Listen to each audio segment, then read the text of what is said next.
Ladies and gentlemen, boys and girls, we've done it. We've made it. Today is finally the day. Our glorious sport is back. You know, it really hit me, I think, like just a couple hours ago.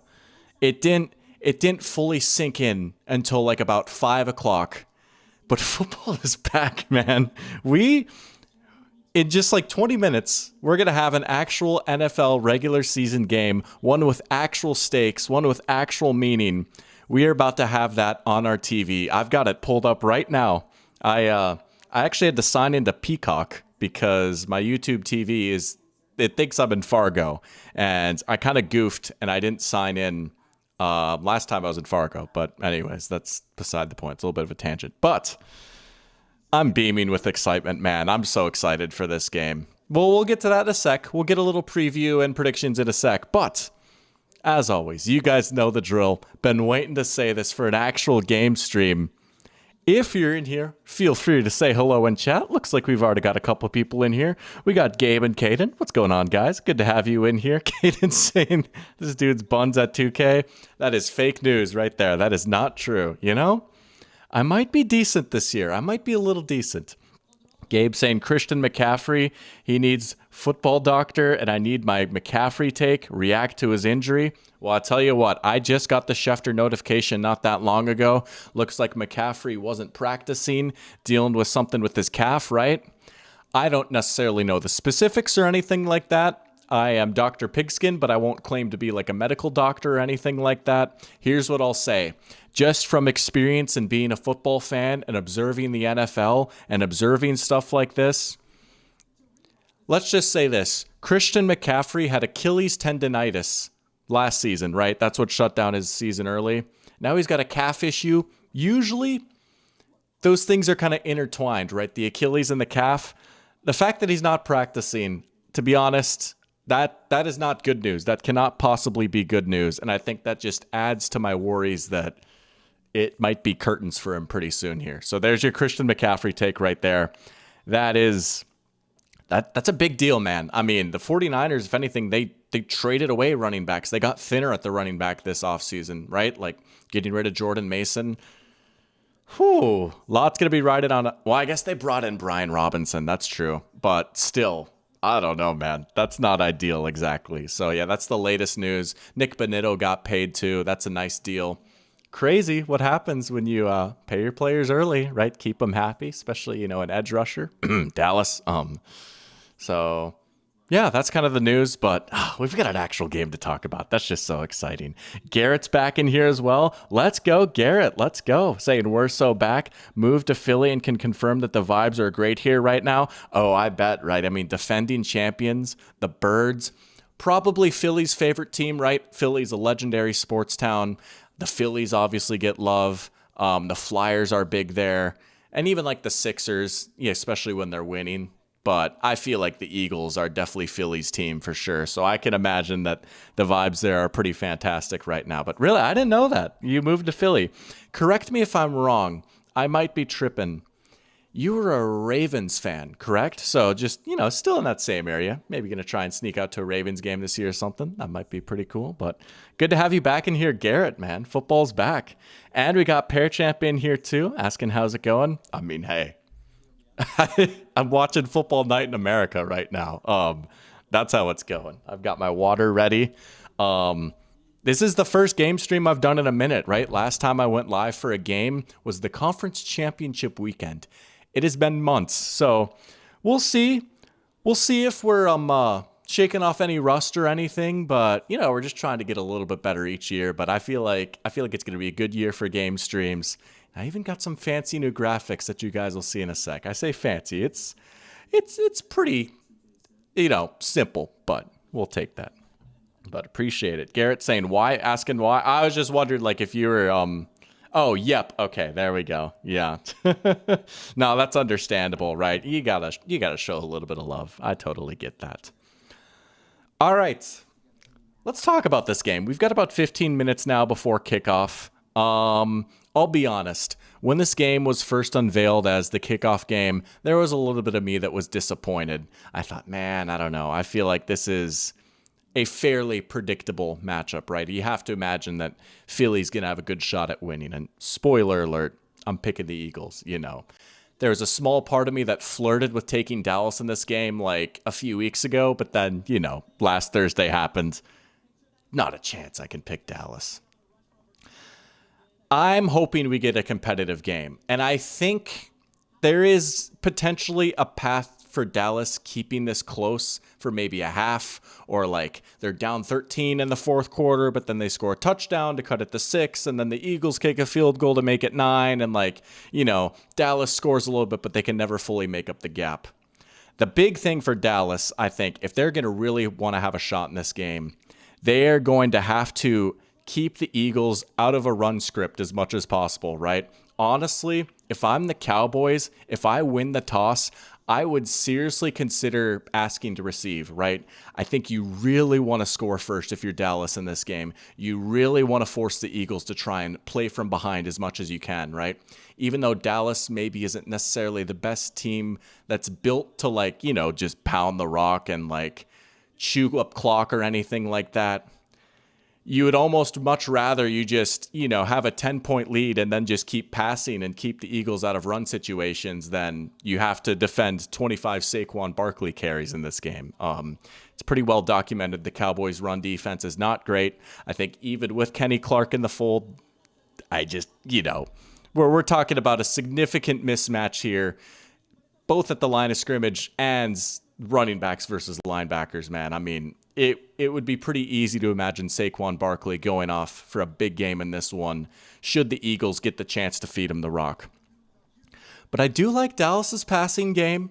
So if they can score early, if they can get 10 points in their first 2 drives, things get a little bit interesting. But I really think they have to score first in this game. It's going to be very interesting to see how the Cowboys defense looks without Micah Parsons. And there's a lot of new additions on the offense that I'm excited to see too. But we'll dive into that a little bit more as we get this game going. There's a lot of fun matchups to watch in this one, even though it's not the best matchup ever. And, maybe I would have preferred Eagles versus Lions or Eagles versus Chiefs. We'll take it. I can't complain too much, right? We'll take it. So for my pick, I'm going to say Philly 27, Dallas 20. I'll say a nice little sneaky backdoor cover there. I'll say Dallas scores late to make it a 7-point game, but Philly kind of controls it throughout. I'll say Eagles 27, Cowboys 20. I don't know. What are you guys thinking in chat?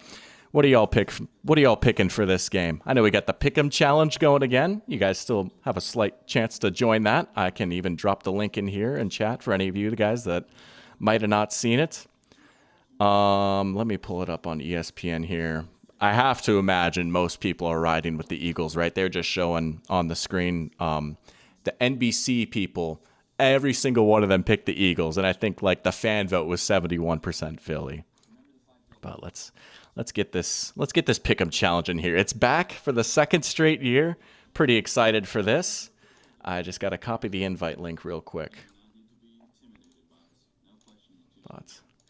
Got a few more people joining in here as well. That's pretty exciting. We got Brent and Eagle Eyes in here. Welcome, guys. Good to have you in here. Brent saying, "Sup, doctor? How's it going, man? You excited for football to be back? How you feeling about the Browns this year?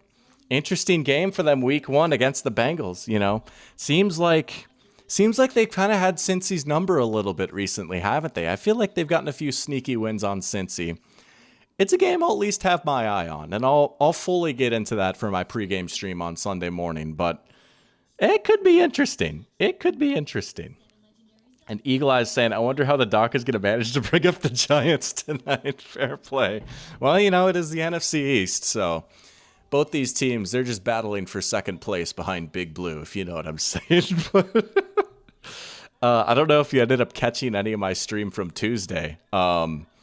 I did it. I really did it. I said I wasn't sure if I was actually going to do it or not, if I was going to go all the way with this take.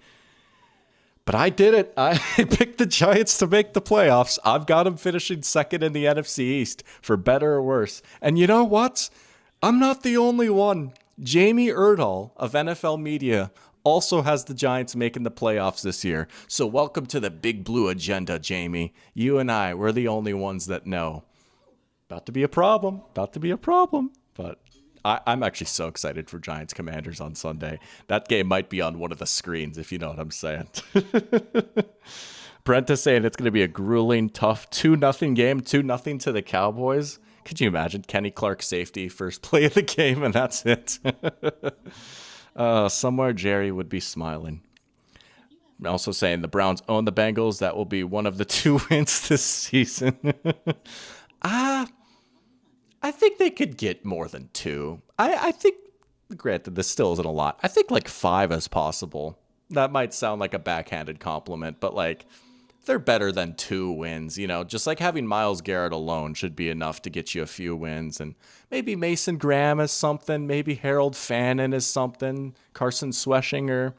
There's some stuff to like. There's some stuff to like. Garrett asking, how am I feeling about the Vikings this year? Man, how much time do you have? To make it short and sweet, I feel pretty good. I'm not going to lie. I did not end up picking them to win the division, but I thought about it. My Vikings take is, even though I'm not sure that their record will quite reflect it, I do think this is a better team this year than it was last year. I think maybe 11 or so wins is reasonable. Maybe J.J. McCarthy is a slight downgrade from Sam Darnold, but overall, the weapons are super nice, if not even better than last year. The offensive line should be better. This is one of the best coaching staffs in the league. It's a tough division. There's a few holes on the roster, but overall, there's plenty to like about this Vikings team this year. I'm pretty excited. I think it's going to be a good year for the Vikings. I don't know if it's going to be the year, but I think it's going to be a good year. Yo, what's up, Jack? Good to have you in here saying, what up, Doc? Got all the boys in the living room ready for some football. Well, let's go, man. Cheers to that. That sounds like a beautiful Thursday night right there. And I appreciate you just popping in here, saying something even when you got the fellas in the living room. That's awesome, man. That actually means a lot to me. So here's to many living room nights of watching football with the fellas. Am I right? Man, I love hearing stuff like that. Brent says he's poor, unemployed, and doesn't have cable TV. He's judging the game based off my reactions while following World Cup qualifiers. That's another thing I love hearing, right? Like, some people don't even watch the game. They just watch me. That is very flattering to hear, but I'll try my best to walk you through what's going down here. Again, I'm watching on Peacock. I'm not going to lie. There's actually been a few skips and pauses, which I'm side-eyeing a little bit, right? I was thinking to myself before I loaded it up, I was like, thank goodness I have Peacock. And that's like the first time I've ever said that. But I'm watching you, Peacock. This is a big spot for you here. This is the first stream of the year. I got caught lacking with YouTube TV a little bit, but I was able to turn to you in a pinch. But you know what? Peacock, you better be locked in. That's what I'll say. I'm not going to tolerate any funny business. I'm already turning my nose up at all these streaming services, trying to get the rights to games and everything. And, you know, now Red Zone has commercials because Roger Goodell needs to deepen his pockets even more. So we're watching you, Peacock. We've got 9 people in chat right now that are watching you. That's what I'll say. Parachamp is saying at least the game is free tomorrow. It is. That is pretty exciting, right? Going to be on YouTube. Shout out Tom Grossi, who's going to be doing his own special live stream for that game. And going to get to do like his stream with actual game footage, which is pretty sweet. And then I saw the Mr. Beast commercial too. Mr. Beast was like, I bought the NFL. I own it. I still don't have life in my eyes, by the way. So many cool football YouTubers, right? Like, it's very cool, like a football game on YouTube. And definitely all the YouTubers on there, they're always talking about, you know, Lad McConkey and can Trey Harris be a good second piece in the Chargers passing game? But that is nice that it's on YouTube, I will say. It is nice that it's free. I can't badmouth it too much, right? YouTube is my platform, kind of. Dr. Pigskin owns YouTube. Eagle Eyes is saying he thinks Russ is going to find some way to throw the game away and then be up at the podium saying, yeah, man, just got to find a way to get better every week. And he'll keep saying it till his benching. Yeah, I mean, I feel like that's a pretty realistic way of looking at it, right? Yeah, probably. Potentially, possibly, maybe, but maybe he's got one last trick up his sleeve. Maybe he just needs to get the ball to Malik 12 times a game, and That'll take care of everything. Brent wants a Hunter Luepke touchdown. Probably won't happen. They do. They low-key use him a lot, though. Touchdown might be a long shot. I think we'll call his name a few times today. I do think he'll get the ball some. He has been a big part of the offense, and Dak loves him. Dak loves throwing to him a lot, which is interesting. Like, I wouldn't be surprised if we saw a sneaky Hunter Luepke 2-catch game. That's... there we go. The lagging is already beginning, man. And it's super low res right now. I just really done goofed by not taking care of YouTube TV when I was in Fargo, man. I really should have done that. Oh, well, you live some, you learn some. I got caught lacking, but we'll make it work. Football's on, right? Football's on. Jack, do you have a balcony by chance? Oh, man. You know, I've got 5 or 6 balcony bets that I still need to cash in. That's what I'll say. Brent saying Peacock isn't bad. He's enjoyed watching the Brentford games on Peacock. I suppose, right? And I'll be real. That's actually the reason why I even have Peacock. I just share my account with my dad. My dad's a big Tottenham supporter. A lot of Premier League games are on Peacock, and I occasionally tune in when I get the chance. That's the reason that I even have Peacock in the first place. So it's got some stuff, right? It's got some MLB games on there. It's got some decent shows. I mean, like Christine and I are rewatching New Girl right now. That's on Peacock. You know, it's got The Office. Say what you want, but The Office is tried and true. It's classic. Parks and Rec. So it's fine, I guess. But it is just like, geez Louise, man. How many streaming services do we need? Classic boomer take right there, right? But it's almost game time. It's time for the big unveiling. And I think I gassed this up a little bit too much. It's nothing too crazy. But I wanted to make these game streams look just a tiny bit cooler this year, right? Reorganize things a little bit. Last year, I had the floating scoreboard from ESPN up above my head, and it looked all right. Hopefully this works out well. I was messing around in OBS earlier today.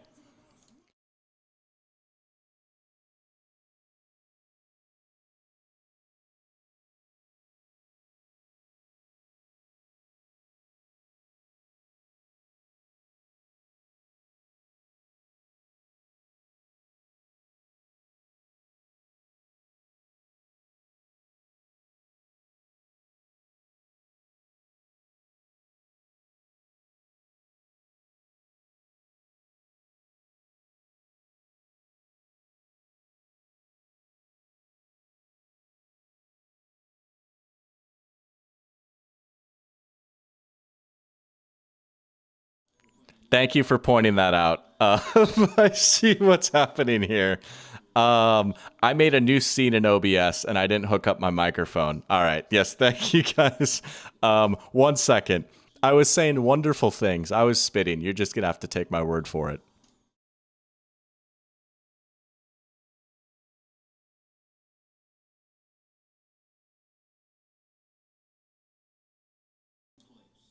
Let's go. There we go. That's better. Thank you guys. As I was saying, I worked really hard, really hard. I spent like 30 minutes making this in Canva today and then setting it up in OBS. And then I just did not add my mic for some reason. I just forgot to do that. But so we've got that. This is how the game streams are going to look for this year. Nothing too crazy, but just trying to make it look a little bit better. And then on Sunday, you guys will see the revamped Pigskin pregame, which is not just new graphics, but new segments as well. Kaden and I have had a lot of fun cooking up this year's pregame show. And I don't know, man, we think it's our best product yet. So you're not going to want to miss that. Little plug right there. But 10 a.m. Sunday morning, we're going to try and do that most weeks. Wake up with the doctor. The Pigskin pregame is back for season 3. But first things first, we got a football game to watch right here. Hopefully you guys can hear me now. I think so, right? Yeah, the microphone shows that it's going. They're doing the national anthem right now. Folks, it's 8:20. It's kickoff time. We are mere moments away from the kickoff. I'm curious who won the toss and who's going to start with the ball here. I genuinely think it would be a big deal if Dallas could start with the ball. I really think if you're Dallas, you got to try and score first. Here's what I'll say. When Dallas does have the ball, this is going to be a very fascinating test for their passing game, too. This is a unit that I've talked up a lot this offseason. I do think the Cowboys' passing game is going to be pretty nice. It wouldn't shock me if, I don't know, Dak Prescott led the league in passing yards, right? I could see CD having a monster year. I think Pickens was a great addition. Here's what's interesting. There are a lot of secondaries where I feel like the Cowboys receiving core and passing game that the Cowboys could just beat up on them, right? There are a lot of bad secondaries in the NFL right now. There are a lot of bad cornerback rooms in the NFL right now. This is not one of them. The Eagles' defense is one that is kind of uniquely set up to handle Dallas. Think about the way their back end is built, right? They have 2-star corners. A lot of teams don't even have one. They have 2-star corners, but not just that, right? They have Quinyon Mitchell, who's an excellent boundary corner, lines up on the outside, right? Great at playing the sideline. And then Cooper DeJean, who's more of that hybrid slot safety type of guy who roams the middle of the field. Well, by golly, if those aren't great answers for George Pickens, who's an excellent outside X-receiver, and CeeDee Lamb, who usually works out of the slot, right? There are not a lot of secondaries in the NFL that are so well built to handle Dallas's top 2 receivers, but this Eagles team is one of them. So if Dallas can sling the rock, if they can get CD going, if they can get Pickens going, I think that's a pretty encouraging sign for them this season. Because honestly, this Eagles defense could be the toughest test that they face all year long. I know, like I've been talking up the Giants defense, and they're in the same division, and they'll face them too. But I think especially with how this secondary is built, how well coached they are with Fangio, how good they are at taking away big shots downfield, this is going to be a huge, huge test for this Cowboys passing offense. And then for the Eagles defense, I'm really excited to see how their 4-man rush looks without some of their guys from last year, right? They lose Josh Sweat and Milton Williams in free agency. Notable losses right there. And as I was talking about on Tuesday, they've got some guys coming up, right? Moro Jomo is a big breakout candidate. He's been getting talked up a lot. Jalix Hunt could turn in a nice year. Nolan Smith came on strong. But the truth is, like, Sweat and Milton Williams are 2 very good players. A lot of high-quality snaps that they're going to have to replace. And this is a defense that doesn't necessarily blitz a ton. They've really thrived at, winning by rushing 4 and then dropping all these guys back into coverage. Is that going to be quite as successful this year? And I love that Dallas is starting with the ball first, right? Not just for the sake of a competitive game, but I think this is the matchup that excites me a little bit more in this game, is the Cowboys offense versus the Eagles defense. So I'm pretty fired up we get to see this first. Let's go. Let's go. Football is back. We're kicked off. Let's go. That's right, dynamic kickoff. It's nice to see a low line drive kickoff again, right? Feel like first year kind of feeling things out a little bit with the dynamic kickoff. It's nice to see a low line driver here. All right, here we go. I got to say, I am excited to watch this Dallas offense. I think Jake Ferguson could be in for a big game today too, especially with that great cornerback receiver matchup, right? You think about Vic Fangio's defense. It is a lot of 2 high safeties, a lot of split field coverages. What does Dak Prescott like to do?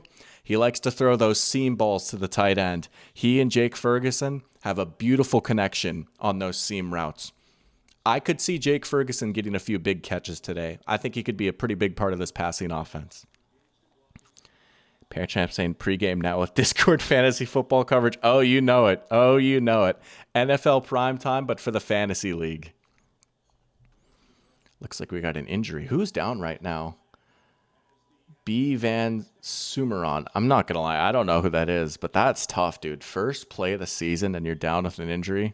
That is tough. Also, I got to fix OBS here. Hold on. You might see yourself for a sec. It always does this. You guys know the drill at this point. There we go. That's better. We got a flag down too. I'm looking at the Gamecast on ESPN right now. It's not showing what the flag is.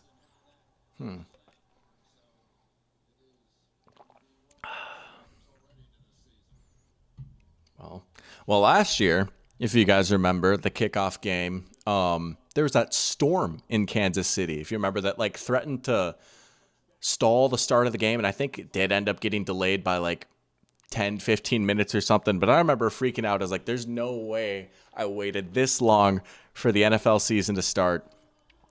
And then, wait.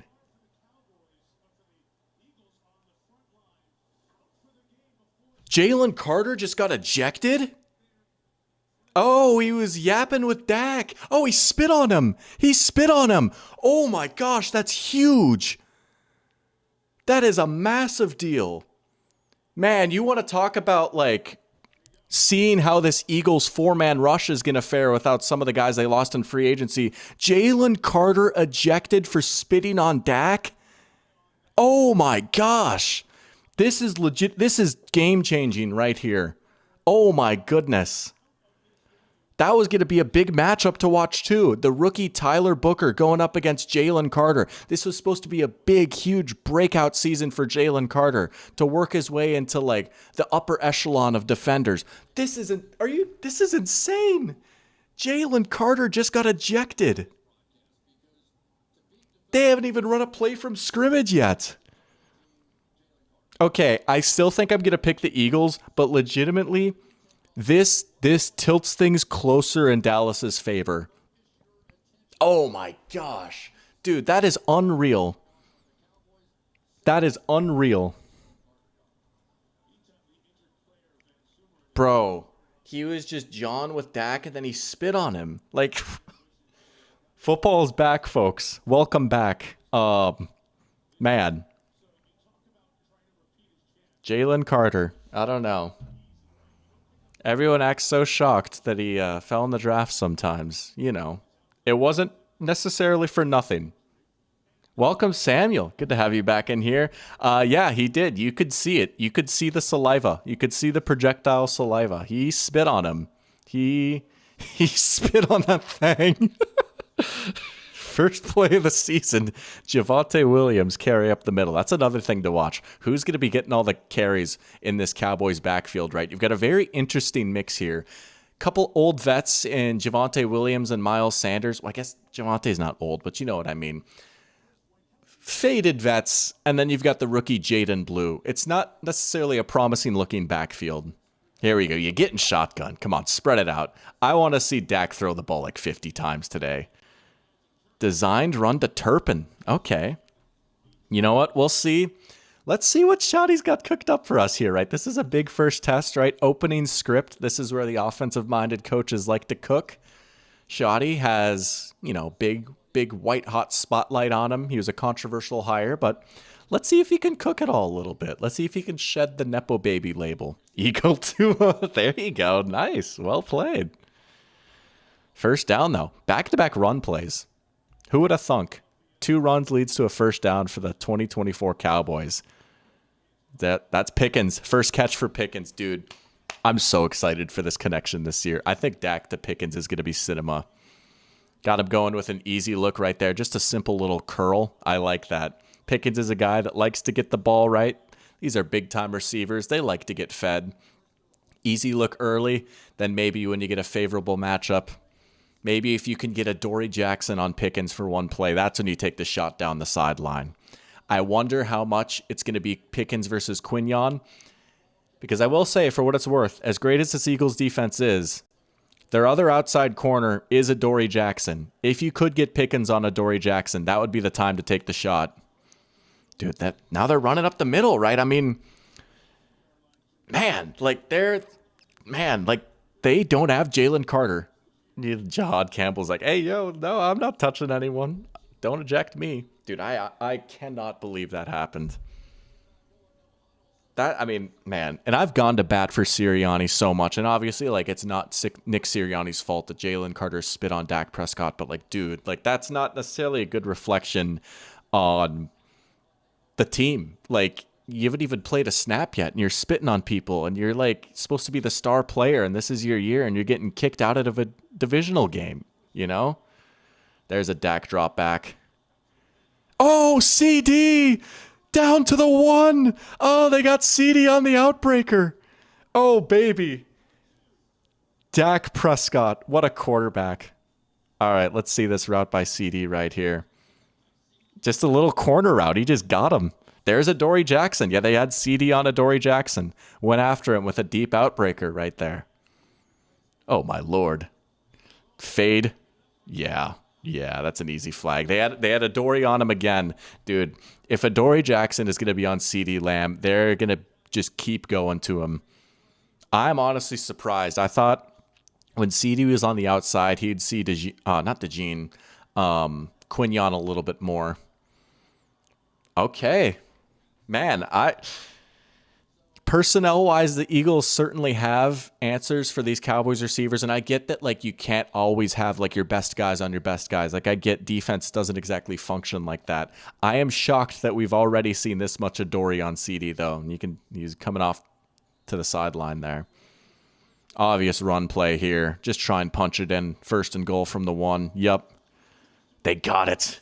Oh, my gosh. Well, what did I tell you, right? If Dallas was going to have a shot in this game, they were going to have to score first. That is a very, very strong drive for the Cowboys right there. Not to mention, Jalen Carter's not in the game now. Man, takes the crowd out of it a little bit. Obviously, if you're the Eagles, this doesn't take away the run game, right? But, man, okay. All right. Here we go. What a start. That was a march right there. What was it? Just 2 passes, right? Just the curl to Pickens and then the corner to CD. Other than that, they were running the ball. That's insane. This is indeed a stunning start. You're right, Mike Tirico. I genuinely wonder what was said in that exchange right there. I'm sure we'll get everyone's different accounts after the game of what actually went down, right? And here's what I'll say. There was a story about Jalen Carter like a year ago. I can't remember what 49er it was. It was one of their offensive linemen. It might have been Colton McKivitz. But I remember him saying, no, it wasn't Colton McKivitz. That's beside the point. The Eagles are playing the 49ers, and there was like some trash talking going on between Jalen Carter and the 49ers lineman.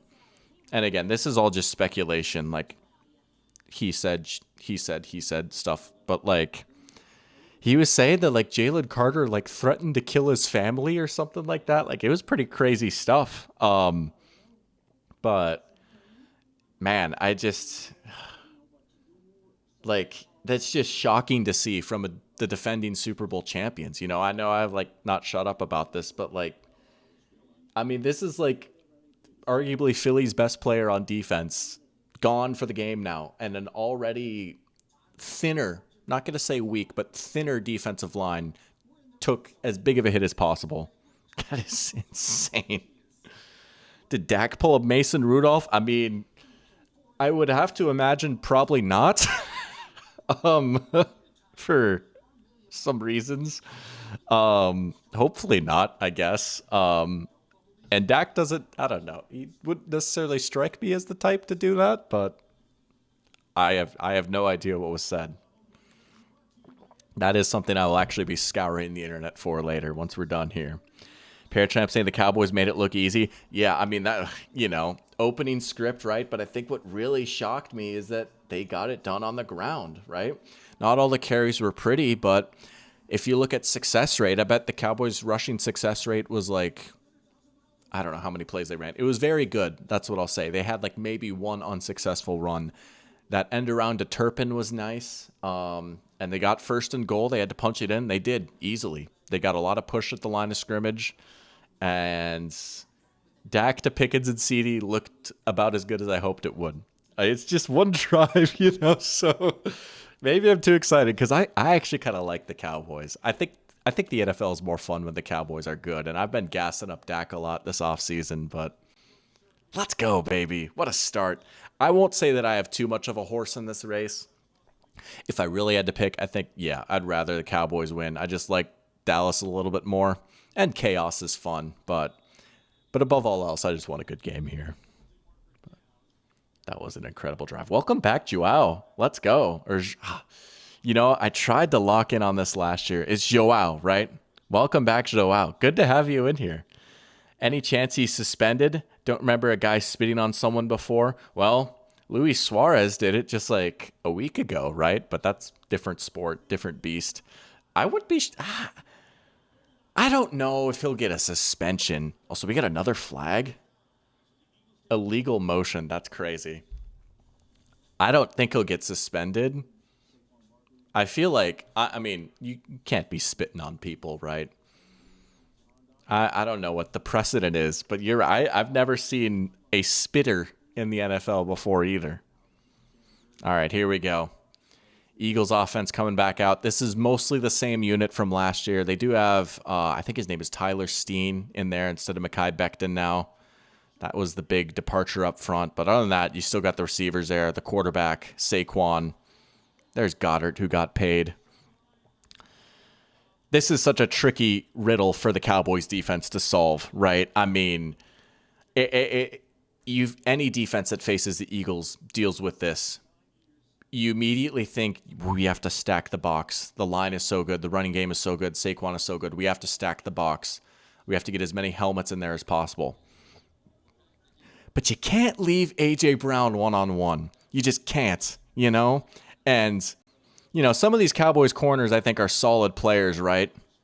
But, man, like, Deron Bland versus A.J. Brown, chalk it up to A.J. Brown, right? Even like Devontae Smith. These are two receivers you just can't leave one-on-one too many snaps. You really got to pick your spots to stack the box or send blitzes.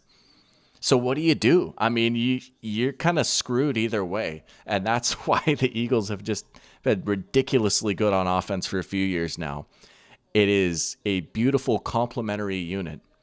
And there's not really any true weakness on their offense, you know? It's not like you can even blitz Hurts anymore. Hurts used to struggle with the blitz. He was pretty good against it last year. Look at that. There, he's just going to take off, right? They got a quarterback that can move around. They can get him going in the designed run game. He can scramble. It is just a lot to deal with. And, you know, we'll see how this defense looks without Micah. I mean, everyone's beaten that point to death at this point, but how are you going to get pressure on Hurts without Micah? You know, I love Donovan Ezeraku. I loved him coming out of the draft. Is he beating Lane Johnson? Is he beating Jordan Mailata? I like Osa Odighizuwa. Is he going to be able to beat a Cam Jurgens, Landon Dickerson double team? You know, like, can Kenny Clark really be that good? There's the run game. Nice toss to Saquon. Cowboys scored first. That doesn't take the run game out of the equation, though. First big carry of the season for him. I do wonder if maybe we'll see a slightly smaller workload for him this year, because last year he just had a ridiculous amount of touches, but you still got to feed him. Oh, that's right. They have Dante Fowler. I forgot about that. Yeah, I just beat him around the edge. Poor Dante didn't have a chance there on that play. You know, a lot of people say, Micah Parsons may be a problem in the run game. I don't know. I think Parsons is pretty good against the run. I think Micah might have had a better shot at getting around the corner there than Fowler, but clean pocket for Hurts there. Yeah, we're going to be seeing that a lot tonight, I feel like. What's up, Sebastian? Good to have you in here. Let's go. How you feeling today? Hope you had a good, nice time in Iowa. I've never been to that part of Iowa before. I've been to some parts of Iowa, but how was it? You have an enjoyable experience there? Good to have you back in here. Let's go. Welcome back, football. Good game so far. We're early on in, but been gassing up Dak this offseason. True, I've been gassing up Dak. There's Shipley. Yeah, we might see him a little bit more this year. Will Shipley. Eagles really like this dude. He got some run towards the end of last season. I do feel like Saquon's carries might go down a little bit. How many of the 2017 Jags guys are still around nowadays? Calais Campbell still is. Jalen Ramsey.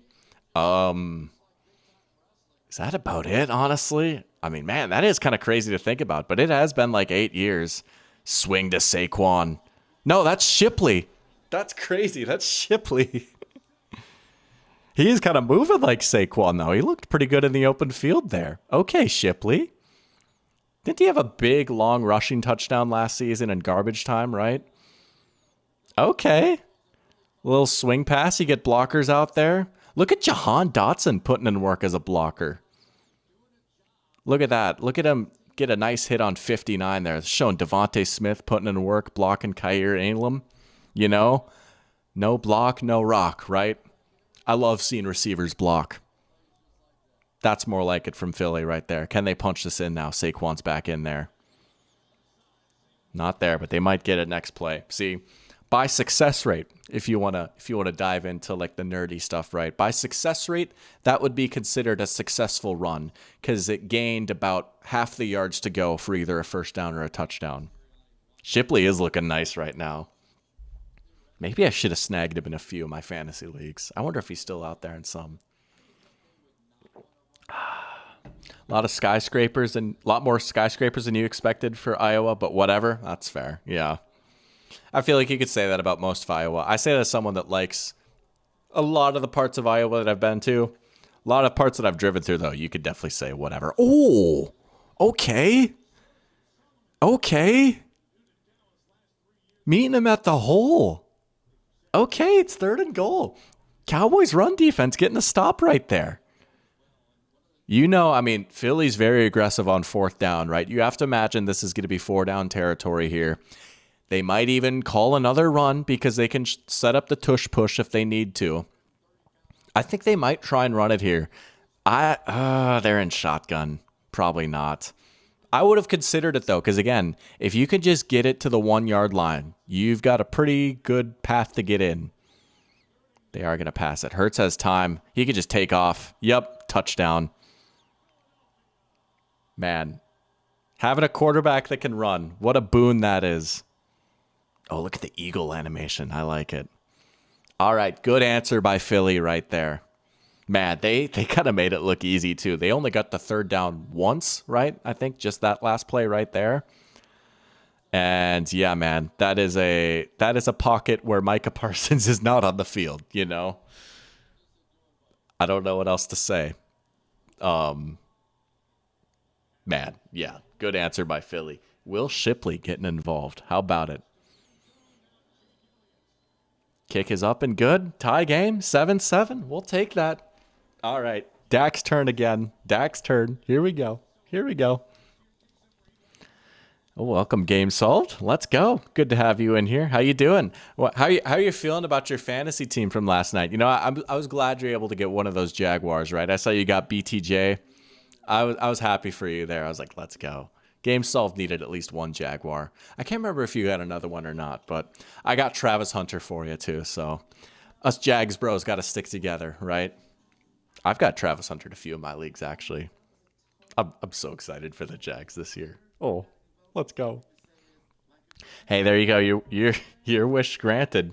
Hurts red zone merchant strikes again. Hey, a non-brotherly shove touchdown for Jalen Hurts, though. That's a little bit more Cam Newton-esque. Not going to start that debate again, but that was a little bit more like what Cam Newton was doing every week. You know what I'm saying? But all right. Man, if you're Dallas, do you try and run the ball again here on drive 2? See if you can keep it going? I know it might be tempting to open things up through the air and maybe, if you keep getting matchups that you like, you might pick your spots here and there, but I don't know. I mean, no Jalen Carter. Like, they are a little bit softer up the middle now. Maybe you can get a little bit more push up front. I might try and give Javonte a few more carries here on this next drive. First down, I might try Javonte up the middle. See if we can get it rolling. That might be what I would do.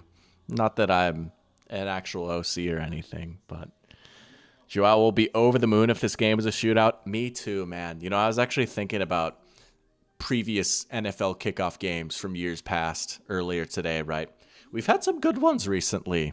Last year's was phenomenal. One of the games of the year, in my opinion, right? Ravens versus Chiefs. Unbelievable game. The year before that, Chiefs versus Lions. That was a fantastic game. Came down to the very end. Gave us a lot of memorable moments.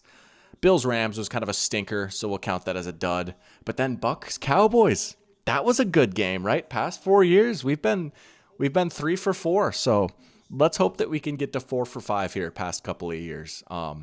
If you go back before that, then 2020, the COVID year, Chiefs-Texans was kind of a snoozer. But If we could get some Bucks Cowboys particles for this game, I would be down for that. You know, that's a very underrated regular season game in my opinion. I did take Bashal Tootin. I'm sorry, dude. Tootin's one of my guys this year. I legitimately have him in like almost every single league that I'm in. Yeah. Yeah, and you got Jefferson at 9. That was actually good for you, dude. Jefferson and BTJ is pretty nuts. Yeah. Man. Sebastian was bummed that he couldn't make the stream on Tuesday. I'm sorry, dude. That is tough. Yeah. I don't know if you caught any of it at all, but it was a fun one, man. It was a fun one. You know, a lot of hot takes flying. The Cardinals better be good this year. The Giants better be good this year. Oh, we got some. Dude, it's getting crazy. Also, my Peacock just froze. We got a helmet coming off. Dude, we've got a full-on fight. This is crazy. This is honestly insane. We've got 3 flags on the field now. Some guy's helmet is off. Bro. Every Eagles kickoff triggers a canon event. Bro, I don't know what to say, man. Like, this is honestly ridiculous. Like, you are the defending Super Bowl champs. I didn't see what exactly started this, but it is ridiculous that we've seen this already. Just too much adrenaline, I guess. Some woofing back and forth. It's a rivalry game. Emotions are running high, but let's see. So there's some shoving here. Helmet gets grabbed, it gets thrown off. That just adds to the fire. And then we got another helmet almost coming off. Let's sort this out. Both on Dallas. Wow. Okay. Maybe I stand corrected. Woofing. Good call. I honestly don't know who 35 on the Cowboys is. But that's a personal foul. I guess he started it. Unnecessary roughness. Crazy. The Gene started it, Joao was saying. What percent odds did I say the Cowboys have to win? Before the game, I was going to say like 19%. And then Jalen Carter got ejected before the first place from scrimmage. I would say Jalen Carter's ejection bumped it up to like 30%. Right now, ESPN has it at 35%. I feel like that's fair. What's up, Michael? Good to have you in here. Let's go Philly Bulldogs. I can't lie. I'm riding with the Cowboys here tonight, but I do respect the Bulldogs. I will say, unfortunately, one of the Philly Bulldogs got some slobber on a Cowboy.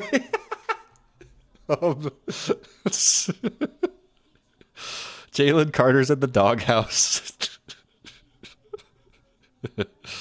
He's going to have the cone of shame.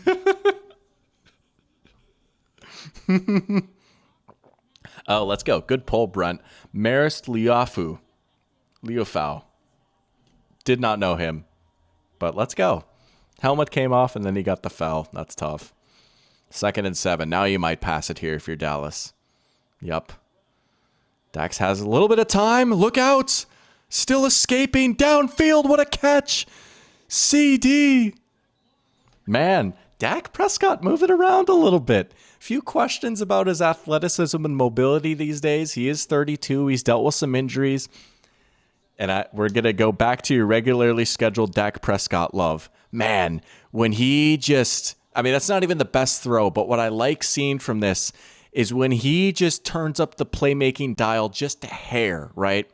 I love Dak because of how great of a pocket passer he is, but sometimes I feel like he almost gets a little too locked into pocket passer mode. When he can just turn up the playmaking dial just by like a hair and just run around and create just a little bit, especially with these receivers, good things can happen. Was it the best placement in the world on that ball? No. But he gave his all-pro receiver a chance. And again, Dak is not like an incredible athlete by any means or anything. But there, it was like just enough to buy enough time to get it out to CD. Man. Dak hoops. Dak hoops. Oh, man. I'm way too happy right now. I need to simmer down a little bit. No, I don't. No, I don't. I'm going to enjoy this while I can. One sleeve Dak has insane aura. 2nd and 5. All right, 3rd and manageable. You could flirt with running here if you wanted to. I think you might want to give an easy look in the passing game, though, right? CD's been a good answer so far. Maybe get him something out in the flat. Maybe you can try like a slant with Pickens. You haven't really pulled that trick out of your bag yet. Or you could run it. It is 3rd and 2. It is 3rd and 2. One thing I really liked with Mike McCarthy when he was there is he lined up CD in the backfield a lot and just had him run option routes as a receiver. They're not doing that here, but this might have been a good spot to do that too. They're playing off CD. There's a Dory on CD. They're playing off him. Got him. Oh my goodness. He's eating right now. CD, dude. This is honest. I'm shocked that they have a Dory Jackson on CD right now. I mean, yeah, it's not a bad game plan to have, right? I really thought we'd be seeing more DeGene on CD. There, just a simple inbreaker. He just waited. There it is. Simple throw right there. No one behind Bond. CD's already got 76 yards. Okay. Oh, train discussion? All right, we'll get to that during the commercial break. I saw something about Amtrak, like Amtrak Wi-Fi or something. I got you. Got to get the snap off. They got it. There you go. Just hit the check down right there.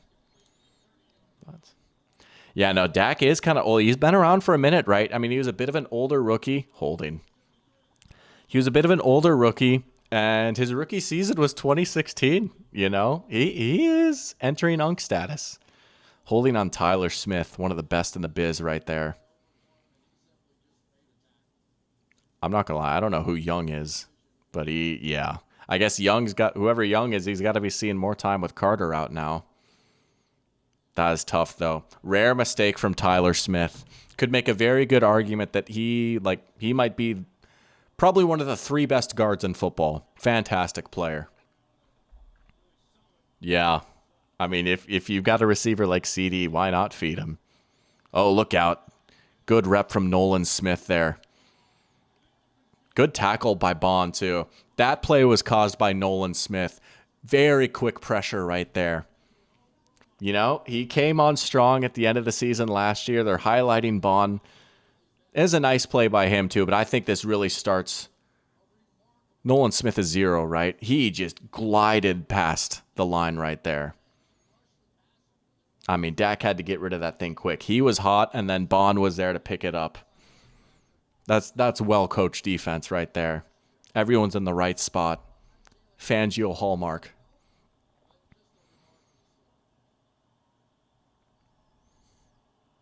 They got to snap it. There's a better pocket for Dak, who's going deep to Pickens. Oh, he almost got it. There's a matchup right there. Oh, they got him with the flag, and Pickens is clapping. There's a big matchup right there. Down the sideline, on the boundary. It's Pickens versus Quinyon Mitchell. Fantastic matchup right there. Chalk that one up to Pickens. Oh, let's see this back. Yeah, he's grabbing his shoulder pads a little bit. They're kind of grabbing each other some. Pickens almost made an insane catch there. Yeah, I see why they called it. Yo, welcome, Wolf. Good to have you in here, Wolf, saying forgot Pickens was on the Cowboys. Yeah, it was an early move, you know. Kind of flew under the radar with all the other crazy stuff that happened back in March. But I think he's going to be good. Oh, there's Ferguson in the flat. Oh, missed Tolbert. First and completion for Dak there. Oh, you made $46 in tips. Let's go. Love hearing that. Big ups to Wolf. Yeah, I mean, there's maybe certain officiating crews that would have let the DB play there. There's a little bit of hand fighting both ways. But that's not an unseen call in the NFL. Good recovery by Quinyon there. Going up against Tolbert on the crosser. Able to catch up to him.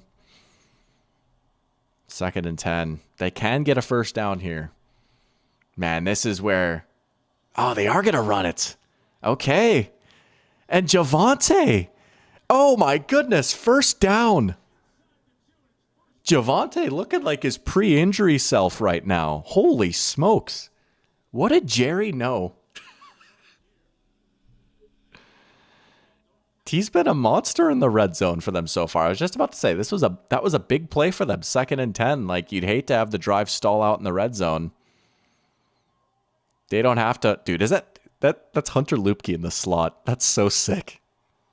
You've got Hunter Lupke in the slot. Throw it to him. I don't think they're gonna snap it. They just went quick. Yeah. I suppose that should have been a dead giveaway that they're not actually going to snap it. They just went quick and tried to catch him off sides. They didn't want to make any subs, and so they're like, whatever, Lupke, you get in the slot. That's awesome. Okay. First quarter of football in the books here. I'm looking at ESPN's win probability. Dallas is up to 52% now. Not nothing, right? It's 1st and goal from the 1. Man, I don't know. Wolf is saying you'd think losing a guy like Micah would be impacting the attitude going into the game, but they look happy. Yeah, I mean, hey, I'm not in the locker room, so I can't like speak on this confidently, but the fact that they came out with this much fire after what was truly like a shocking franchise-altering trade literally a week before, right? The Micah trade, it's not like it happened back in April and now we're finally seeing the ramifications of it, right? This was something that happened a week before their first game. I think it speaks volumes on Brian Schottenheimer and the leadership in this locker room that they're out here this fired up against the defending champs on the road after that trade. That is a good call right there, Wolf. So far, it's 1 quarter, but I think this has been a very kind quarter to Brian Schottenheimer with how the offense is looking and with how the team has come out with a little bit of pep in their step, you know? It'd be hilarious if the Cowboys ran the tush push right here. You know, why not, right? I mean, they didn't ban it. It's open sesame for everyone to use it. I get maybe a little bit of hesitation when you've got Dak, who's just an older quarterback and has already dealt with some injuries. Like I totally get that. Maybe you put in Trey Lance for that, right? Like, I don't know. Maybe you could have a goal line package with Trey Lance or something if you really wanted to incorporate the QB run or run the tush push with him, right? But I think they'll just give it to Javonte again. He's humming right now. He's run pretty well. And, you know, you need 1 yard. He's already punched it in once. I think you got to give him another shot here. He's had a good couple of drives so far. Sebastian is saying, hopefully the Micah attitude allegations are true and it tanks the Packers. Wouldn't that be crazy if Dallas won and then Green Bay lost in week 1, right? I mean, there's at least a chance, you know. Yeah. You know, these things don't always seem to quite fully go the way we think they do. But run a tush push with Clark. Kenny Clark. That would be sick. That would be the ultimate Jerry flex right there. If he got Kenny Clark a touchdown, maybe they start throwing it to him like they're the Lions, right? Start lining him up out wide like he's Dan Skipper. That would be the ultimate middle finger from Jerry. You know, he'd make the call from the box like, put Kenny Clark in there and get him to score a dadgam touchdown. Touchdown. There's Javonte. Javonte Williams. All right. I'm not going to lie. I did not have Javonte Williams looking good on my season bingo card. How about it? Just getting shotgun, and they just won the line of scrimmage, man. They pushed him off the line. Javonte is able to just stroll on in, and it was set up by an unbelievable effort by Javonte on the previous play. I mean, if you're Dallas, you got to be feeling great right now. You've scored 2 touchdowns, and you've only had to throw the ball 6 times. Like the whole time, the concern has been the running game. It looks pretty good right now. It has been humming. And when you've had to drop back, you've just picked your matchups, and I don't know. Again, Dallas, if you're Dallas, you have to keep scoring, right? You have to force Philly to play from behind. You have to keep the crowd out of this game, and you have to try and limit the amount of touches that Saquon and apparently Will Shipley can get. That is the name of the game right there. You cannot let your foot up off the gas pedal if you're Dallas. And, you know, It kind of sucks that they don't have Micah Parsons who could like pin his ears back and get after the quarterback, but if I'm Dallas, I'd still rather defend the pass than the run, especially given the matchup that I'm going up against. Sebastian says his hotel TV room is crazy nice. Love hearing that. All right, let's see this Amtrak comment. It was something about the Wi-Fi. Where did it go? Not again. Can't be losing your comment again. Oh my gosh, I saw it earlier. It was something about the Amtrak Wi-Fi and how it wasn't good, right? I don't know what it is. I'm not seeing it. I see. Oh my gosh. You might have to resend it again. Sometimes. Oh, no. Never mind. I found it. False alarm. Amtrak Wi-Fi is free and thinks it's a ripoff. It was bad. Oh, I hate hearing that. I've been on Amtrak. I think it was just like once in my life. When I was in 4th grade for Christmas break, my family, we took a train trip to Chicago over winter break. And honestly, I don't know. I've complained about the train infrastructure in the United States before, right? The idea of it was cool, and I think I would have appreciated it more when I was like not 10, and like I would enjoy like looking out the window some and taking this unique route that's not on a road. And granted, again, I say this as someone that loves the Midwest and it's my forever home, but the fields of Wisconsin aren't necessarily like the most breathtaking places to ride a train through, right? But it just took a long time and it smelled weird, and then our train on the way back ended up getting canceled, so then we had to take an even smellier bus to the Twin Cities, stay with our aunt and uncle, and then to go back. It is a long story, but yeah. Well, that's good that you had a good train experience. I also overheard some like young adult woman who's probably like the age that I am about now just crashing out at her mom, which was crazy. I'm not going to repeat some of the stuff that she said, but I was like 10. I was like, welcome, Sam. Good to have you in here. Saying Williams, the fantasy goat. Dude, if you started Javonte Williams in fantasy today, props to you. I mean, in a lot of the drafts that I've been in, he's just sitting on the board. No one's touching him. Already, if you started him, you're feeling great. He's already probably shot way past his projection for this game. Yeah. All right. This is only the second drive for Philly here.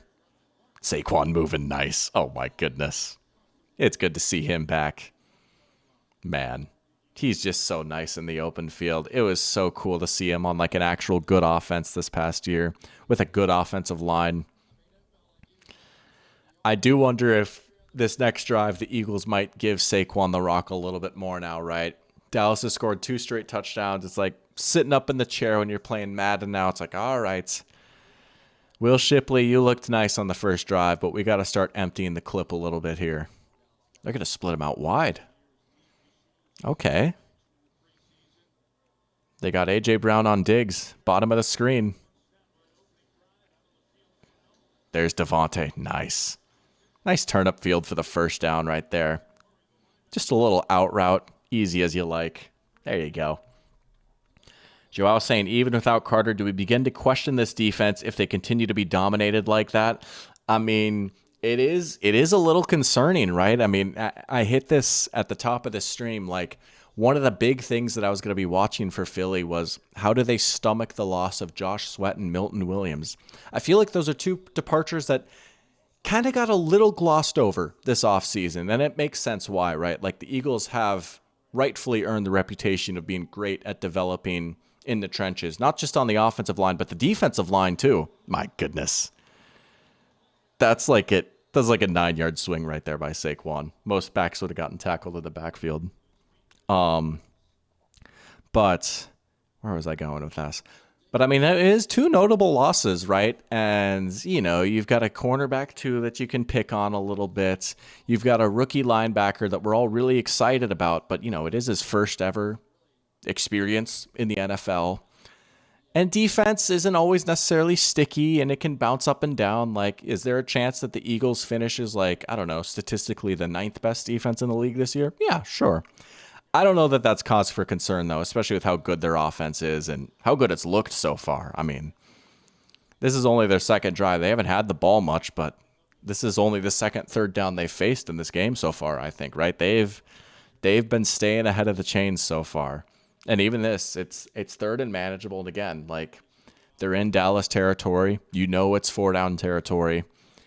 If they get 2 yards, you might as well move the chains already. You know what I'm saying? So they're still at a pretty good spot themselves right now. They need to get Jackson out there and get Bennett in there. I mean, at some point, right, you might need to switch things up because they are just picking at him mercilessly. They're showing Vini for the Brazilian national team. Hey, he's good. Oh, easy. Goddard's been getting some work so far. I guess you want to pick on those linebackers, right? If you're going to attack any part of this Cowboys back seven, you'd probably feel better attacking the backers than the corners. That was something that the Cowboys did miss in their previous matchup with Philly last year, right? I believe they were without both Bland and Diggs. And again, while it's not like necessarily, they're not like the greatest corner tandem ever, but man, it's a lot better than what the Cowboys were working with last year. They can go back to the run now, though. 1st and 10. Oh, play action. Okay. Check down. Wow. Is that Kylan Granson? Colts legend? It's been a tight end game so far. Yeah, Goddard's gotten some work. There's Granson on the catch. A little bit of a check down there, but yeah, I am level 15, baby. Hey, I got the season pass, right? So that helped out a lot, but I think I'm past level 15 at this point. Maybe. Dude, I'm telling you, this is the year to go crazy on 2K. Oh, man. All right. 2nd and 9. Oh, a little bit of pressure now. Hurts able to navigate out of it, though, but there's a semblance of pressure from the Cowboys defense. But man, like, mobile quarterback, you know what? You can get pressure. You can feel like, oh, our defensive lineman actually did a decent job on this rep, and maybe not. Like, there was still a bit of a pocket, right? But at least Hurts had to move off his spot. He couldn't just sit there and wait for the throw to break open. Okay, cool. I'll move off my spot. I'll go get the first down. Just such, I mean, that is truly like the meta right now, is having a quarterback that can run. That is true. A big part of that was it was a 50-50 PI call. I will give you that. Oh, he tried to rip the ball out. That's a fair point, Sebastian. Had a bunch of stuff downloaded on Spotify, but if he tried to play the stream, his car might have exploded. Oh, that's tough. That's tough. Oh, man. Yeah, we haven't really seen that much of A.J. Brown yet. Has he even gotten a catch yet? I don't think so. It's been a lot of Goddard, a little bit of Devontae Smith. They had that big swing pass to Shipley, and then they had one to Kylan Granson. I don't think A.J. Brown has gotten the ball yet. The think pieces are coming. Yeah, he hasn't even been targeted yet. Here come the think pieces. There's a good rep by the Cowboys D.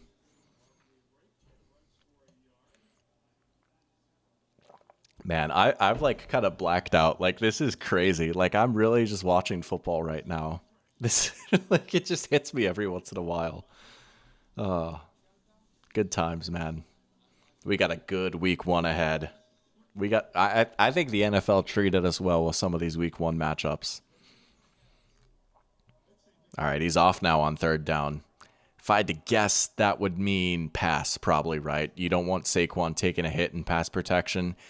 It's not that he's bad in pass protection, but he's not that much of an asset where you want him putting his body on the line. Hurts dancing. Can he get it? Oh, he got past. Was that Kenny Clark? Hurts still scrambling. And another 1st down. Man, he'll dance around there, and he makes it work, man. Some big scrambles from Jalen Hurts. Again, another nerd moment here. I would love to see after this game the total EPA from Jalen Hurts scrambles, right? I mean, this was a big 3rd down right here. And Hurts was able to get out of there. That was not Kenny Clark, but he has had some game-changing scrambles in this one. 95 rushing yards for the Eagles, and only like some of it has been Saquon. They stacked him up again there. Is AJ Brown reading a book again? Yeah, what was the name of that book? I know exactly what you're talking about. He had that one like deep philosopher book or whatever, right? Like he was reading. He was reading. Will Shipley's about to make this a committee backfield. I mean, shoot. And Jalen Hurts, right? Saquon, third in the Eagles in rushing this year. Do I think I could do the squat that they showed Saquon doing? Yeah, not a chance. No. I would probably die if I tried that. I like to do a nice honorable leg day to keep myself honest. I would die if I tried that. Now Hurts is back to clean pockets. He's gonna take it in. Yup. Touchdown. Jalen Hurts. What a scramble. He's a dog, man. He is a gamer. I love seeing quarterbacks dive for the pylon for the touchdown. Oh, and now Trayvon Diggs is John with him a little bit. Dog, don't be doing that, man. Just take your L on the drive. Go back to the sideline. Jalen Hurts scrambles. I'm telling you, man. Man. 43 rushing yards on 5 carries, 2 touchdowns. And again, neither of them coming from the brotherly shove. Am I crazy for saying he looks a little faster out there this year? Hurts has always been a little bit more of a power guy and not a speed guy. And he's certainly no one would mistake him for Lamar Jackson or Justin Fields or anything, right? But he has looked just a little bit shiftier out there.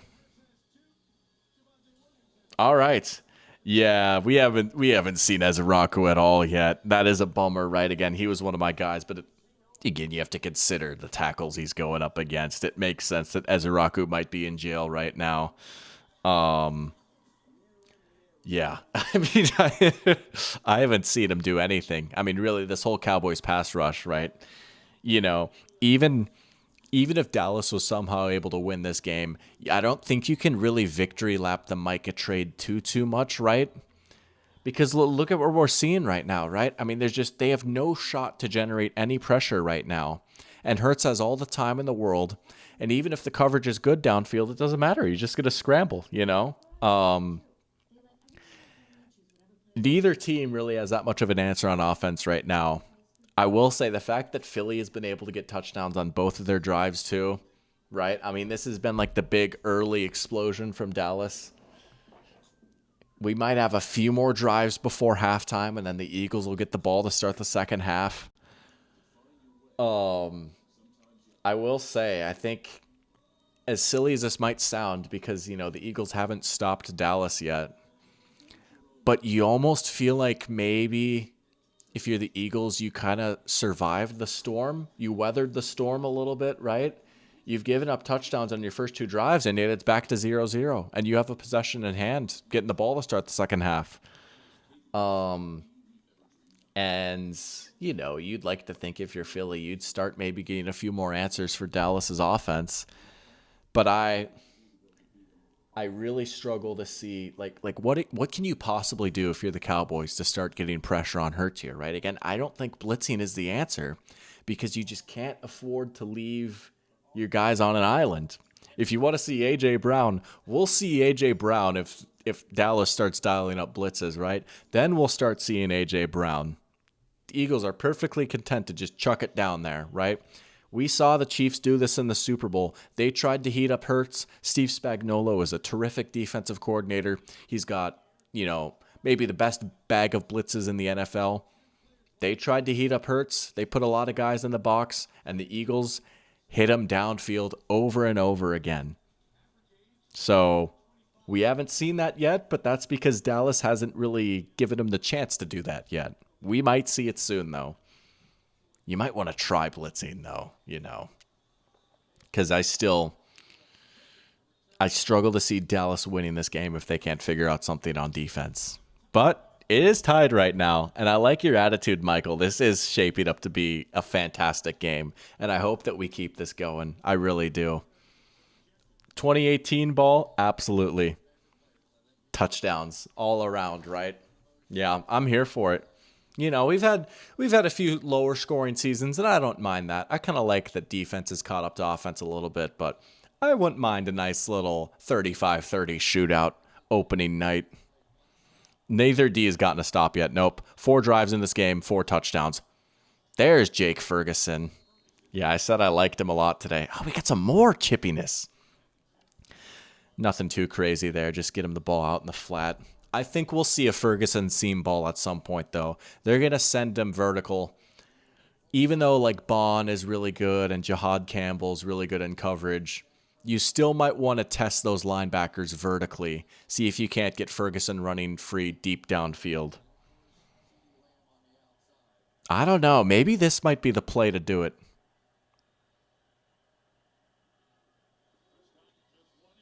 Nope. Well, that's a curl to Turpin. They've still got Cavante Turpin out there running routes, but I tell you what, when he's their wide receiver 4, that feels a lot better than when he's like their wide receiver 2. And, he's good with the ball in his hands. Look at the motion. Motion him out further wide. First down. Mailata had Ezeraku's on his knees on the touchdown play. I'd have to go back and watch that. I guess I didn't see that, but I believe it. Mailata will put a lot of people in the dirt. Hurts thinks he's Javonte Williams. I suppose that makes sense. Hurts is faster first few weeks of the season. Not taking as many hits. That makes sense. We get our first timeout here. Timeout Dallas. Interesting. Was that on Adoree too? Did they get him again? Man, I got to see the stats of, like, catches and yards allowed by Adoree Jackson. Offense is back. Hey, that bodes pretty well for the team down in Duval County now, doesn't it? If offense is back. I know a team in Florida that has a pretty nice quarterback and some nice receivers that might benefit from offense being back. That's what I'll say. Duval. Let's go. Let's go. Adoree has given up like 65 yards. Yeah, and was the PI on him too, right? I mean, if you count in the PI, we're looking at over 100 yards. If you want to dive into the EPA, I don't know if they even track this or not, but I'm sure his EPA allowed is pretty rough right now. Crazy how many ads Peyton Manning is in after he retired a decade ago. Yeah. He knows how to market himself. He knows who to align himself with, right? He's a marketable guy. He's a funny guy. He's been on SNL.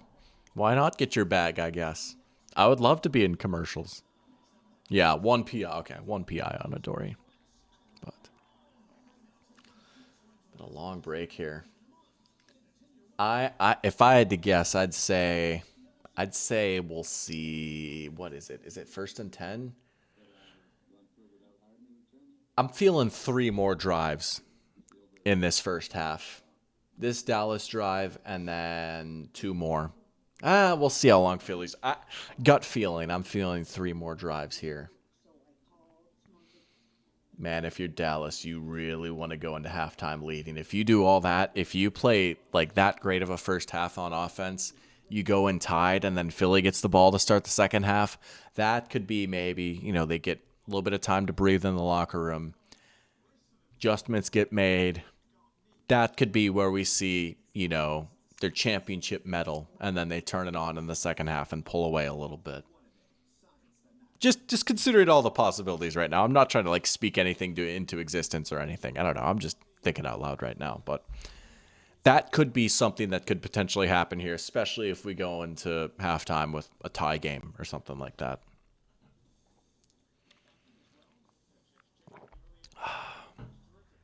They're going to run it again. What are we in? 12 personnel here? Looks like it. 2 tight ends. Yep, they are. Oh, what a tackle. Okay, Nolan Smith is 3. I don't know who number 0 was, but on the first drive, number 0 for the Eagles had a sick pressure. They just floated around the offensive line there. But that was a good play by Nolan Smith. Let's see this flag. Oh, was that taunting? That's crazy. Taunting on Nolan Smith. That's a first down, right? That's a 15-yarder. The Jags got a chokehold on Tuck. Hey, Eagle Eyes was wondering if I'd work the Giants into here. I worked the Jags into here. Wow. They got him for taunting because he like looked down on him and like woofed at him a little bit. Man. I mean, if that's how it's going to be enforced this year, then I guess that's how it's going to be enforced, right? I don't necessarily love it. I think it is pretty weak, honestly. Like, I don't know. There it goes. Oh, Dak kind of escaped. Playmaker Dak. That's crazy. Man, he's not fast, but he made that work somehow. I don't know how we got out of that one. That is a pretty weak taunting call, though, man. Was that Jordan Davis? It was. Somehow escaped Jordan Davis. Yeah, and see, here's what's tough, right? Here's what I think is a real bummer. This is the first game of the season. It's just like with the Ravens, with the illegal formation last year, right? They 110% made that call to try and like send a message to the rest of the league, right? I guarantee you like 3 weeks from now, they might not call that taunting, but they're just trying to like set a precedent because everyone's watching and it's the first game.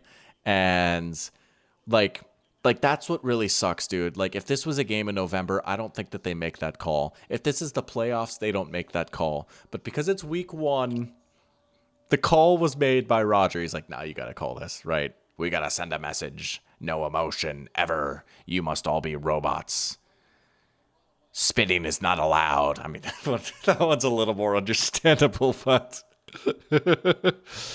yeah, I don't know how we got out of Jordan Davis' clutches there. Here we go. 3rd down. They got it on the ground. And who else but Javonte Williams? Apparently, Emmitt Smith is back, guys. 9 for 38, 2 tuds.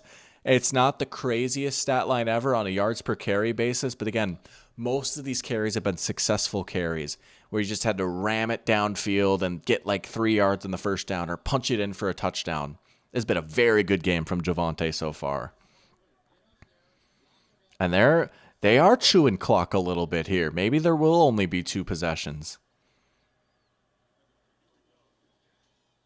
Easy money to CD. I don't know if he caught it. No, incomplete. It was an easy money look. Maybe not the best placement ever there by Dak. Could have been a little bit of a better ball. CD certainly could have caught it, but oh yeah, that's an easy drop right there. And once again, it was on Adoree Jackson. Take a drink every time I say that. This is water, by the way. What did we learn from week 1? Javonte will rush for 2,000 yards. Nah, 3,000. 3,000, actually.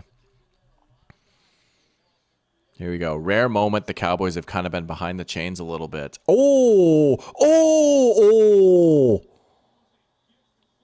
That was almost a crazy interception. Look at that. All right. Credit to Adoree there. That was a good play by Adoree. He's got his hand in there. He had to have known, like, man, they've been going at me. He was sitting on the little curl right there. Good answer by Adoree Jackson. Love seeing that. Good response. Eventually, enough is going to be enough, right? And he almost caused what would have been a crazy interception. Here we go. 3rd and 10. By far the longest to-go distance the Cowboys have had on a 3rd down right now in this game. Big 3rd down right here. Oh, first one of those for the year. Deep shot for Pickens. Good coverage by Mitchell. No way they can call that a flag. Nah. That was excellent coverage by Quinyon right there. Gave Pickens absolutely no space to work with. Use the back line as like a second defender, right? Maybe a little bit of pushing, but there's no grabbing. I feel like that's clean. That's just great coverage right there. Just ran out of space. Here comes Brandon Aubrey. Good stand by Philly, though. It looked like it was going to be more of the same. They locked in on 3rd down. They got to stop, kind of. It's like half a stop, you know? Dallas takes the lead, but man, if you're Philly, not the worst spot to be in, all things considered, right? You're down 3. You have the chance to potentially tie or take the lead. If you play your cards right, you can go into the locker room at halftime with the lead and getting the ball to start the second half. If you play this right, if you're Philly. Dallas only has 2 timeouts too. They burned one of their timeouts earlier. They can stop the clock twice and then we'll have the 2-minute warning. So, I mean, unless Dallas gets like a quick stop, like if they get a sack on first down or something, I'd be interested to see how you'd use these timeouts. I don't know. Man. Yeah, Dak and Pickens' connection hasn't been the best so far. He had that curl to him on the first drive. And then 2 deep shots to him. One was almost completed, and they drew the penalty. And, maybe that was 50-50. But I'd say that was all right. And then this last one, I mean, Dak put maybe a tiny bit too much mustard on it. But also, like, it's brilliant coverage, too. There just wasn't really, at least from what we saw from that angle, didn't really look like there was that much of a option there. So, but this is Branch and Aubrey drilling it right there. Aubrey Hive is back. I don't even want to say he had a down year last year. He just missed a few, but he's still got a cannon, right? We know he can hit from like 70 if he needs to, but he drilled it there. Dory got a stop. There we go. Sebastian saying, if I'm Schottenheimer, I'm punting there. No way, Jose. You know what I'm happy? You know what I'm happy about? No punting so far. God bless punters. They're cool. They're a part of the game. Rich Eisen always likes to say punters are people too. But you know what? We don't need to see punters tonight. We don't need to see them. It's okay.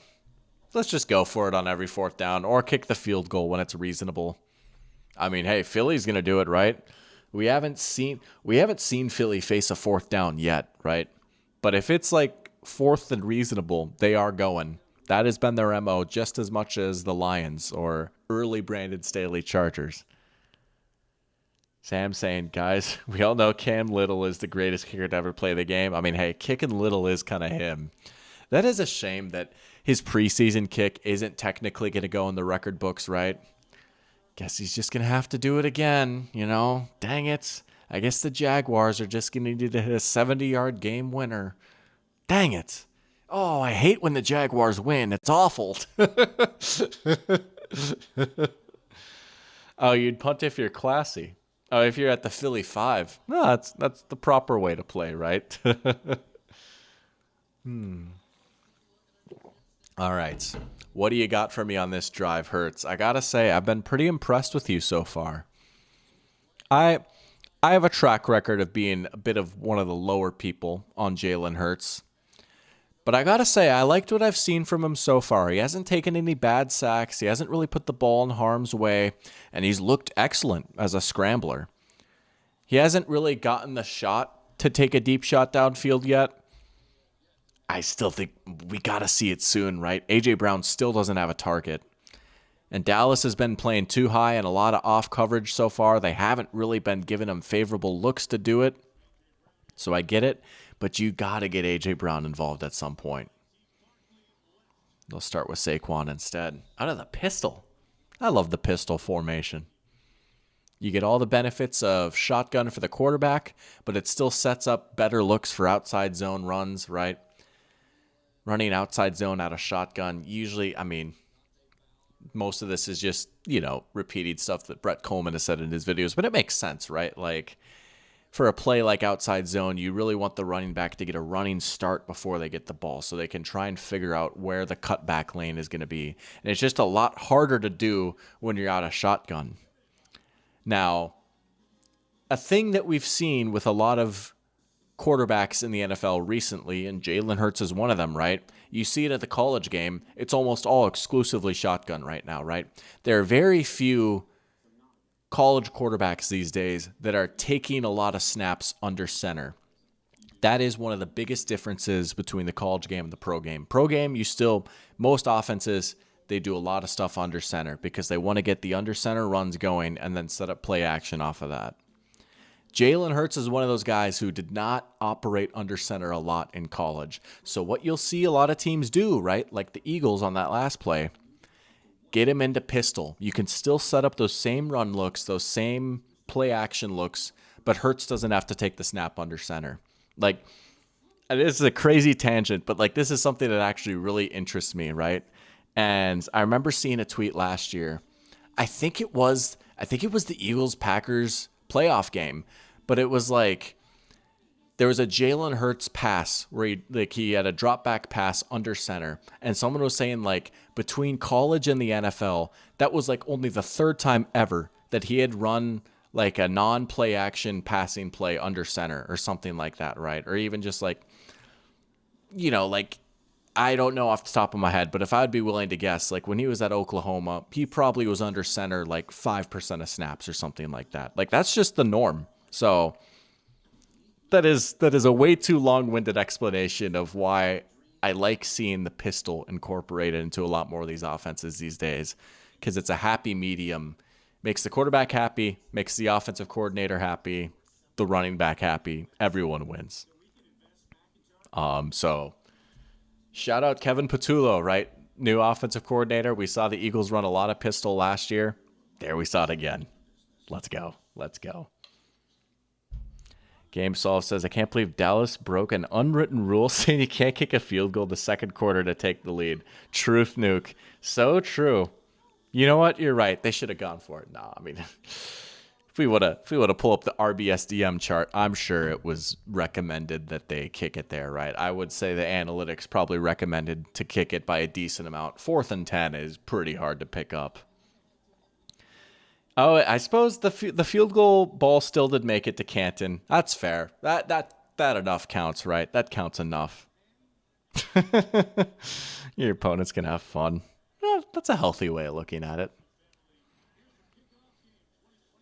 All right, 2nd and 6. Hurts just throwing it away. Okay. Man, again, there's only so much you can take away from the broadcast angle, and I can't wait for Thursday Night Football, specifically for Prime Vision, right? You can see a little bit more downfield. But from what we're seeing, at least from this angle right now, right, Hurts has a lot of time, but oftentimes he's scrambling, or we just saw a throwaway there. Pretty easy to imagine, okay, have to imagine coverage has been pretty good downfield so far. Good work by this Dallas secondary so far. All of a sudden, we have a very interesting 3rd and 6. Obvious passing down. Can the Cowboys finally get some pressure? Nope. Deep shot. There it is. There's the deep shot. It's Jahan Dotson. AJ who? It's Jahan Dotson on Kaiir Elam. Oh my goodness. A 51-yard strike on 3rd and 6, and he beat him the whole way. And that's a fantastic ball from Hurts right there. Right in the breadbasket. Eagles in business. Man, what a swing that is. That's one of the biggest plays of the game so far. Big time play by Jalen Hurts. Oh, Saquon dropped it. Oh, shades of Monday Night Football Week 2 against the Falcons last year. Saquon dropped it. Are we sure A.J. Brown is at the stadium? Still no targets for him. Man, the fantasy owners have got to be fuming right now. That's crazy. Man, that was a fantastic ball by Hurts, though. He's playing pretty good football right now, I got to say.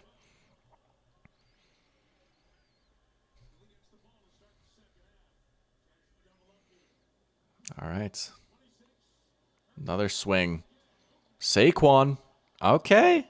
3rd and very manageable. I think he'd flirt with going for it here, too. Again, this is the Eagles we're talking about. Yeah. I'm sure that was probably a tough point for the Eagles right there. You're just starting your new season after an epic collapse in 2023. Then you have another big collapse against the Falcons.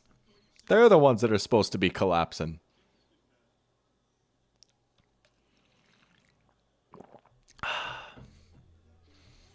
All right. They'll probably pick this up, right? They are an empty. Could this be a quarterback draw, maybe? Nope. Just a good, honest drop back.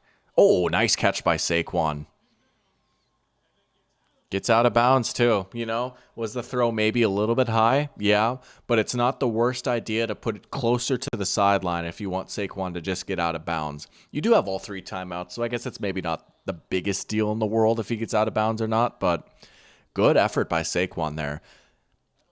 He's not like Christian McCaffrey as a receiver, but not every running back is making that catch and keeping the feet in. Your CTE or your PTSD? I think that's just Antonio Brown that has that. Well, no, if we're going to be honest, there's a lot of players that have that. But there's a little bit of pressure. Hurts making it work again, though. Look at that.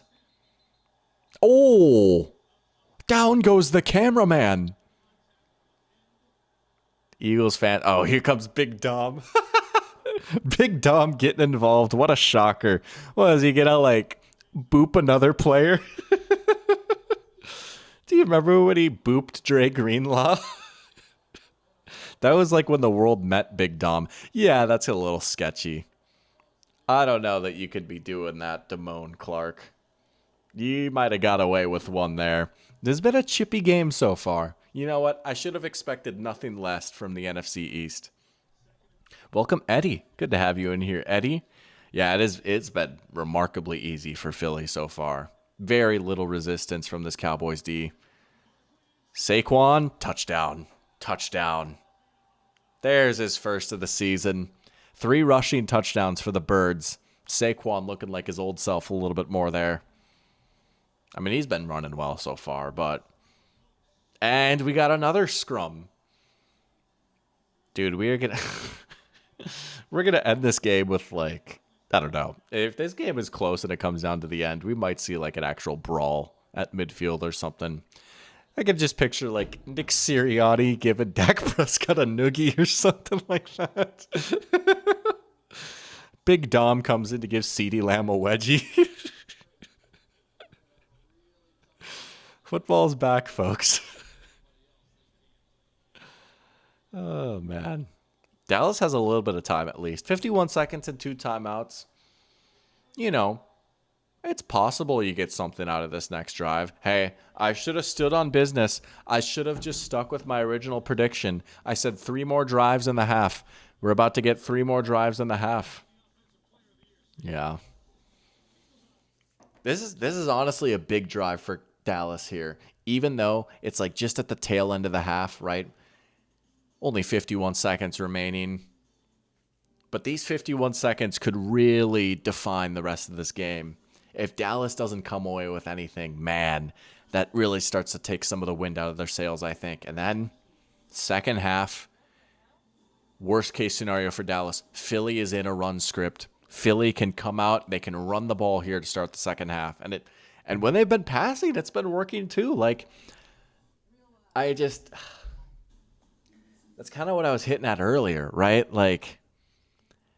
That's what's tough. You feel like Dallas's offense has played a really good first half, but I really I have a lot easier time believing that the Eagles defense can make some adjustments in the second half than I do the Cowboys defense making adjustments, because there's no tweak in the playbook you can make to make up for the loss of someone like Micah. It's not like Matt Eberflus, he's not a bad defensive coordinator, but it's not like we're talking about Brian Flores here or Steve Spagnuolo, right, where they have all these insanely creative blitzes that can manufacture pressure and get open looks for less heralded guys, right? It's just, man, we're just not as good as they are up front, and we're getting our tail kicked at the line of scrimmage, and we can start blitzing, but then we start playing with fire. I mean, we saw the first deep ball from Jalen Hurts now, right? Hit a deep ball to Jahan Dotson. Again, if you want to see A.J. Brown get involved, the Cowboys start blitzing, he'll get involved. So, this is a big, big drive right here. 51 seconds, 2 timeouts, though. That is enough. That is enough time to at least get something. Just something. Saquon finally made a play, Parachamp is saying. Yeah, I mean his stat line's all right right now, right? He's got 10 for 49 and a touchdown. That's a pretty good day at the office. Pretty good first half. You're looking at a good yards per carry. Found the end zone. He made a few plays in the receiving game. Make no mistake, he has still been the focal point of this offense, but I am very impressed with how Jalen Hurts has played too. 9 for 11, 93 yards. No picks, only 2 incompletions, no sacks, which is a big thing for him too, right? Hasn't taken any bad sacks yet. Feel like he hasn't had any plays where he's held on to the ball too long. He hasn't bitten off more than he can chew. Hit a nice shot downfield. And he's got... Oh no, they messed up the kickoff a little bit. Dynamic. It's dynamic. Hurts also has 6 carries for 48 yards and 2 touchdowns. Yeah, he's going off. He's going off. Well, now you're really backed up. Now a touchdown feels a little bit harder. Maybe you can get into Brandon Aubrey range, but that is rough field position to end the first half. Yeah, I mean, man.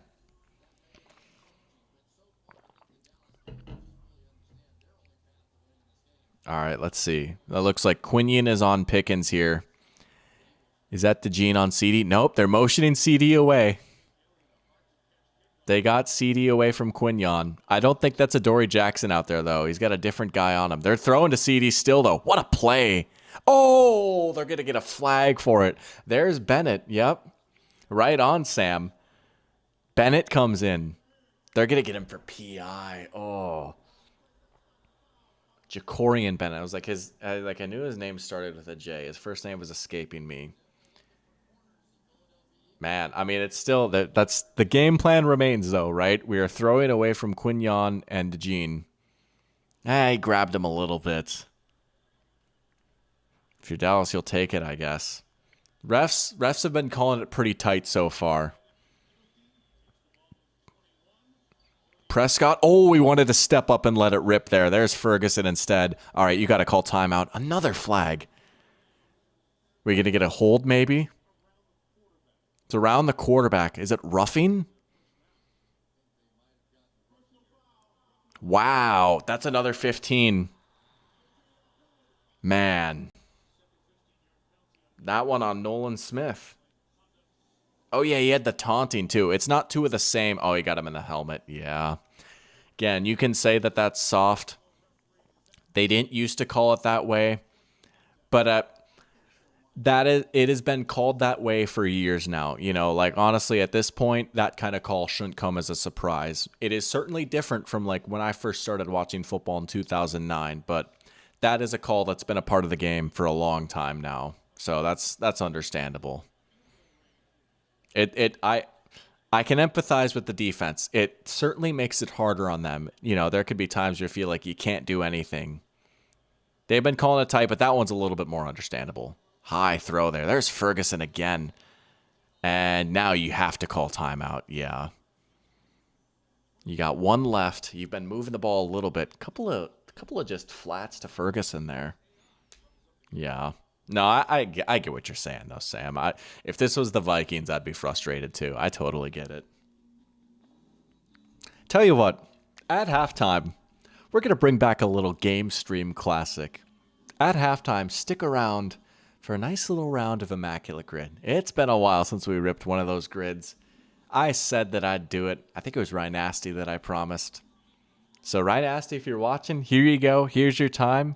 If not, maybe you've got the VOD to watch later or something. But we'll do a little Immaculate Grid at halftime. Football's back. Halftime grids are back.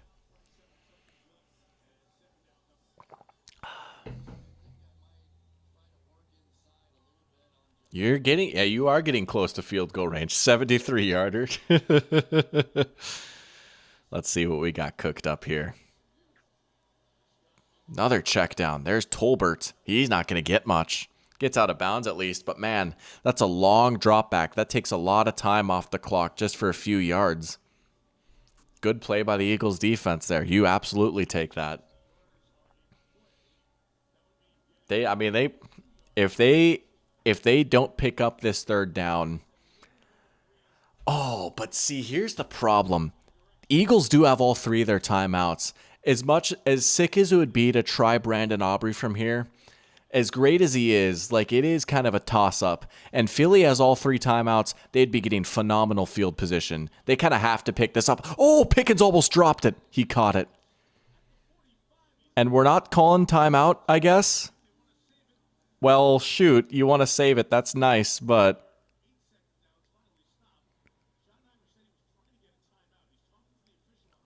oh boy. It was getting.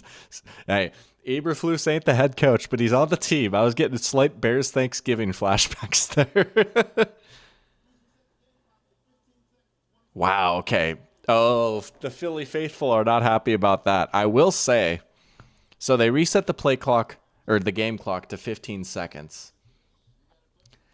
You are at the Philly 45.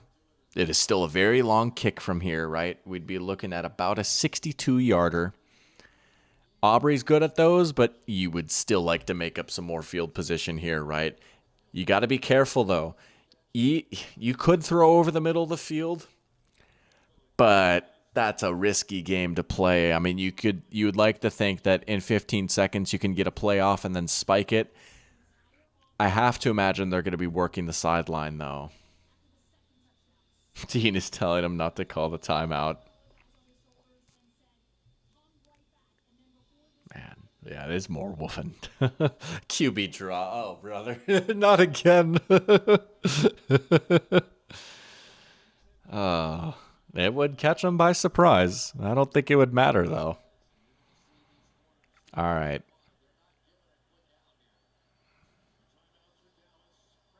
They do throw over the middle. All right, they got to hurry. They're going to get it. They're going to get the spike off. All right, they did it. All right. Wow. They just hit CD on a slant there. That's a good answer. They went up and pressed CD, right? You could hear the announcers talking. They don't want to give CD the easy out route, right? They're going to come up and press him. They hit him with a slant, and they were able to get the spike off. That was an excellent play call right there by Brian Schottenheimer. I think he's the play caller, right? Either way, excellent play call by the Cowboys offensive coaching staff. Let's see if that'll snag them 3 more points here before halftime. Was he? Oh, no, that's just an Ezekiel Elliott joke. I was like, was he actually there? Were they going that quickly? Oh, Dion, that makes more sense. Deion Sanders, the GOAT clock manager. All right, well, Eagles iced him. It is still a long kick, right? It's like, what, a 52-yarder? It's not a gimme. Aubrey definitely has the leg to hit it. You have to imagine that he will. It's not a gimme. We're outdoors. We're on the road here. Let's see.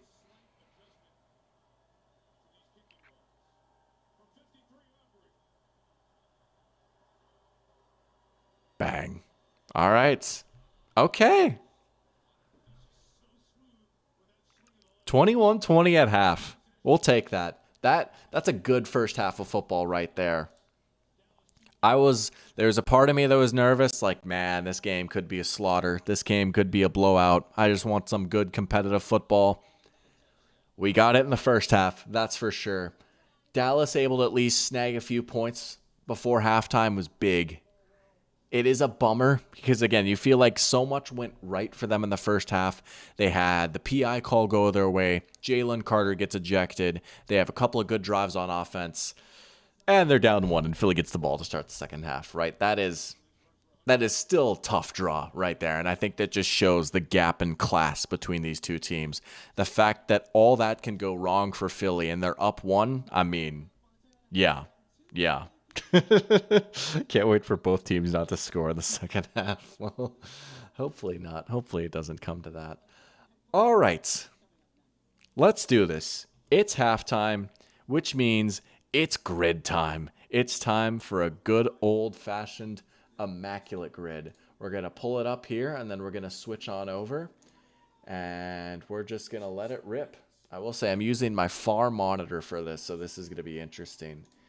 And I'm trying to just click on it. I don't want to see my stats. I just want to do it. There we go.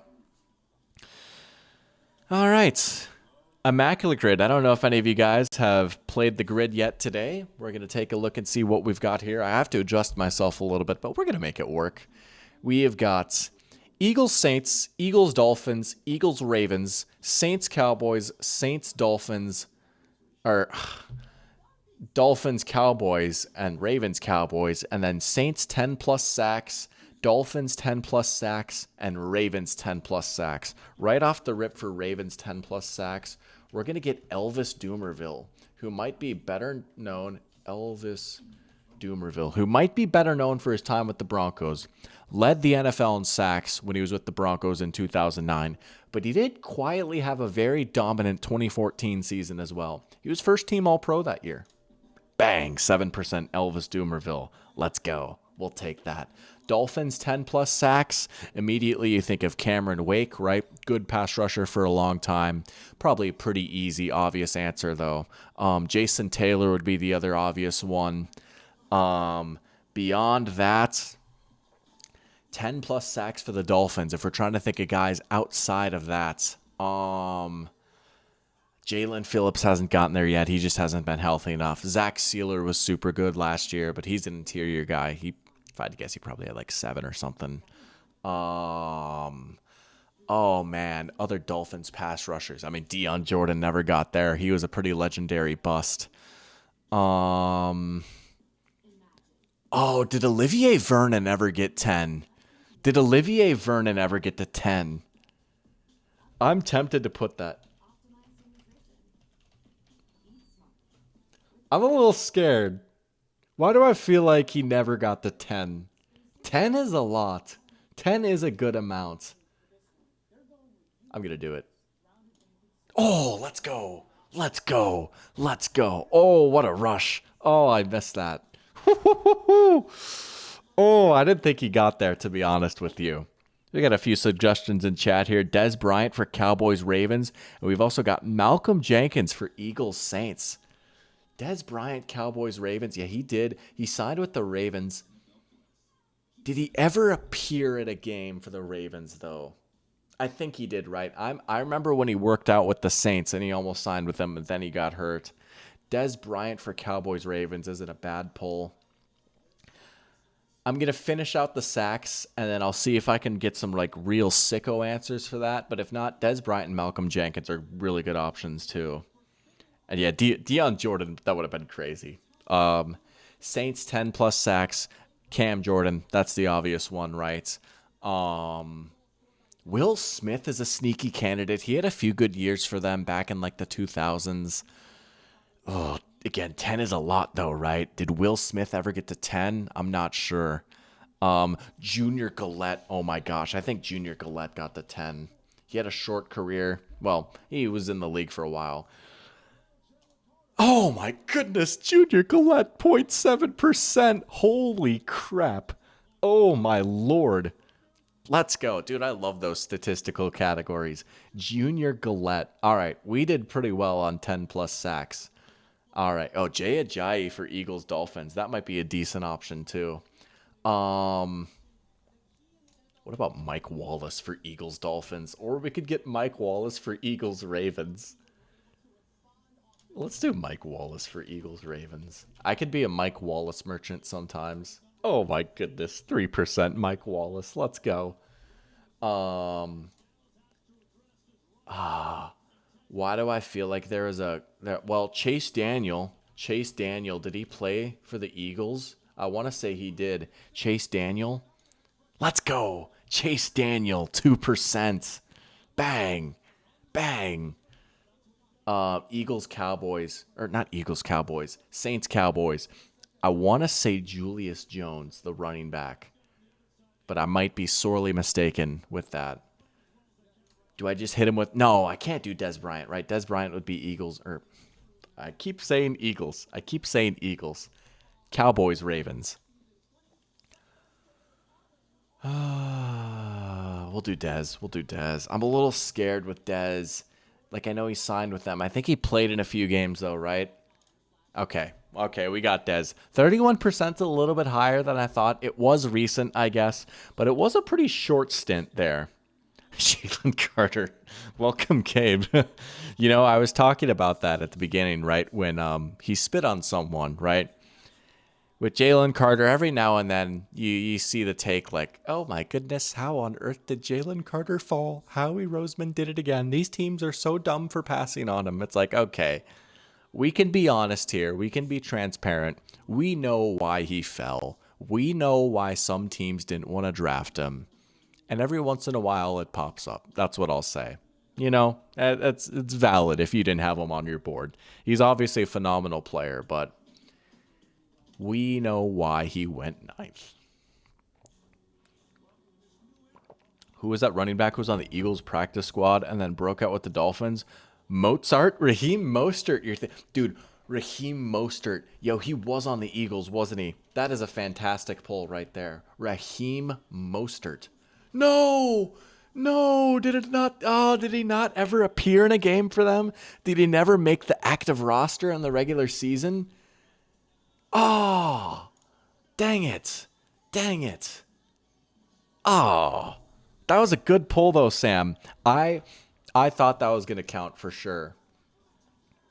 Man, okay. Well, let's see if we can finish this out here before the second half starts. We'll see. We're going to take the L. We're not going to get a perfect grid. That's a bummer. But I feel pretty good about my Junior Galette pull. So you win some, you lose some. Brandon Cooks for Cowboys Saints, whatever. That's going to be a pretty high percentage one, but we'll take it. 56%. Good Lord. He's probably the most answered one.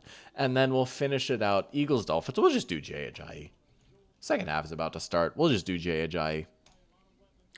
252 rarity score. We can do better. We are going to do better next time around. But you know what? It's our first halftime grid of the season. Oh, Cedric Wilson would have been a great one. I forgot he went to the Cowboys. Cedric Wilson's a fantastic pull right there. Yeah. We won't do overtime. Overtime is fun, but we're going to be honorable here. Most common answers. Oh, yeah, Darren Sproles would have been nice. Yeah. Well, cool. 252. We'll get them next time. We had a few common answers, and then we missed one. But we also got Junior Galette. Mozart. That's awesome. Am I tripping, though? Like, I swear, I've been on Raheem Mostert's Pro Football Reference page before, and I swear the Eagles are listed on there. No, they are not. No, they are not. That's crazy. All right, he didn't appear on their active roster. Man. Dang it. Oh, well. What can you do? What can you do? Oh, what can you do? All right, I'm excited for the second half of football, though. I'm excited to see what we've got in store here, if Dallas can keep hanging around or not. Again, I think if you're talking about anything, if you're the Cowboys in that locker room, right, it's how on earth do we get pressure and how on earth do we stop the run? And I just sound like a broken record, but I don't know that there's too many X's and O's adjustments you can make, Like, again, like Donovan Ezaraku, he's got his welcome to the NFL moment. No, I don't know. Yeah, the Eagles did win a Super Bowl with Jay Ajayi. That was an interesting backfield, right? They had Jay Ajayi, LeGarrette Blount, it was Kenneth Gainwell, or was it Wendell Smallwood? One of those guys. It might have been Wendell Smallwood. I don't think Kenneth Gainwell was quite there yet. But yeah, they had Wendell Smallwood too. That was a fascinating backfield. But yeah, Super Bowl champ. No, you're all good, Sam. Hey, I honestly, like, I'm sure that name might have came to me at some point, and I totally would have put it organically too. I swear, like, I've seen photos of him in an Eagles uniform before, but I guess it was just practice squad or preseason, Corey Clement. Yes. Yeah. Good call. Corey Clement. You're absolutely right. Caught a pass in the Super Bowl. Man, that was a great game. No, Corey Clement's a great call. He went to Wisconsin, right? I know they had one of those small backs that went to Wisconsin that was like a cult hero for a little bit.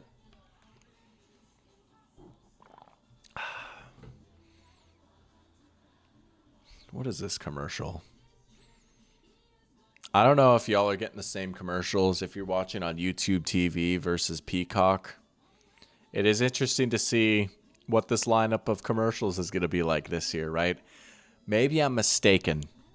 And maybe this is just me being a stupid consumer brain person, but what was the big commercial from last year's season, right? I feel like I'm trying to think if we had like a signature commercial from last season.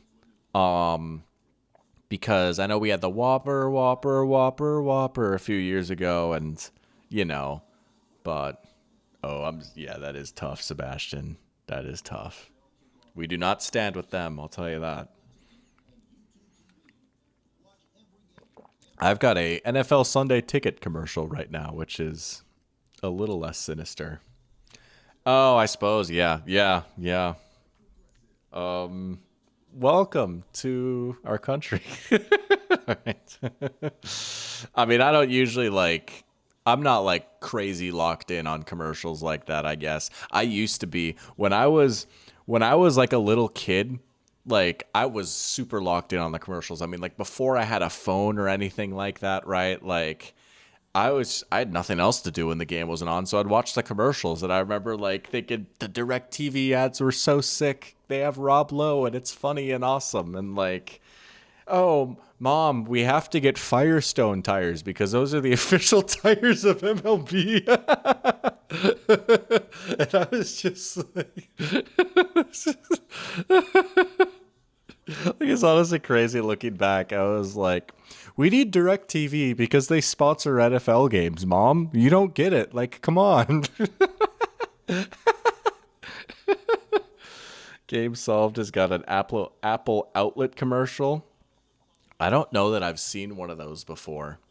I mean, I've seen like Apple. Is it like outlet as in like, oh, you don't have to plug in your phone, or like the Apple outlet store? Because I know like there's an Apple outlet store, but I feel like I've never seen a commercial for it. You know what I'm saying? Oh, medicine commercials? Yeah, those are interesting too. I remember it was so awkward for me as a kid when like I was watching football with my parents and the Viagra commercial would come on and it's like, don't laugh, don't laugh. Or, you know, sometimes they'd switch it up and pull out Cialis on you. It was through watching football. That's how I learned about those. And I remember when I was a kid, I'm doing too much, but I don't care. I remember when I was a kid, I thought they were saying a reptile dysfunction. So I thought that like like if you got bit by a snake or something that your pee pee didn't work like that anymore. It's I thought he was saying a reptile dysfunction. Like, oh, a reptile gotcha. And then later I learned that it was not that. Oh, the singing outlet. You're absolutely right. That was the signature commercial from last year. You were absolutely right. Right on. What's up, Parker? Let's go. Good to have you in here. Hope you're having a good night watching the game. It's been a good one so far. Can't complain. Can't complain. 2nd and 5.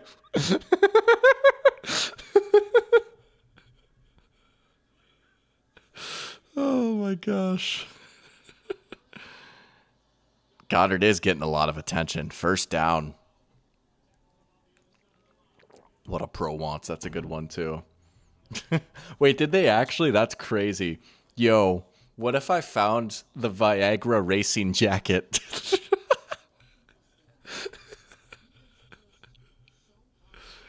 What is that, like six? It's 6 catches for Dallas Goddard now. 6 catches for 35 yards. That's a Wandell Robinson type of stat line right there. There's your Giants mention. A lot of quick hitters. Kyer Elam's been getting picked on a little bit. Which shape was the Viagra car? Oh, man.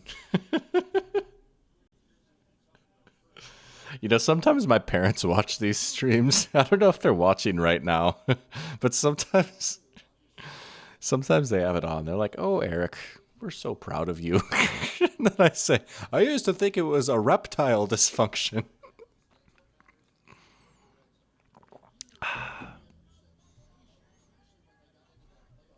There's Pistol again. Let's go. Pistol's back, baby. Look at that wide zone. Barkley cut it up. Oh! Meeting the shoulder pads.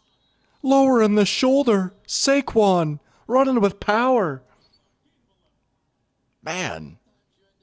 That's a big boy run right there. You know, for all the attention Saquon gets as a shifty guy, a guy that's good in the open field, and rightfully so, he ain't afraid to bring the boom either. Look at that.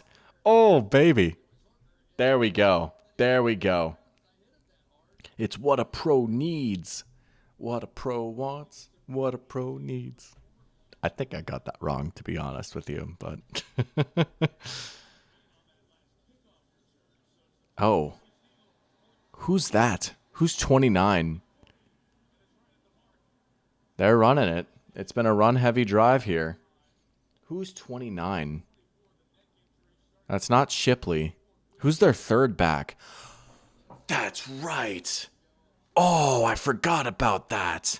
A.J. Dillon's on the Eagles. That's crazy. I completely forgot about that. A.J. Dillon with a big run. 9-yard carry. Wow. Wow.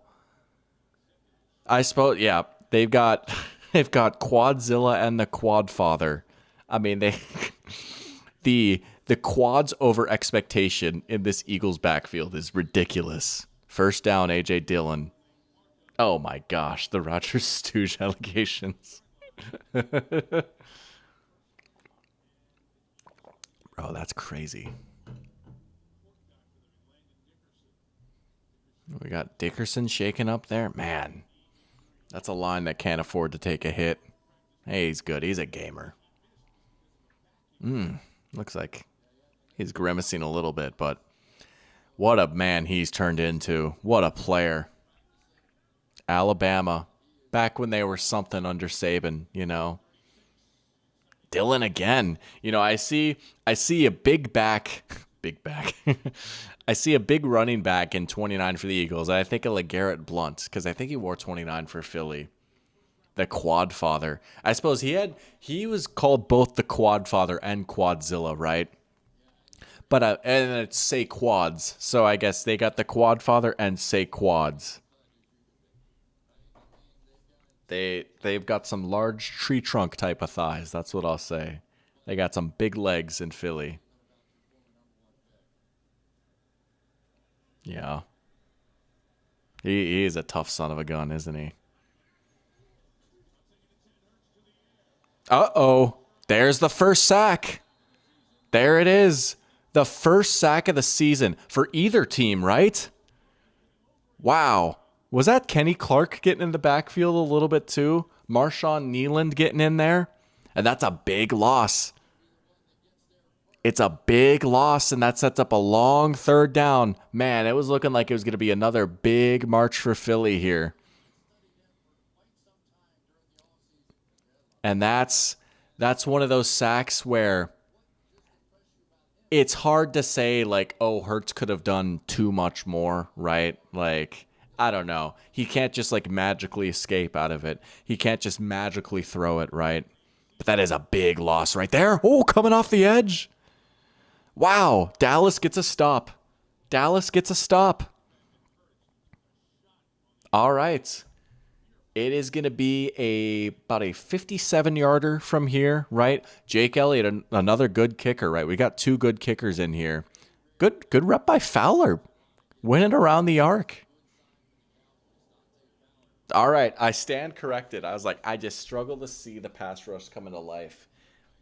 Back-to-back plays. They finally got pressure. 58-yarder, NBC is saying. Okay. Long kick from here. Money. Oh, what a kick. Nailed it. Whoo. Oh, I don't know. That did not look like a cooked leg right there. My goodness. Whoo.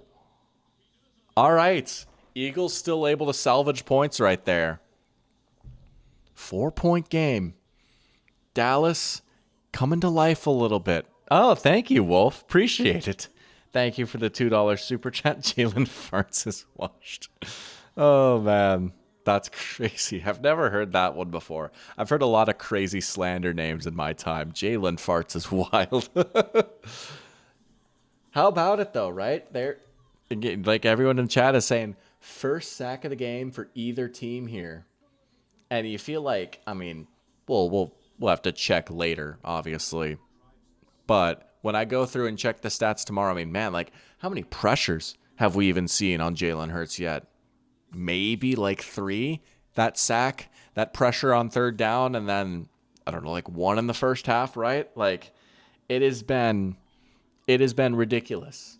But that was a positive sign for Dallas there. They still can't really stop the run, though. That's the thing, right?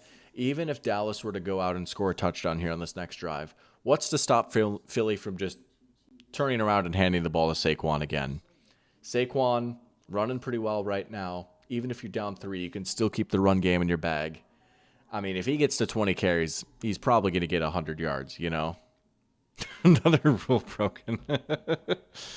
Saquon shortly. Oh, man. Sometimes I'm like 8 and I laugh at stuff like that. You know what I'm saying? Elliott already made as many 50-yarders as he did all of last season, according to StatCast. Did he really? I know. I guess he did kind of have a downish year last year, right? It's gonna look weird. I'm gonna scroll for a sec. Oh, wait, did they pin it to the top? Did ESPN pin the scoreboard to the top this year? They did. Okay, that's nice. Well, it's still gonna look weird when I look at Jake Elliott's stats. Did he really only hit 150-yarder last year? Well, all B, he did. He was 1 for 7 from 50-plus last year. Dang. I didn't know it was that bad. After going 7 for 8 the year before. Being a kicker is a fickle business. Well, there you go. Good poll right there by StatCast, Next Gen Stats, or Stats by Sebastian, maybe. We can call it that. Stats by Sebastian. Yeah, you can see Jake Elliott's head right there, just peeping out. Oh, the AJ Cleveland Browns. Good question for Pear Champ. What are the chances that the Chargers actually beat the Chiefs? I'm going to say decent. Full disclosure, for the Pick'em Challenge, I did pick the Chiefs. I do think the Chiefs are going to win, but I would not necessarily rule out the Chargers. Now, I think there's a few things that's got to go their way, right? I think if you're the Chargers, what concerns you the most is Chris Jones. Chris Jones versus that offensive line could be a real problem. I'm not the biggest fan of the interior offensive line, and especially being out with Rashawn Slater now, right? One thing the Chiefs really like to do, and they've done this a lot the past few seasons, is on third down, Chris Jones is lining up at edge, right? He's their best pass rusher. He's certainly athletic enough to do it. They just put him at edge. Third down, it's going to be Trey Pipkins on Chris Jones or Joe Alt. And Joe Alt's a great player, right? But like either one of those sides, advantage Chris. You know what I'm saying? So, I mean, Chris Jones alone could take over that game. It could be a slop fest though, right? Last year, the field in Brazil was a little weird. They had like weird playing conditions. It's a 9:00 local time kickoff, which is a weird time for a kickoff. It's a long flight for both teams, right? We saw last year plenty of wackiness. And when I say wackiness and slop fest, I don't mean that like the game is going to be bad. I think the game is going to be awesome, right? I'm pumped for the game tomorrow. But with weird stuff like that, you know, it gives the underdog a little bit more of a chance. Another big matchup to watch is going to be McDuffie on Ladd McConkey, right? Those two are probably going to be working in the slot a lot. Ladd is really the only trustworthy receiver on the Chargers right now, or maybe you get Trey Harris going, but I'm going to lean Chiefs because Chris Jones against that line scares the crap out of me. But I could see a world where the Chargers win. If the Chargers get the run game going, maybe Chiefs defense could be maybe a little bit more susceptible to the run this year. Maybe a big game from Hampton. We'll see. Oh, nice toss. He got it. What a run by Javonte again. Again. Downhill. Not pretty for the yards per carry, right? But that is objectively a fantastic run right there. First down Cowboys, and they needed that. Maybe they'll fix the field this year. Yeah, I'd like to think next time, like this year, second time around, they'll be a little bit more prepared. I guess I don't know. And I won't claim to be like an expert in this kind of area, but it'll probably be a little bit better, right? You'd like to think so. Oh, brother. Oh, there's a deep shot. Oh, that's crazy. That wasn't the Jake Ferguson, but there it was right there. That's the signature Dak throw, the seam ball to the tight end. They tried it right there. It wasn't to Jake Ferguson, but that was the look I was waiting for all game. Trying to test these linebackers vertically. That was a tough ball to fit in. Well defended. Looks like we got an eagle shaking up here too. Man. Yeah, that was a near pick. I mean, it's a dangerous throw, right? Dak loves playing with fire, especially with throws like that. That is the Dak special right there.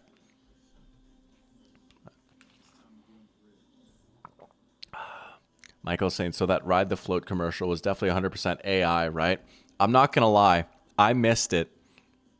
I didn't see it, but man, AI commercials. No, the robots are coming. No. Dak picks Scott. He's calling it this drive. No, not my glorious King Dak. He's too nice with it. He probably will. Now that I said that.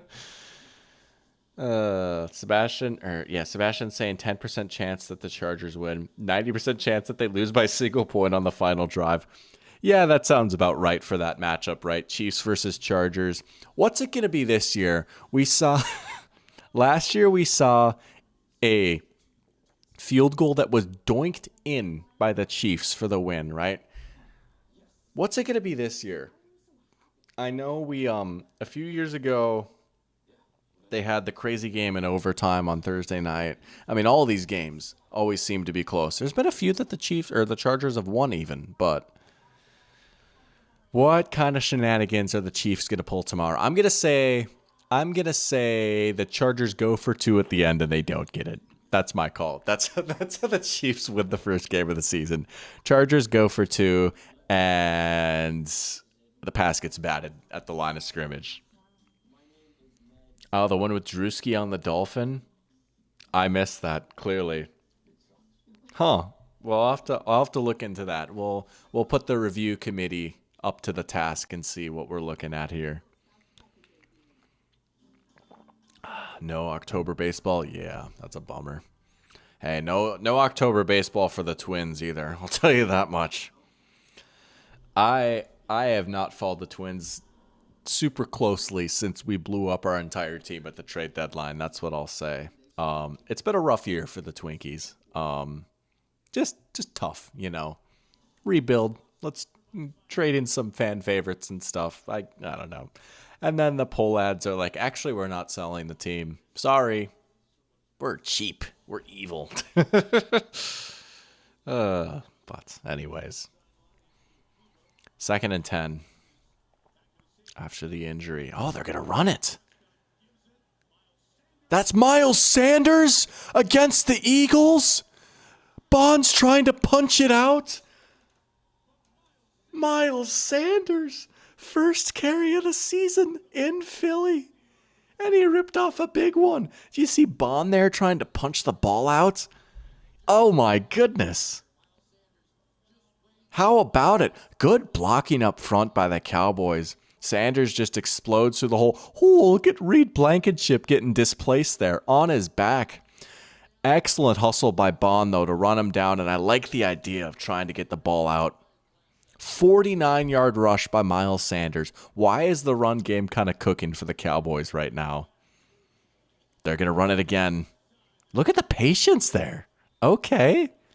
Flag. We'll see if this comes back, maybe. Oh, that's right. They did have the Class A gambling thing. I forgot about that. Dude, we're going to start seeing that more and more. I really think so, right? Because this next generation of athletes, they grew up with stuff like Prize Picks and FanDuel and all that being normalized to them. It's honestly crazy, dude. It's crazy. Yeah, Booker has played well so far.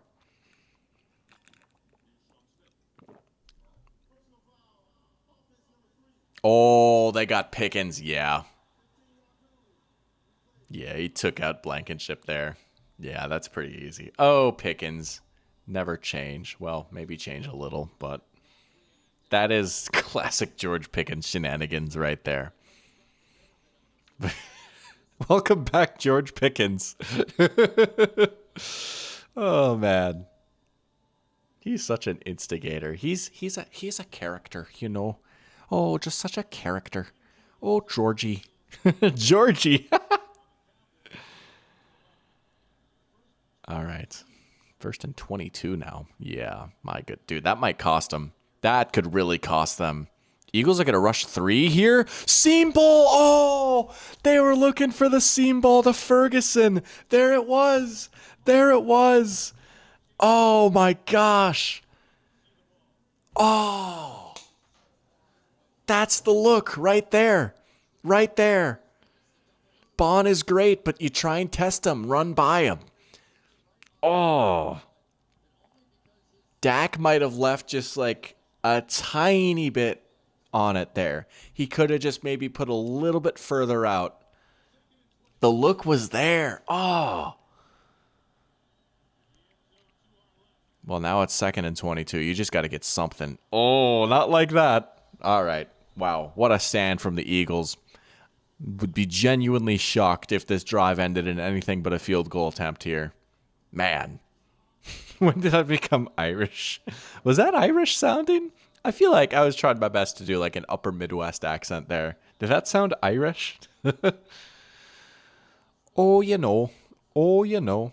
I am mostly, I won't say mostly Norwegian. Very Norwegian. That's what I'll say. I don't know the exact breakdown. I don't have like the stat cast of everything that's going on genetically. I did see a tweet though that is actually like specifically for me that I'll get into after this 3rd and 22.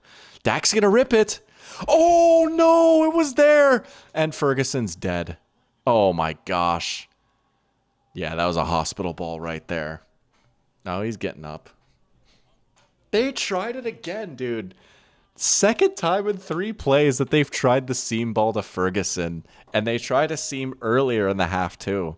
Dak just, that is his throw right there.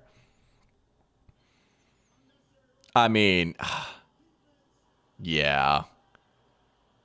It's tough, right? Again, like, what are you really supposed to do if you're Blankenship? Man, Ferguson could have caught that. You know what's crazy? Last second in one of my fantasy leagues, my tight ends are Jake Ferguson and Colston Loveland. Last second, I decided to put Ferguson in instead of Loveland because I thought they were going to try and hit that a few times and they might actually get a chance to hit one against Philly. Oh. Jerry paid the refs. I mean, that's fair. Again, like, is that a typical call from like 2008? No, probably not. But I think it's fair. Like, that call is pretty normal at this day and age in the NFL, right? I feel like we see that pretty often now. Oh, ball. I look away for a second and the ball's out. Oh my goodness. Well, there you go.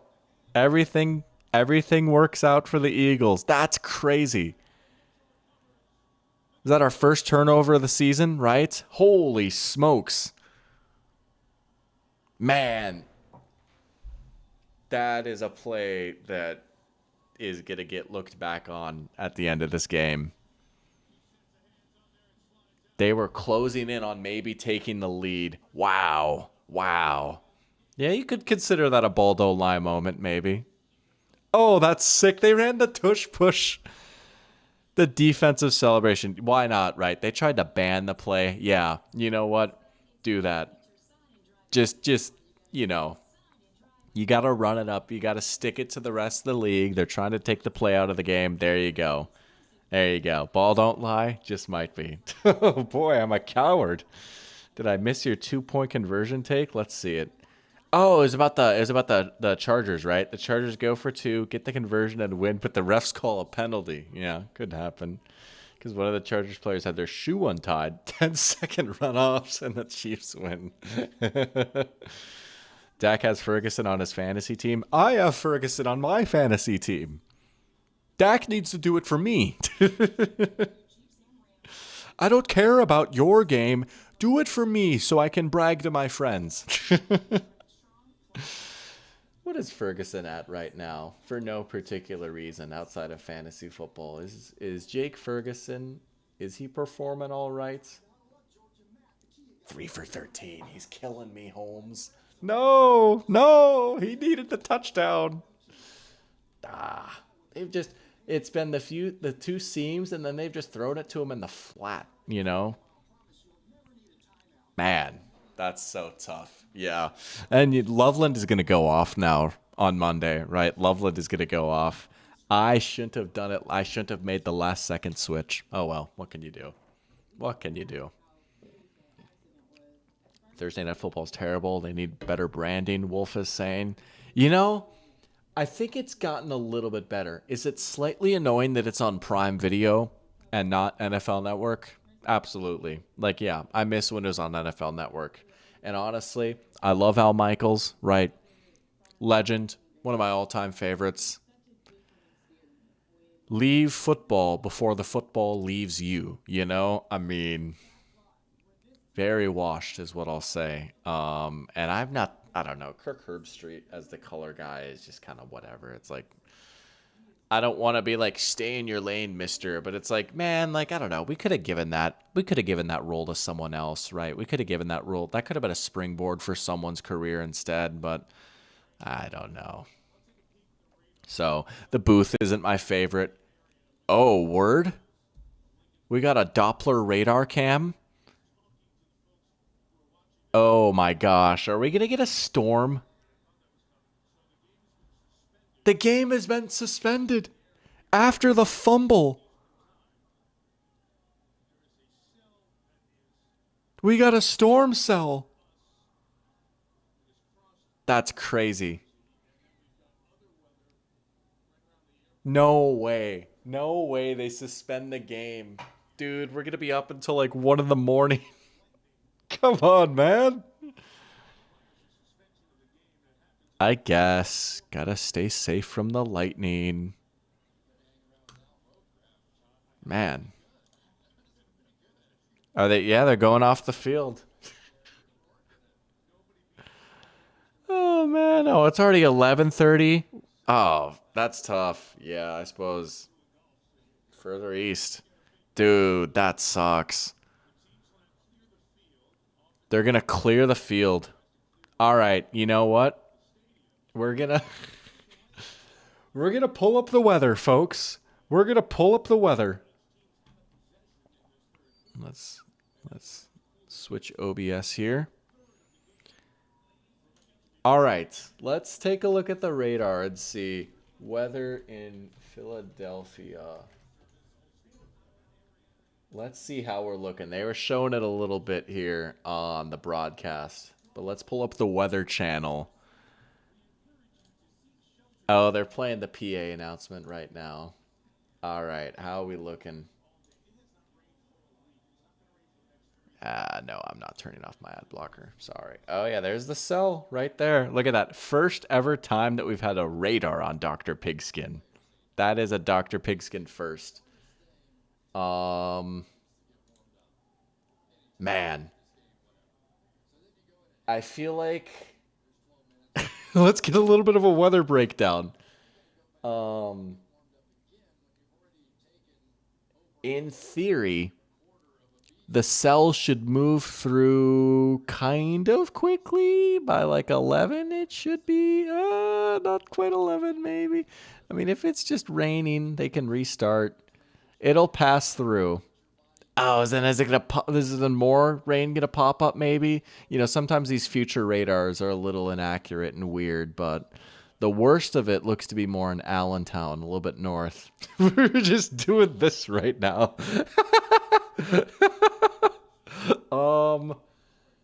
Well, what are we going to do? We already played Immaculate Grid. What are we going to do? Well, we have a weather delay. I gotta say, this is also a Dr. Pigskin first. There comes the rain right there. The rain is now starting. I did not mean to do that. I meant to do that. I don't know. What do we feel in chat? Part of me is leaning GeoGuessr maybe. Should we rip some GeoGuessr while we're in the middle of a weather delay? I don't know how long this is going to take necessarily. I know I've promised some people GeoGuessr before. Sporkle's not a bad call either. Maybe we'll do a little bit of both. I tell you what. We'll do GeoGuessr. We'll do a round of GeoGuessr worldwide. And then we'll find a Sporkle quiz to do. How does that sound? Looks like Joao and Gabe both got their answer in kind of at the same time. Let's do that. All right. We have an excuse to play some games. Look at that. Another vote for Sporkle there. We're going to get a nice mix of both in. We are going to do a little bit of both here. I'm going to have to be a little weird with my setup because I'm, down a screen right now because I've got the Xbox hooked up. All right.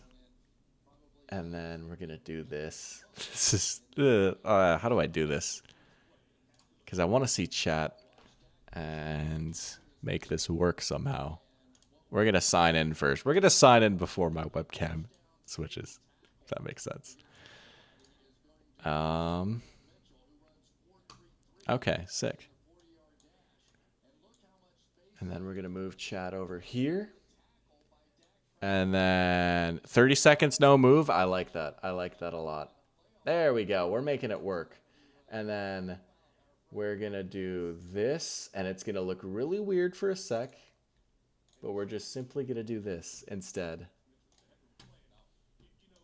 There we go. GeoGuessr is up. All right, folks. We're going to play 30 seconds, no move, worldwide GeoGuessr. Then we're going to do some Sporkle. And then, not a bad idea from Parachamp either. Once we're through with that, we will take a look at some of the fantasy performances from the players of this game so far. Because I gotta say, there's been some big numbers so far. Thank you, Gabe. Appreciate the $2 super chat. 30 seconds, no move. World, your wish, my command. All right, let's do this. Classic maps. I think I know how to change the settings. Where is world? There's world. All right, 30 seconds, no move, nice, honorable, hard GeoGuessr. Look at that. They show DAC conditioning right now. It's a weird spot to be in for the players, right? They're talking about you got to get warm and stuff again. All right, here we go. Man, we got to make up our mind quick, folks. I don't know where this is. Why do I want to say Brazil? This is probably not Brazil. But we're going to guess Brazil. Yeah. Oh my gosh. Not even close. Yikes. 26 points. Oh, that's a bummer, Sam. Sorry to hear that. Am I going to be streaming every Thursday night game? Good question. No, not every Thursday night game. I'm glad you brought that up, though, before you go.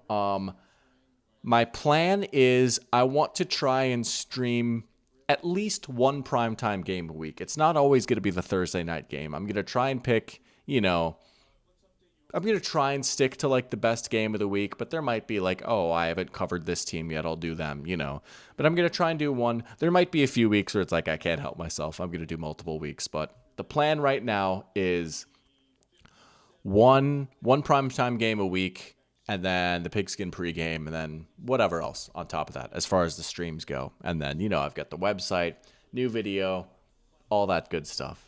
Dude, I'm sorry. I failed you, Joao. Yeah, this is clearly not Brazil. All right. Let's see if we can do a little bit better on this next one. Bar Pedro, we got the Coca-Cola sign. This has got to be, I'm thinking Mexico, right? I mean, we're seeing Spanish. Could this be just like super South California? That does not look Californian. We're going to say Mexico. We're going to say near the border, though. I don't know. We'll say like right here. Oh, my goodness. Oh, it's a disaster. It's a disaster. Oh, man. Oh, good question from Sebastian. Am I going to keep doing the Wednesday stream just for league-wide news? Maybe. I don't know. I'd think about it. I would consider it. That's not the worst idea in the world. Just to like hit the news on like recap games and stuff. Cause yeah, the pregame is more like previewing stuff. I tell you what, if I carve out time in my schedule, I can try and make that happen. A game stream, a pregame stream, and a recap stream. I've never done that before, but that's not the worst idea in the world. Michael's saying estimated 11:27 is the time for resuming the game. That's crazy work. That's actually crazy, dude. Oh my gosh. Are you serious? Are you serious, man? Dog.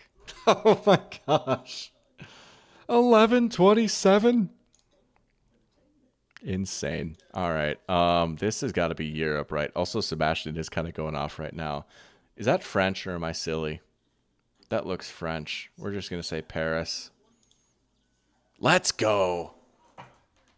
Finally. Finally. Finally. Let's go. Mike McDonald, indeed. Someone said Mike McDonald. Sebastian built this channel. All right. Let's see. We got two more here. We got Nicolette Avenue. Ain't no way this is in the Twin Cities. I know there's like Nicolette Mall, but that's closer to downtown. It kind of looks like Minnesota, though. I'm going to say Twin Cities. Da! Da! Da! South Dakota? By Huron, South Dakota? Dang it. Oh, they're showing the radar. Canton, Michigan. That would have been crazy. All right, last one, a GeoGuessr here. All right. Japanese, right? It's got to be. Is that Japanese?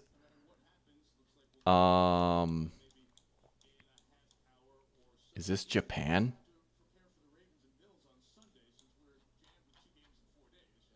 Say near Tokyo. No! Oh, it was not Japanese. It was Hong Kong. Dang it. Dang it. Dang it. Oh, well. All right. Well, we had a few decent ones and a few bad ones. All right, let's do some Sporkle. Let's find a good NFL Sporkle quiz.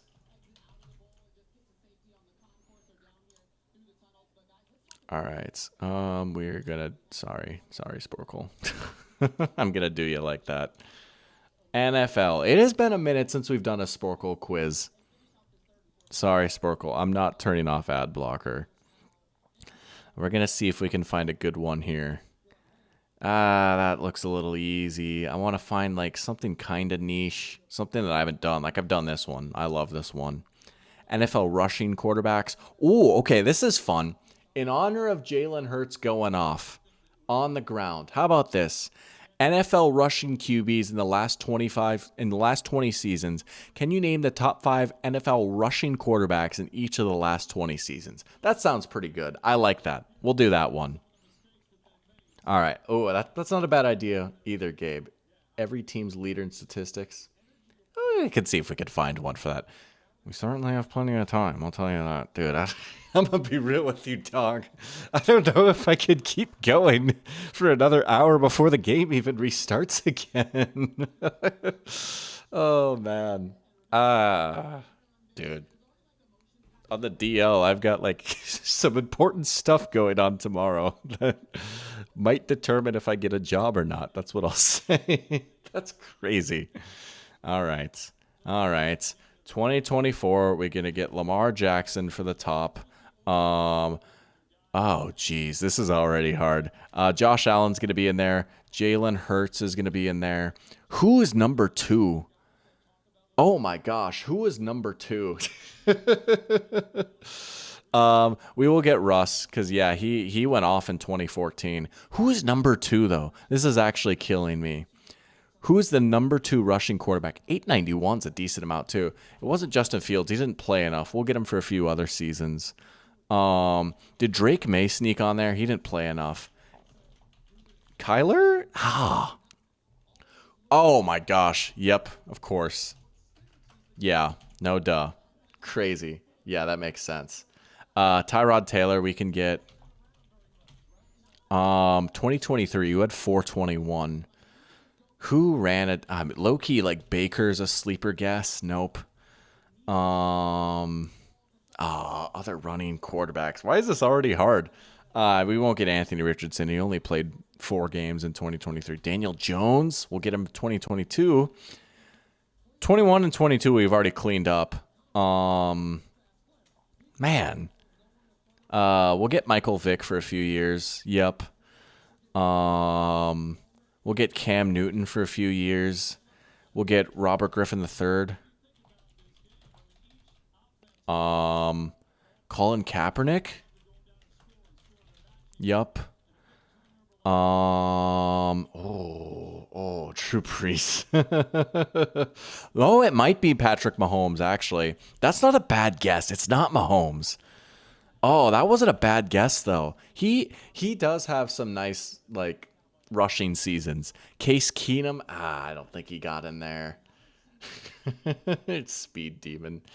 Hey, yo. I just saw that now, Cape. Man. What about, like, Donovan McNabb? Oh, okay. Tony Romo? Probably not. Terrell Pryor? We'll just... Yep. Nice. Yeah, Pryor. There you go. Good call. Alex Smith. Oh, how? That's crazy. Not in a million years would have I guessed Alex Smith. What a call right there, Eagle Eyes. Let's go. I would have never seen that coming. That's crazy. 2009 was a pretty dry year for running quarterbacks. Aaron Rodgers probably is in there. He was a scrambler for a little bit. Case Keenum. I tried it for you, Andrew. Just tried it there once. These late 2000s, mid 2000s might be a little bit tougher. I'm just trying to think of like other like running quarterbacks from that time, right? Oh, could it be Jordan Love? No, that's not a bad guess though. Man, Desmond Ridder. Oh, I thought for a second it might have been. Oh, geez, this is a bit of a tricky one, I gotta say. Man, I'm gonna have to refill my water soon. Christian Ponder's not a bad guess. He actually did have a few decent running seasons. Nope. Oh, I guess he would have been 2012 if anything. Tim Tebow. There you go. Tim Tebow. Aaron Brooks is a good old school, Paul. How about Vince Young? Vince Young? Oh, we get Vince Young for a lot of them.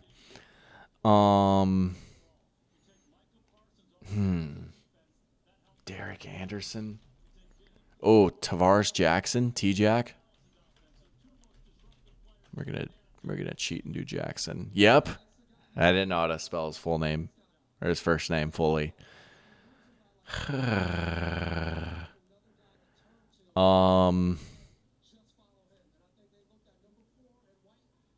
Bro, yeah, they're still in the weather delay.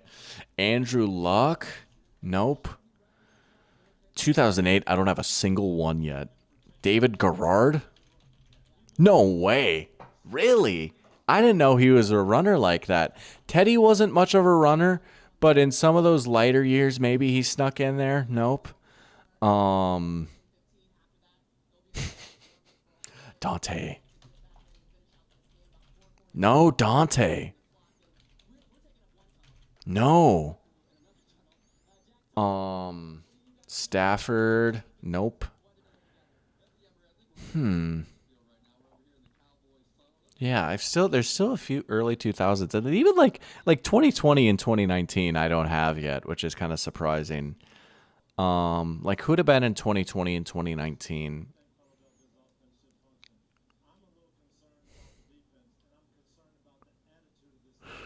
Oh, maybe McNair. Yeah, Air McNair. Nope.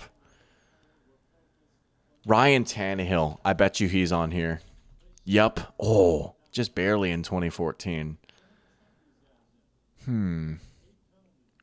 Oh, I know who. Yup.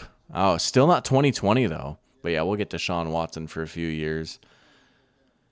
Taysom Hill? Did he count? It was Taysom Hill. Taysom Hill. Mariota? Yep. Gotta be. No! Really? Not Jameis Winston, right?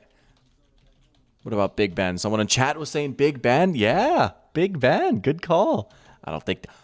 Oh, David Carr. I was like, there's no way. Derek Carr. Blake Bortles?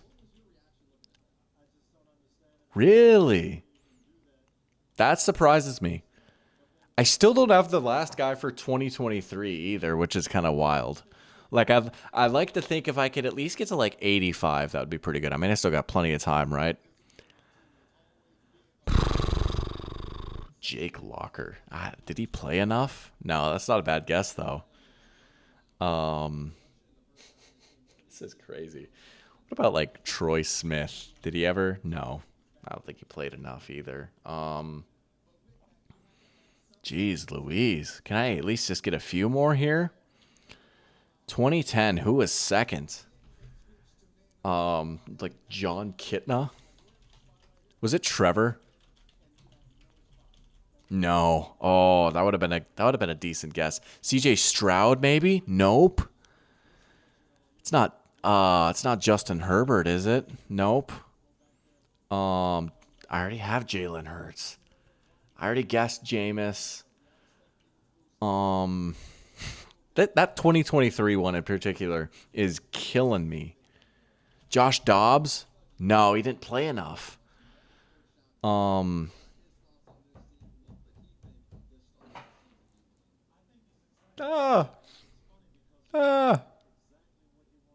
this is killing me.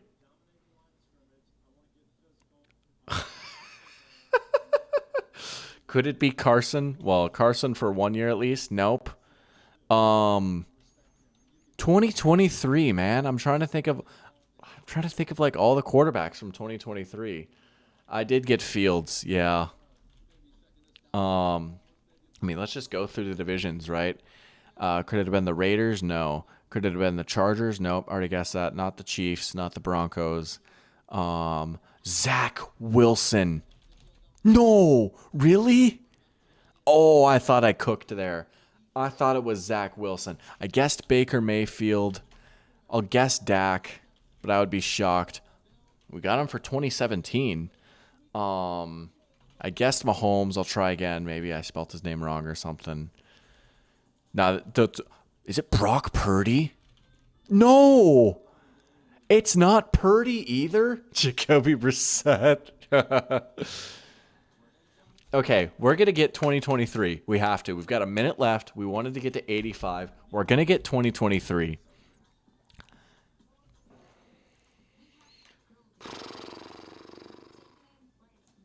Jeez, I tried Jordan Love. I'll try it again. It's going to absolutely floor me when I see it. Like, it can't be any of the Vikings. It can't be a Packer. Jake Browning? Was it Joe Burrow? No. I guess Deshaun. This is actually wild. I don't know what to say, man. I'm running out of time.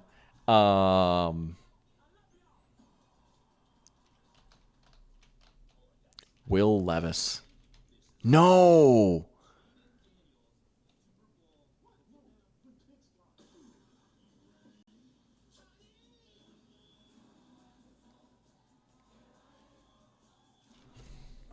Hands off. Time's up. Joshua Dobbs, get out of here. Oh, I thought I just like typed Dobbs. It was Dobbs. It was Deshaun Kaiser, Trubisky, Minshew, Josh Freeman for a few, Jason Campbell. Oh, Tyler Thigpen led the NFL in rushing. Jay Cutler, Geno would have been good. Davis Mills would have been a good guess. Joshua Dobbs.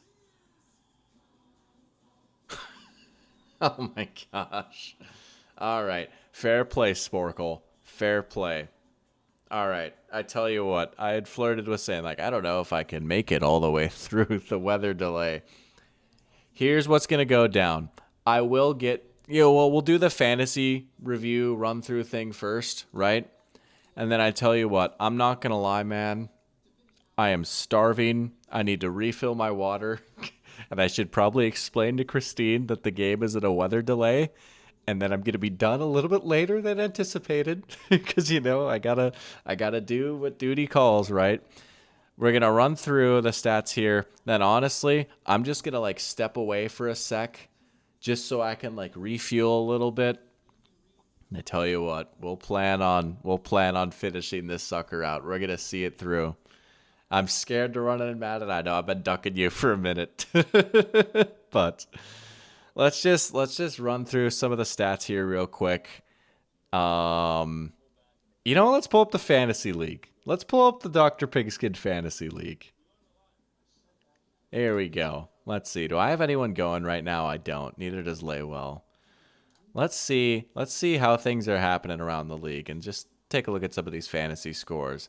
How about Alina? Okay, Alina, I see you. 21 points. Let's view the full scoreboard here. Got Jalen Hurts. Yeah, that'll do it. 21 points. Only 2.9 for Devontae Smith. Saquon's doing pretty well right now. Sad Falcons noises. Oh, poor Henry. Jake Elliott's doing all right so far. Yeah, who has A.J. Brown? That's the million-dollar question. Which poor soul has A.J. Brown right now?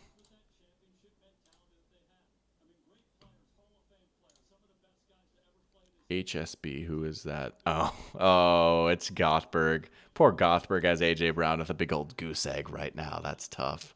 A pigskinless stream. I know we've had it a few times. It'll be pretty quick. I won't be gone for too long. I just need to like get some water and get a snack and just like explain to Christine what's going on right now so she's not confused when I'm like done at like 12:30 in the morning. But all right. Yeah, I don't anticipate being gone long. I'll just be gone, just stepping away for like a few minutes. So if you guys just want to chill for a little bit or go do something, I'll say I'll shoot to be back at like 11 or something like that. 11 my time. So like 8 minutes from now. And then we're going to see this thing through. You know what? We've waited so long for football. I'm not going to let a little weather get in the way. So we're going to stick it out. We're going to stick it out here. But I'll be right back.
Boo.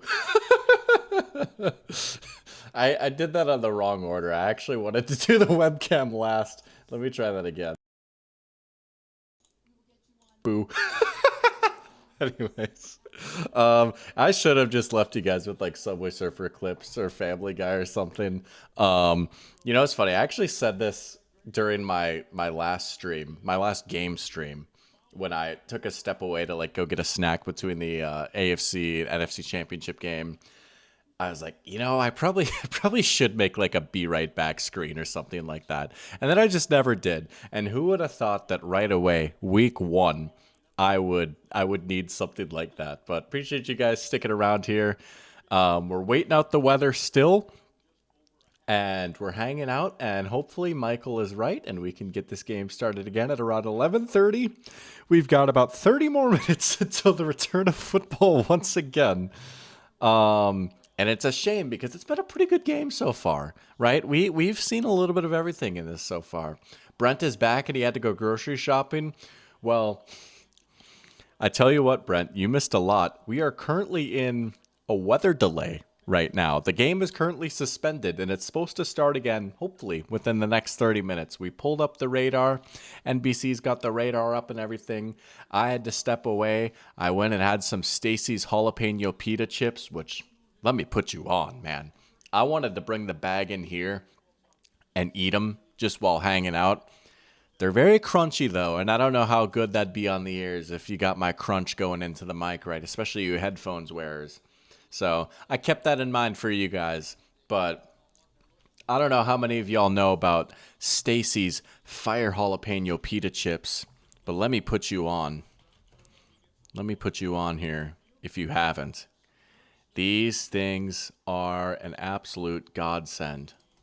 Let me put in jalapeno. They can be a little hard to find sometimes. We're going to switch. Hold on. Dude, my setup is so compromised right now, but we're chilling. These things right here. Oh, baby, they're dangerous. Man, if I'm in the right mindset, I can eat a whole bag of these in one sitting. I may or may not have done it before. Oh, yeah. You know what? I don't even dip them. If you want to dip them, that's fine. That's cool. I respect it. Anyways, it was just such a good snack. I was going to say snack. I have to share it with you guys. And then I said schnack, but I like schnack. Good Lord, could the game start again, please? All right. We're going to try and reset the OG setup that we had here. How on earth were we doing this again? Okay, here we go. So we did this. Sorry, I'm like walking myself through OBS right now. I'm sure this is really interesting for you guys.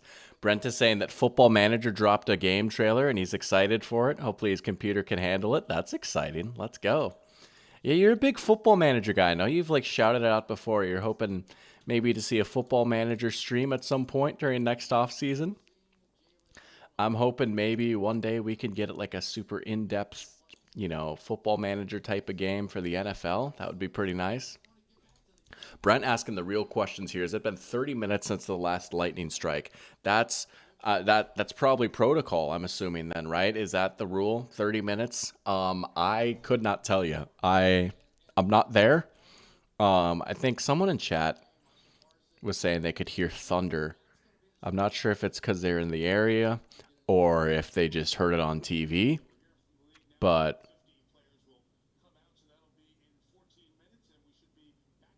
sorry, Tarico's talking. Okay, Tarico said 11:30. Hopefully we'll be back in action by. So we've still got 30 more minutes to kill. That's crazy. But you know what? We do it for the NFL, man. We do it because we love it. Man, it's going to be a late night. But you know what? We've been waiting all stinking year for football to come back. We're going to pull through. All right. Is there any other game I could play or something I could do while we're waiting around? Is there anything else you guesser are feeling? We've done GeoGuessr, we've done Sporkle. If we have to, we'll go back to one of those. But if there's something else you guys are feeling that we haven't done yet, I'm trying to think of something myself too. Something we could do just to like kill the time a little bit before this game gets started again. While I think I'm also just gonna reset myself for yeah, see, we can't be we're gonna switch that to the other screen. There we go. All right, that's just ready for when we have to go back now. There's a whole process, but anything you guys are feeling, because honestly, I'm trying to think right now. I don't know. I mean, I don't want to preview next week, or I don't want to preview the week one games, right? Because I want to save that for the pregame stream. We'll hit those pretty in depth on Sunday morning, 10 a.m. Eastern. That's gonna be the big thing. So keep your eyes peeled for that. So we'll save that. I guess we could preview tomorrow's game a little bit too. I know Pearchamp had asked about that earlier. Chargers versus Chiefs. Um, Brent saying World Cup qualifier talk.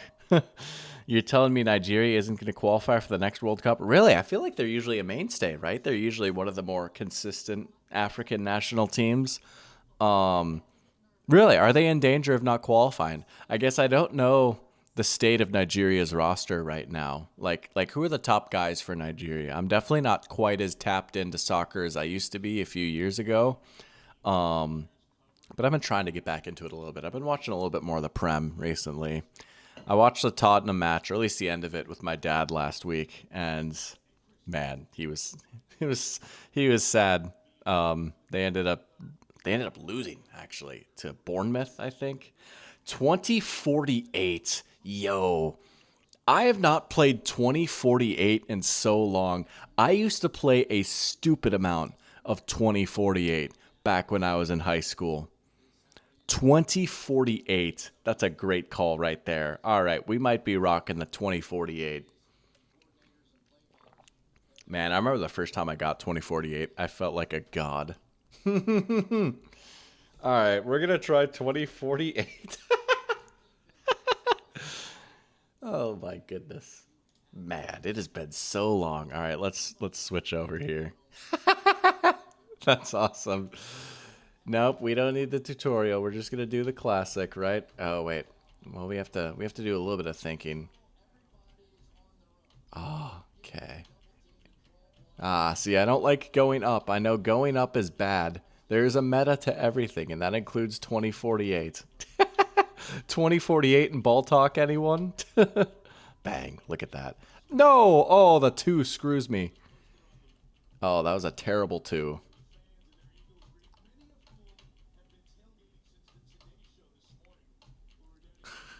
I'm sure you guys are loving this. Oh, baby. Okay, we're getting somewhere. We're getting somewhere.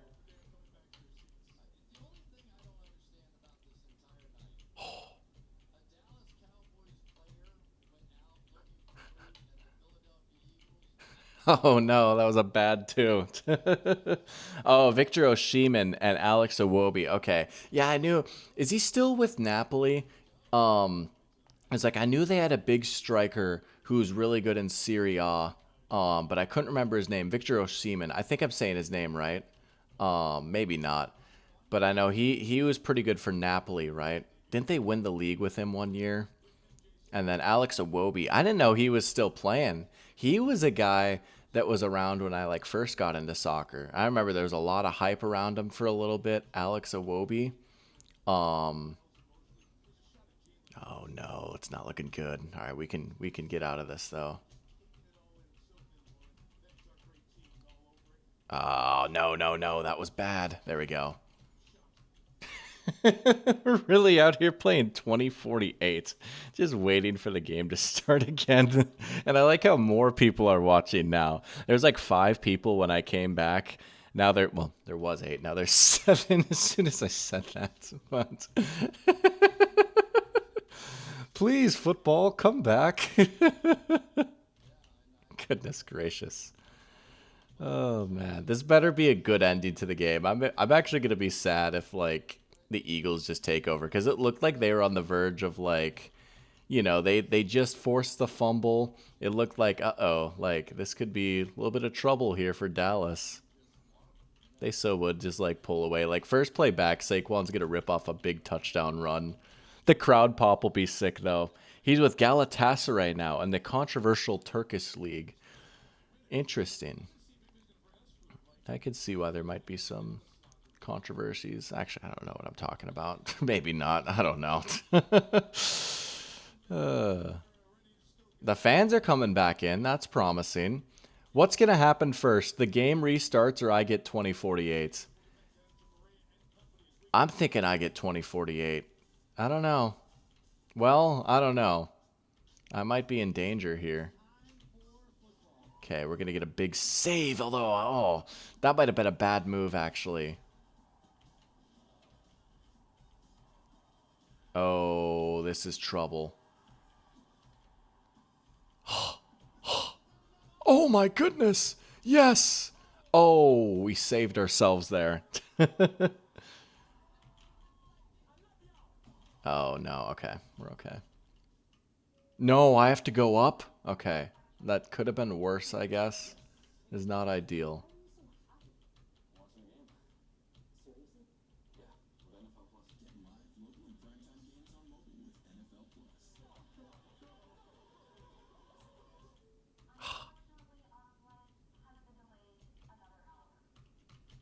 They're going to be like, woo! Because there I'm watching football at the airport. That's the commercial. NFL Plus. We show ads on Red Zone now. Please keep paying us the same price. Highly recommend following Zealand and his second channel, Zealandism, if I'm getting back into soccer. Okay. You know, I always like some sports content recommendations, right? Sometimes it's nice to switch it up. I'll have to keep that in mind. Zealand and Zealandism. What kind of content is he rocking with? What kind of stuff we looking at here?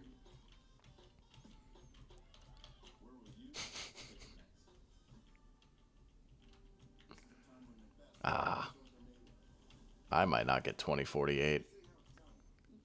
I'm in trouble. Oh, see, oh. I've got big numbers, but they're not all in the corner. That's the problem. Sometimes it's good to be in the corner. Uh-oh. Oh, that was a clutch 4. Okay. See. Oh, no! Wait. Can this be salvaged? No. Okay. All right. There is still hope, but we are going up against it a little bit. I think we're going to do it, though. I think we're going to get our first ever 2048 on stream. I feel like this isn't a popular game to stream because I'm just clicking. But you know what? We're making it work. All right. But I used to go stupid on this game. High school and like 8th grade. I remember watching people play this game too. Just fascinated by it.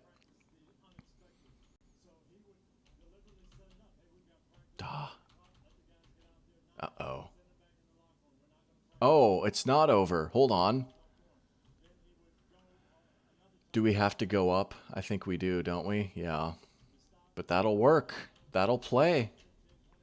We are really playing with fire, though. Man, I used to think this game was easy. I'm a little washed. No! No! Yeah, Pear Champ, you're right. That is a rip indeed. God, dang it. All right, I'm not going to lie. I'm not playing that game again. Game is scheduled to return at 11:30 Eastern. Thank goodness. That was fun, though. It was nice to play 2048 again. It had been a long time since I played that game, legitimately. It's probably been like at least 7 or 8 years since I played 2048. What's on cool math games these days? What's on cool math games? Is there still Bloxors? Yo, oh, they changed it. The logo's still the same. Run 3? Okay. Where's Bloxors? I think that might be how you say it. There's the one with the block. Gave me a little bit of trouble as a kid. And might still now. Did they get rid of it? No. No. That's tough. Well, we'll try. Let's play Run 3. Let's jump through the galaxy. Shall we? I'm at a weird angle here. Oh, they got ads. Oh, tough. Yeah, I'm sure the game is loading, and it's not just an ad.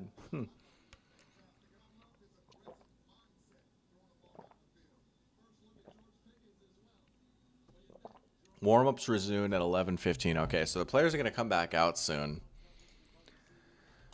Oh my goodness, this takes me back. This just takes me back to 7th grade, dude. Mr. Herlichka's health class. Oh my gosh. Level 2, that was easy. Too easy. Oh my goodness. Oh, do we have to start climbing up walls now? Yeah, yeah. Oh no.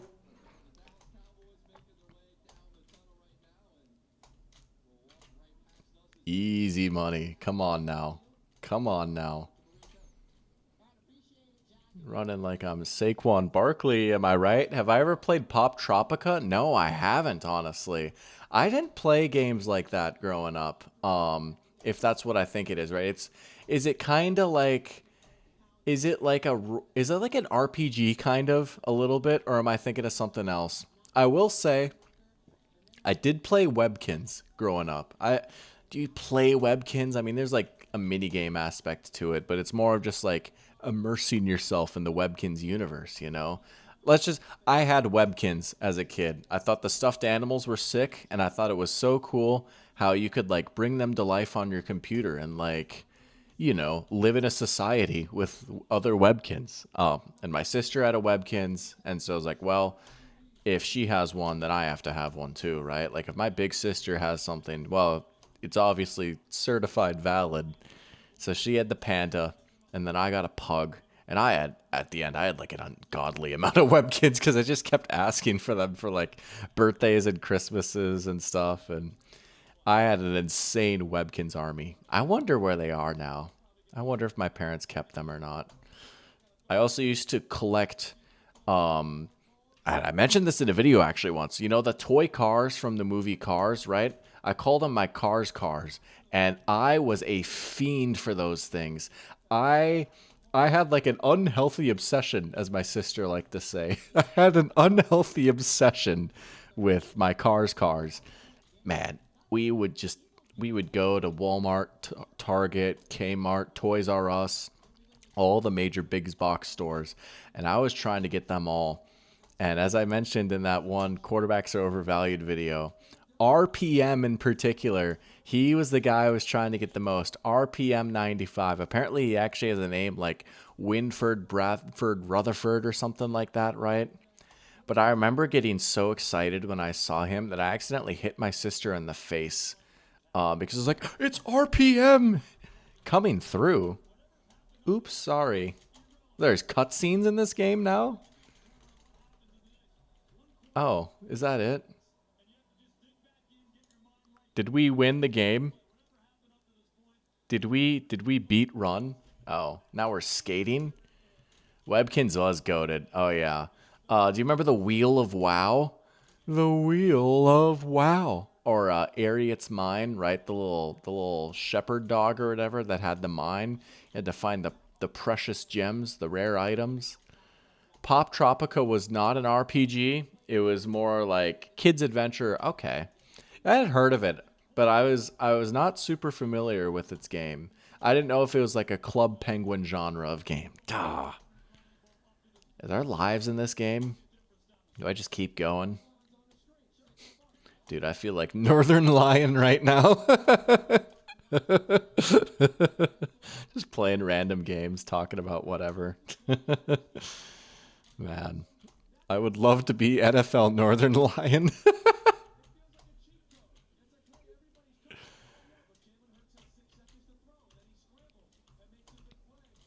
Duh. Okay. All right. The game's back on. We're gonna switch. The curio shop. Yo, that's right. That's right. I forgot about that. That's an unlocked memory right there. All right. We're gonna switch back to the game graphics now because the game is about to start back up again. But you know what? That was we tried a few different things. We tried some new things on here, and by golly, if we aren't sticking it out here, it is 11:17. Normally the game would be getting over at this point, right? I know in the past I've been like, oh, Eastern time zone, man, it just kills me, like all these late endings for these primetime games. But you know what? We're here. We're here. AJ Brown still does not have a target, right? What I mean, like, I know he had like a few kind of quiet games last year, but like, when is the last time AJ Brown has been like this quiet? If you know what I'm saying, right? There's no way.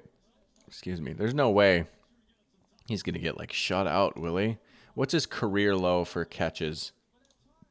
Oh, zero in a game against the Titans. Was he hurt? He probably got hurt in that game. What's like his actual career low?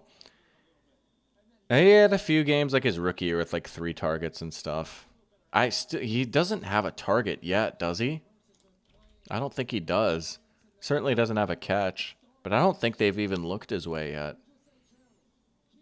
Man, I went to the stats. It's still showing last year's stats. Won't be for long though. Won't be for long.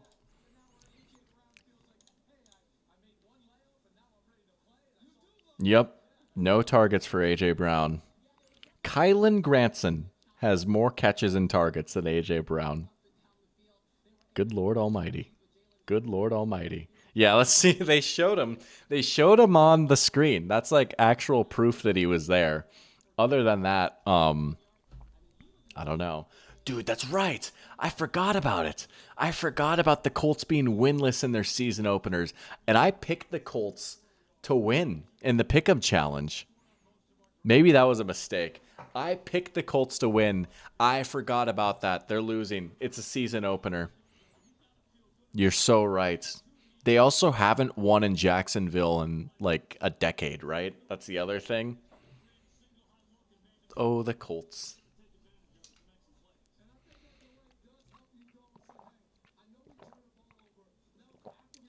Oh, this water's hitting the spot. Let's go. Shout out Brita Filters. You know, I finally come around on filtered water.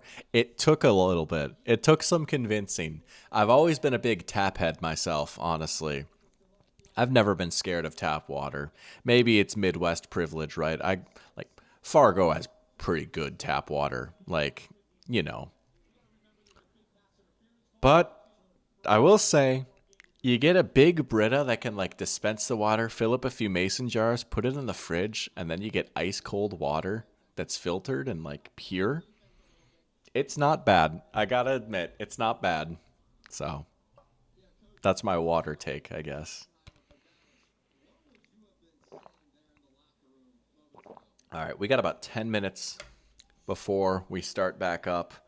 I'm like trying to remember. Holy voice crack. That was like Kirk's hut hut hut. I'm like trying to remember what's all happened. I mean, it's so crazy, right? Literally, the play that just happened before this was a fumble recovered by the Eagles. One where the Cowboys were on a drive where they had the chance to potentially take the lead. They were moving the ball all right.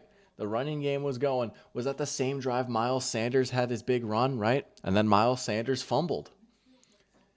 Everyone's warming up right now. Like, you just, how is this going to change things, right? You get like shades of the Super Bowl blackout a little bit. Oh my goodness, man. Always something. It's so funny, dude. I said at the beginning of the stream, I was like, remember last year when there was a weather delay that like prevented the start of the game by like 10 minutes or whatever with the Ravens Chiefs game? I remember starting my stream. I was like, screw the storm. We're going to play this game, you know? Second year in a row. Weather has been a thorn in the side. Second year in a row. How about it? I saw a tweet too when I was going and eating my snack. Like, you know, all of the season opener football recap pods that are going to come out tomorrow morning, right? All the hosts are going to be like, yeah, we're a little crazy. We're up late. I say that as if I'm not kind of doing that too, but. So I guess it's just going to restart with the Eagles taking over on offense, right? I mean, shoot, like. What kind of scheming? See, this is where I'd love to, like, at some point, like, it'd be so cool to have like a former player or coach on one of these streams, right? Because there are so many questions that I'd love to ask them. Like, for a situation like this, what kind of scheming can you do during a delay like this? Like, how are you prepping to go back out there? If you're the Eagles, like, are you drawing up like these insane new plays, or are you just like gonna stick with the game plan that you had before the delay happened, right? If you're Kevin Patullo, what play did you have in mind before the delay when you recovered the fumble? Are you like, oh my gosh, I'm ready to call this play? Are you sticking with that play, or is he gonna be like, nope, actually, now that I've thought about it more, new play? I genuinely don't know. I'd love if like literally like any coach or something would like be like, yeah, man, here's the answer. Oh, Sebastian, all unfaceless or all faceless, unfaceless would just have a face. Nice grid. Okay, I see you. Brent misses his soda stream. His soda stream is back at his parents' house. He would drink less soda if he had it. Oh, that's valid. That makes sense, right? I dabble in soda every now and then. I can't lie. I may or may not have treated myself to a nice little Coke Zero today. That was good. Every once in a while, it's nice to have a little sody. You know what I'm saying? Fanta's good. I love being in Atlanta sipping Fanta. Um, if you know, you know. Coke Zero's nice. Big Mountain Dew guy. Got that from my dad. Shout out my dad. Shout out Mountain Dew. I've never actually used a soda stream before, though. I've heard they're really nice. I know a few people that have them. I've just never used it, but I bet you that's real nice. 6 more minutes. Here we go. Shout out to everyone that has stuck around. I appreciate it though. That is awesome, right? It's 11:24. We've been at a delay for like an hour now. We still got 7 people rocking in here. That's awesome. Let's go.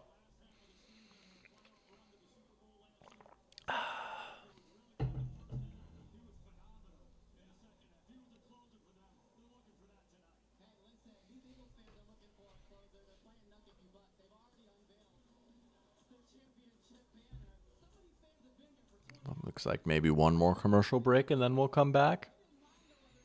I wonder. I'm gonna peep and see like, a little like Squidward looking out of his house right now. What's like the stream scene looking like on the rest of YouTube right now? Like which of the YouTube big dogs are streaming right now? Like is Grossi streaming right now, Has he been working through the delay? Grossi's a pro, yeah. Grossi's streaming right now. Oh, it's got an ad. I respect it.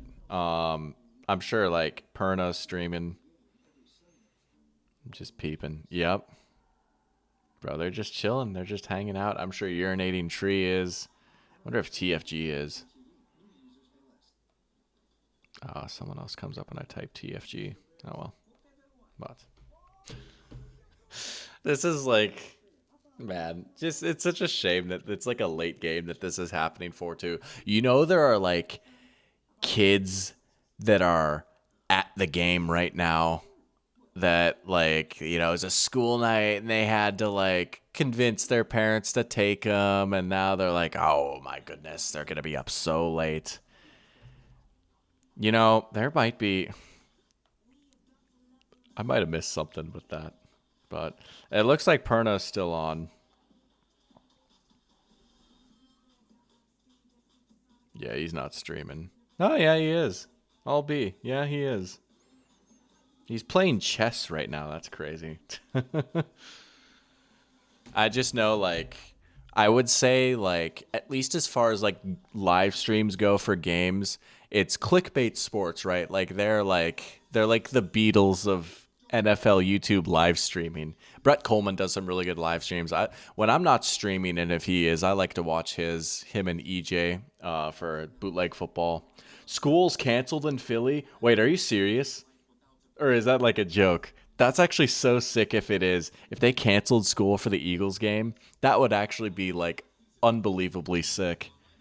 Are you being for real right now, Sam? Dude, I wish that was normalized. That would be awesome. Forget education. There's football on. But if school is canceled, that would make parents' lives a lot easier. Because I can imagine being a parent right now just like, oh, brother. 10-year-old Timmy is up past his bedtime. Okay. I bet there'll be a suspicious amount of kids calling in sick tomorrow and a suspicious amount of people calling in sick to work tomorrow, you know? Yeah, dude, if you've got like an early shift for work, that sucks too, you know? Let's see. Okay, let's see the replay. Dude, this was just foreshadowing from Jalen Carter. He was just showing Dak spit first. Yo. Dak. Hashtag Dak spit first. That's crazy. We got an alternate angle of Spitgate. That's crazy. And he gave him a little smirk too. Oh my gosh. No way. So they're like breaking it down. Dak spit on the ground, but Jalen Carter spit at Dak. So they're John here. Here we go. Where was this the whole time? Where was this? They're woofing. Dak gets in his face. Oh. I can't believe we're actually watching a slow-mo of this. Look at that smirk. That's insane. That's insane. That is like a Diego Costa moment right there. If you want a little soccer pull right there, right? That is just like ultimate rage baiting, dude. That's crazy. How maybe I just missed it and they talked about this on broadcast earlier and maybe like people on Twitter caught this before. That is actually insane. Hashtag Dak spit first. All right. Let's go. We're back. We're back. Thank goodness. Here we go. Dude, Twitter is going to be a firestorm if the Cowboys somehow win this game when, you know, the truth is that Dak spit first. Here we go. 1st and 10. Pistol formation once again. And they stop Saquon. We're back to football, folks. Let's go. Oh, yeah, baby. Jack Sanborn. He's another guy to watch. Oh, that's right. Yeah, Dude, I'm tripping. I said Trey Lance earlier, too. I said, oh, they could put him in for the tush push. You're totally right, Pear Champ. That's crazy because he actually saw a decent amount of action in the preseason, too.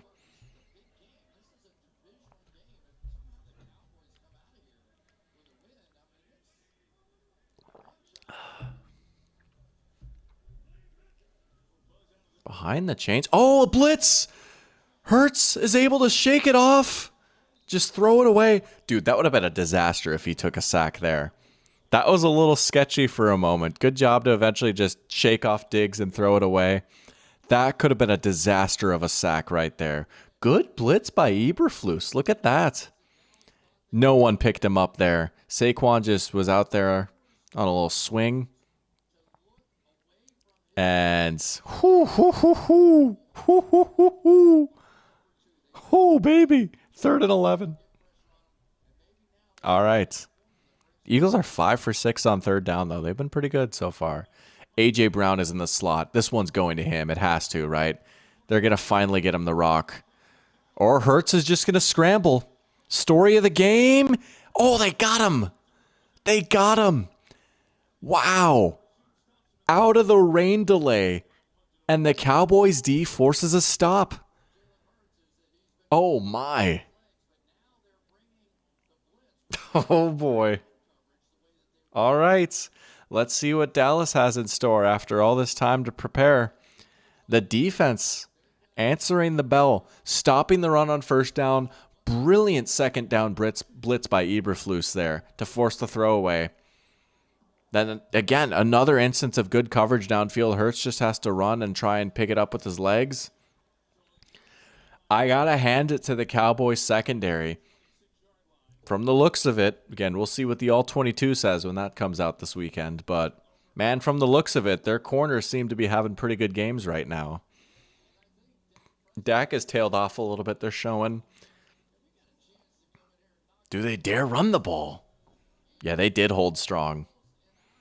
All right. They've been significantly better in the second half. They looked like a disaster in the first half, but they've been playing a little bit better here in half two.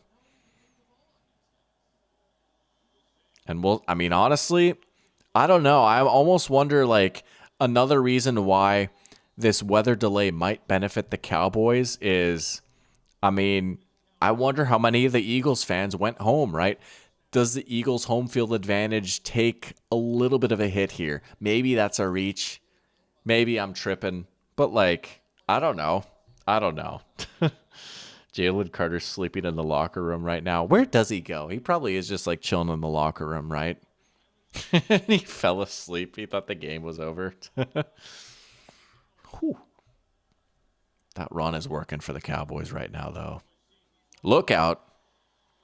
Oh, he got it off. There's Ferguson. You keep feeding him, please, for many reasons. Just keep feeding Jake Ferguson.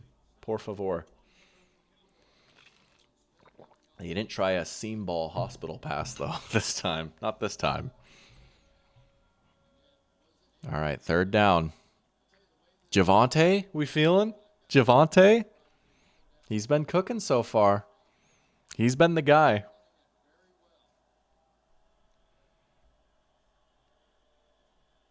They're in shotgun. They're going to go in empty. There was CD in the backfield, though, for a second. Talked about that in the first half. McCarthy did that a lot. There's CD. Oh, baby. They motion him out of the backfield instead. They don't just have him run the route out of the backfield, but they motion him up. Easy look for your best receiver. I love it.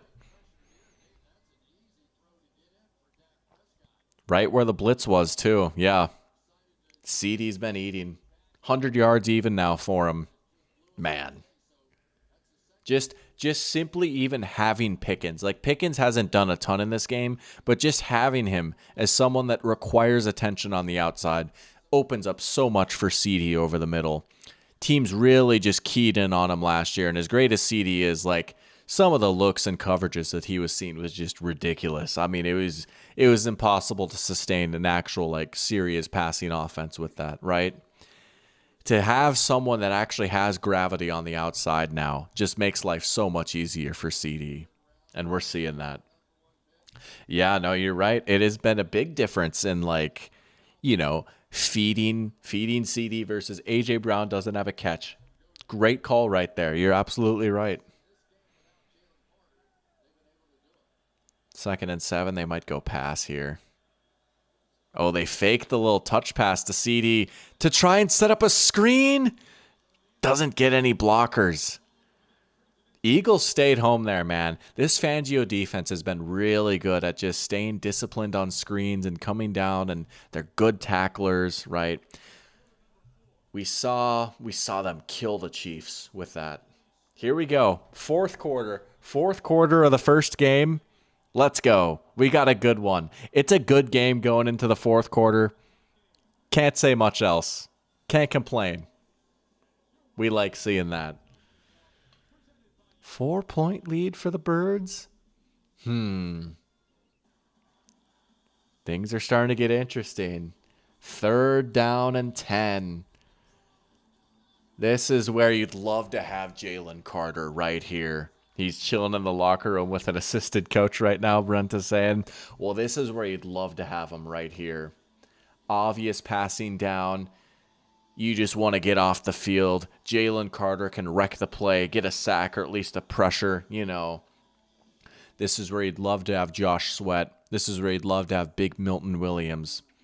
Can we see, say, Nolan Smith step up in this spot instead? Can we see, I don't know, Jalix Hunt step up in this spot instead? Moro Jomo, right? Those are the new guys, the guys that I've been talking about a lot here. This is it right here, 3rd down and 10. Can they get quick pressure? Can they get off the field? If they do, if they get the stop right here, this plays very well into Philly's hands. I really think, man, if Philly gets off the field here, they're set up pretty well. They can run the ball. They can take off a lot of clock. And, man, if they score a touchdown, it might be over, you know. Dallas is gonna be in the exact spot that they don't want to be in. They have to stop the run. Could you just see Saquon closing this one out? That's kind of what I'm feeling here. Eagles defense gets the stop, gets the ball back. Saquon march. They punch it in. Game over. I feel like time and time again we've seen so many Eagles games end this way. This kind of feels like the script to me personally. The opening games have been solid though. This has been a good game. I can't complain. I was a little worried about a blowout, but we've been treated to some pretty good, entertaining football so far. Can't complain, and I'm excited for tomorrow. I think tomorrow's game is going to be good.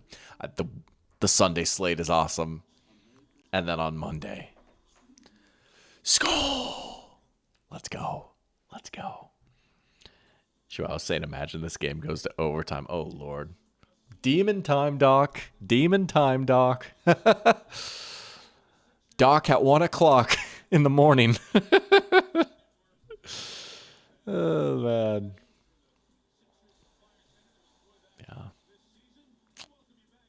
Oh, the Flyers arena. There you go. All right, here we go. Big third down right here. Let's go, baby. Nolan Smith got blocked up pretty well there. Oh, it's tipped up. Nearly picked. They were looking for CD again. Was that a drop? Oh, man. Was that a drop? Cowboys blocked it up pretty well there.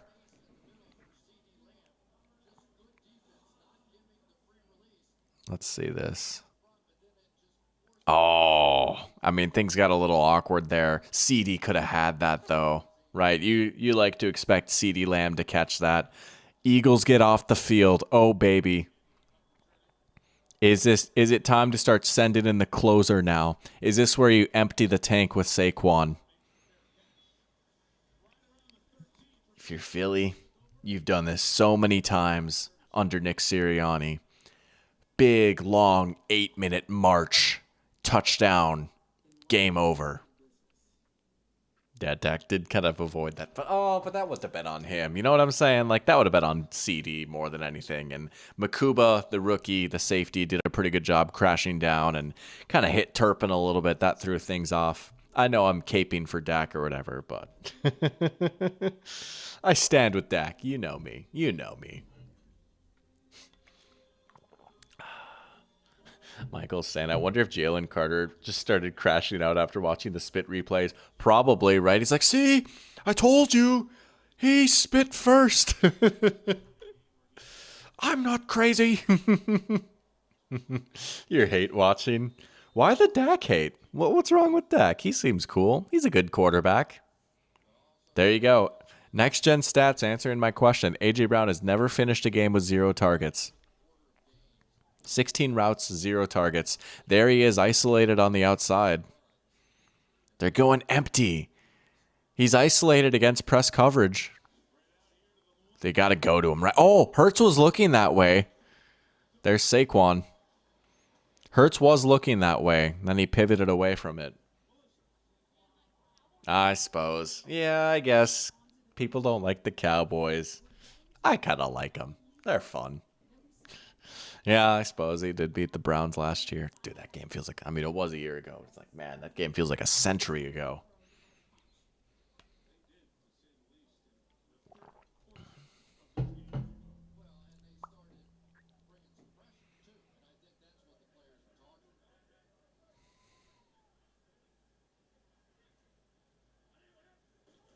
Another run. Yep, makes sense.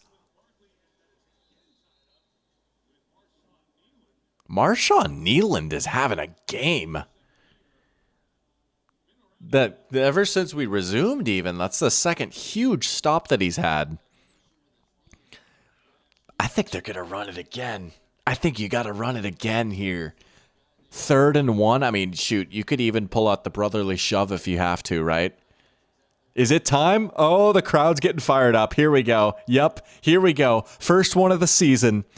3rd and 1. Are they going to try and draw him off sides?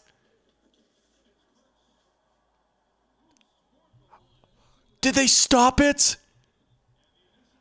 Oh, the side judges are disagreeing here. Oh, did he get forward progress? They're signaling first down. Oh, yeah, they did. Yeah. Yeah, they did beat the Browns. Man, it looked like they stopped it for a sec, but Hurts just kept churning. Yeah, forward progress. He got it. It looked like he didn't get it because they yanked him back. There you go. First one of the season. Packers are fuming. They're like, too many men on the field now. Yep. Here's where the story ends, you know? This feels like the dagger drive right here. Man. Oh, valid. Valid.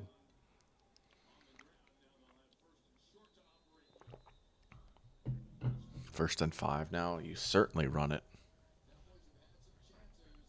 They might actually. We'll see if A.J. Brown gets a target or not.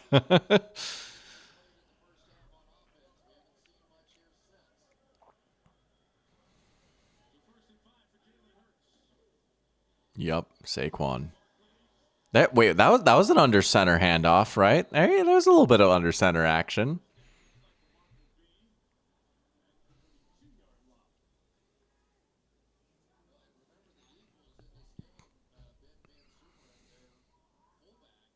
Granson again, dude. I'm not even gonna. I didn't even know that Kylan Granson was on the Eagles. He had a rough go at it with the Colts. I know. And again, I just say that Mr. Anthony Richardson. No, he sold him that one time. He had a few drops though with Richardson and Flacco in there. Oh my goodness, they stood, dude. I don't know what it is, but they have stood up Saquon on second and short like 3 times in a row now. Oh wait, did my internet go out? What's wrong? Are we good? Are we still going? Okay. I think we're good. I think YouTube just crashed for a sec. I got an aw snap pulling up. Or an aw snap that popped up. We're good. We're chilling. Here we go. It's happening again. Here we go. Can they go 2 for 2? Oh, they got it. They stood him up and he still got it. Man. This is crazy. We're gonna have the same discourse next year. I promise you. It's gonna get put up to a vote again next year. We're gonna do the same song and dance about banning this play. Man, I could see the perspective of like how you might be frustrated with that play. I get it. I've given my speech, but man. The think pieces, man. Look at that. They're winding that play clock down to 2 seconds. Oh, they give Devontae the screen, but not AJ. They really are just not targeting him. Man.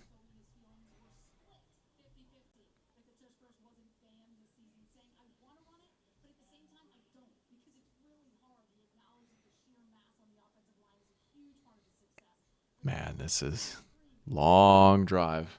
A long drive. Are they going to stuff Saquon on second and short again? No, they're just going to throw it this time. Oh, what a catch! What a catch by Saquon! Oh, baby! What a play! One-handed catch, breaks a tackle, gets the first down. Welcome back, Saquon. Look at this. This is sick. Even he chips in pass protection a little bit. There you go. There you go. Oh, they snapped that one early. There was still 14 seconds left. Hello. James Houston. You know, interesting name to watch. He had a solid rookie campaign with the Lions, dealt with some injuries, and just, kind of fell out of favor there. Interesting name, though. What a play. Fighting through.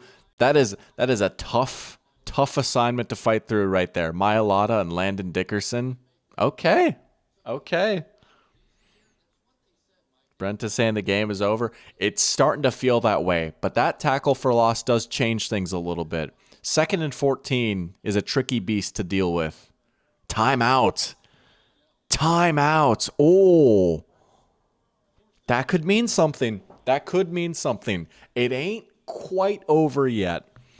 I think Eagles touchdown, yeah, game over. I really think so, because they've taken a decent amount of time off the clock at this point. It ain't quite over yet, though. So, the Madden curse is supposed to go. Now, Saquon's having a pretty good game, I will say. He's not the craziest statistical game of his life, but he's had a few nice runs. That catch was pretty sweet, too. Man, I can't believe I put in Jake Ferguson. If only that seam ball would have hit, right? Man, I'm already taking L's in fantasy. Oh, well. We're approaching midnight. I believe this has got to be the latest one of my streams has ever gone, right? I don't think I've ever made it to midnight before. That's pretty exciting. I remember I was considering streaming the Chargers-Raiders Monday night game, week 2. That game does, however, kick off at 10 p.m., so I'm not sure. We'll see about that. That's what I'll say. We'll see.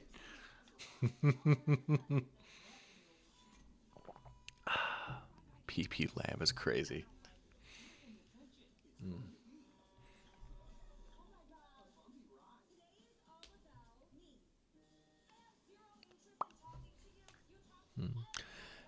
Wolf's got an anatomy test tomorrow, should be studying, but football is more important. Well, I don't.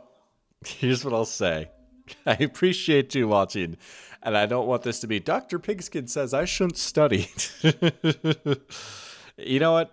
If you're prepared for your anatomy test, though, let's go, right? As long as you feel good about it. W take. True. Just listen to Michael. Honestly, yeah. But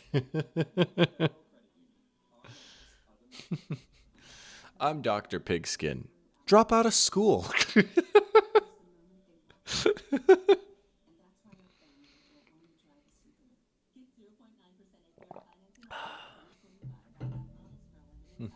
Oh, wow.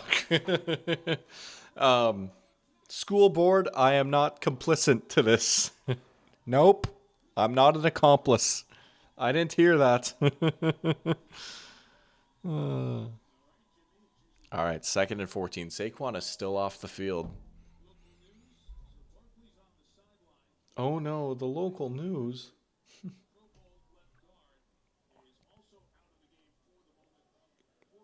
Oh, they're without Dickerson, too? All right. Bro, they're running out of time on the play clock again.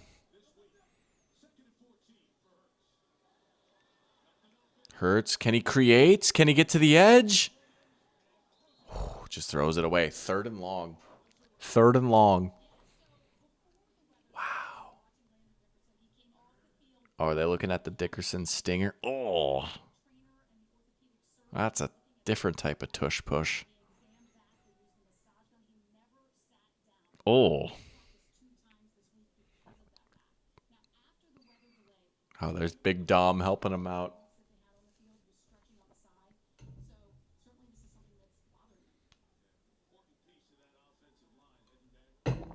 He's still out. Who's Toth? Toth? Like Ben Toth or something, I want to say. Here we go. 3rd and 14. Do the Eagles have a miracle? Oh, it's short. Goddard fighting. Do they go for it? Oh, do you be really risky and go for it? Hurts wants to. I won't blame him for going for it. Obviously, you can't run the tush push here. Yeah, they're going to go. Let's go. Let's go. Yeah. I love this. I think they're actually going to snap it. This is one of the most aggressive teams on 4th down in the NFL. I think they're going to snap it. Just try and get an easy look here. Oh, I don't know. Maybe not. They would have snapped it there if they're actually going to run a play. Yeah. Wow. Oh. Boo. Go for it on 5th down. You know what? You're right. You're right. Let's see what the nerds say. Was that the right call or no? It might take a second before they have the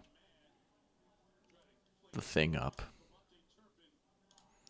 Wow, we get to go to 2025 now on RBSDM. Let's go. Let's find this game.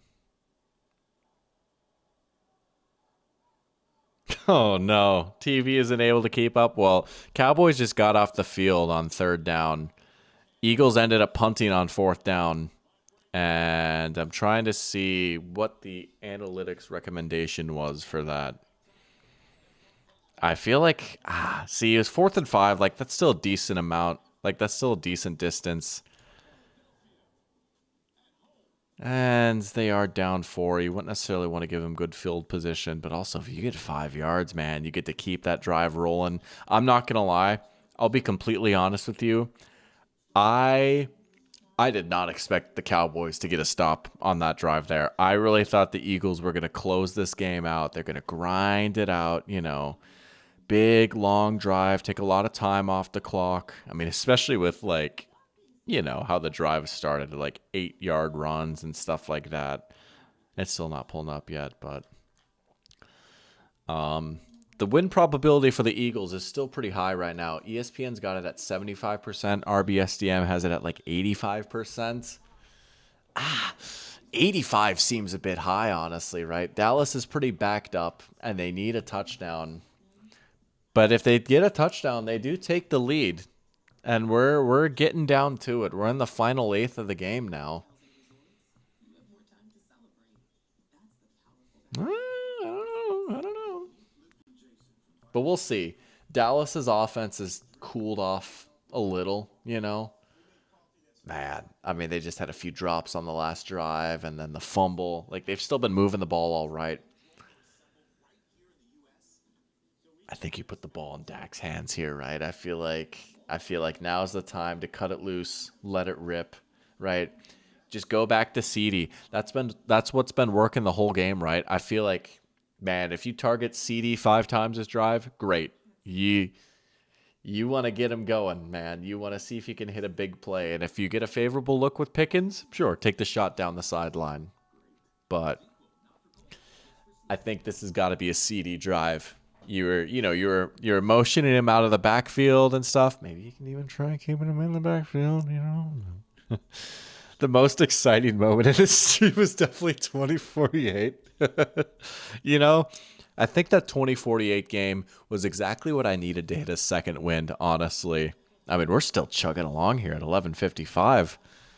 We made it work, you know. That 2048, that was a good call though. I'm glad I did it. I might need to make that a more regular thing. I'm almost done with my refill of water too, which I guess is a good thing, right? That means I'm staying hydrated. Jake Ferga drops. He did have one drop. He also kind of got lit up on it, but yeah, he could have caught it. Here we go. All right. This could be the drive of the game right here. I think Dallas has to kind of score on this drive. There you go. CD. That time on Quinion. They switched Mitchell onto him, and they still got him. 7th catch for CD Lamb. 7 for 109. Yeah, he's pretty good, folks. He's pretty good. Drop back again. Let it rip. You almost, I don't even know if you want to say, like, you almost want to score fast here because the odds of them, like, getting a drive that really takes up that much time, oh, Lord. There's the run getting gobbled up. Jordan Davis. If the Cowboys lose this game, they're eliminated from the playoffs. Are you a CD fantasy owner? Or are you saying I am? I actually don't have CD in any of my leagues this year. Good play by Hunt. Yeah, he just shot the gap right there. Jalix Hunt, Guy to watch this year. Behind the sticks. CD on DeJean in the slot. Look out. Ooh. See, man. Turpin made a guy miss. It's a great move. But this Eagles defense is just so disciplined and so spatially aware. It's like just they're so geometrically sound. It's, you know, man. It's just so hard to get yards after the catch, especially when you have a horizontal passing concept because they just come downhill so hard. It's just so hard to get those sneaky yards in the flat, you know? Checkdowns, they snuff those out quickly. Screens, they snuff those out quickly. Here we go. 3rd and 10.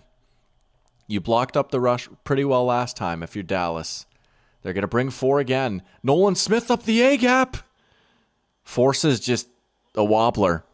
There's Nolan Smith. Big time play right there. Pressure up the A-gap from Nolan Smith.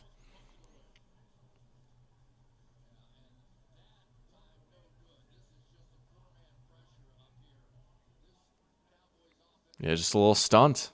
Man, he just shot through right there. Yeah. Dak had no time. Good stop by the Eagles D. Man. That might have won them the game. That might have just won them the game. Whew. Nearly blocked, too. Good punt. Dotson. Ooh, scary. Oh, you're a CD owner? Nice. Good player. I'd say top 5 receiver. Eagles touchdown, game over for sure. Even field goal, man. Makes things pretty tricky, you know. As Joao was saying earlier, what if it goes to overtime? There is still a path. There is still a path for overtime. Then we'd be going till like 1 in the morning. Maybe not, but. First half we had 41 points. Second half we've had 3. Yeah, and I have to imagine the weather delay played some role into that, but also like even before that, the offenses had slowed down a little bit. We saw a turnover, right? That certainly cost Dallas some points. And Dallas's defenses looked a little bit better, but certainly a lot lower scoring. Yeah, I thought, we might see it in the 30s. 24-20. It really is going to be like, Dallas is just never fully able to make up the gap, I don't think. Yeah, they did kind of need that first down. I'm looking at the win probability chart right now. Now it's 82% Philly. Yeah, I mean, even like, there's even a world now where Philly could have like a 4-minute drive and a field goal, and that like more or less ends the game, right? Already won, and you've got Class at 8. Oh, I don't miss Class, I'll tell you that much. I do not envy you. My goodness. And I had said earlier, like, I've got something going on tomorrow, but at least that starts at 11. That's not at 8. Yeah. But it is going to be bedtime for Bonzo after this, I'll tell you that much. But good luck to you, Joao. Man, that is tough. Those 8 a.m.s will get you. Yeah, no, I mean, that they probably would have scored a touchdown on that drive had they not fumbled, right? I mean, that fumble changed everything. And it was Miles Sanders, of all people. Poor guy.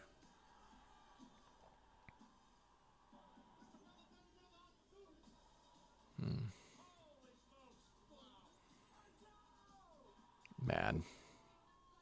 Just seeing this ad for NFL tickets makes me so happy. The sport that we love is back. It's 12:01. It's Friday. It's Friday, y'all. Got to get down on Friday. And we have our first Peacock lag in a while. There we go. Kind of. There we go. Now dude, is Jerry asleep? No, he's awake. He looked like he fell asleep for a sec. Sleepy Jerry.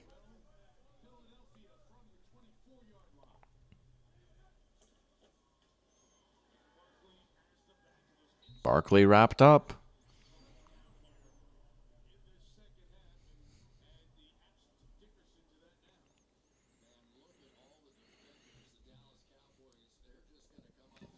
They're loading the box, as Chris is pointing out. Yep, there you go. Only one safety back there. Yeah, and this might... See, it's tough. You don't want to get greedy, right? This is the look, if you're the Eagles, you would want to take that shot to A.J. Brown. But do you want to get greedy when you're just trying to kill clock here? Now they're playing off a little bit on 2nd and 10.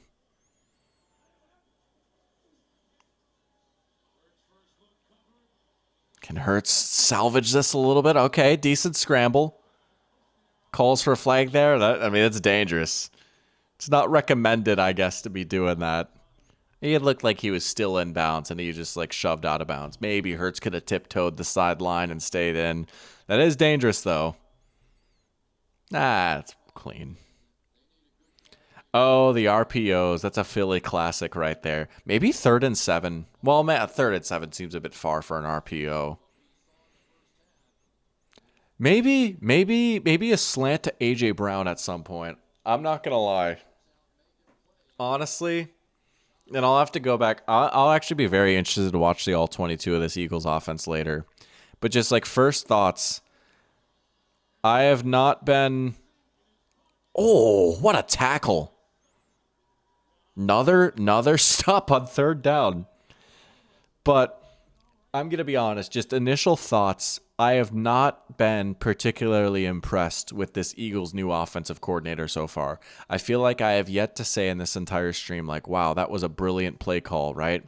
I mean, think about it. Like, most of the Eagles' big plays on offense, like 2 of their touchdowns were Jalen Hurts scrambles where, like, nothing was really there and he just scrambled, right? Honestly, like, that's been most of their offense. He's their leading rusher with 61 yards. Then they hit the deep shot to Jahan Dotson. But I haven't felt like, wow, like this is a really well schemed up, well coached offense so far. And again, like their best receiver, in my opinion, probably like the 4th best receiver in the NFL, has not gotten targeted yet. And there's a myriad of different reasons why this is still a game. But man, you just like to think with how much tail the Eagles were kicking up at the line of scrimmage and just the overall talent advantage that they have over this Cowboys defense, you'd like to think they could get more than 24. And honestly, like if they lose, like if there's like this blaming Hurts, like I don't think you could really blame Hurts that much. I think Hurts has played pretty well, honestly. I think he's like one of the least guilty culprits, if you will.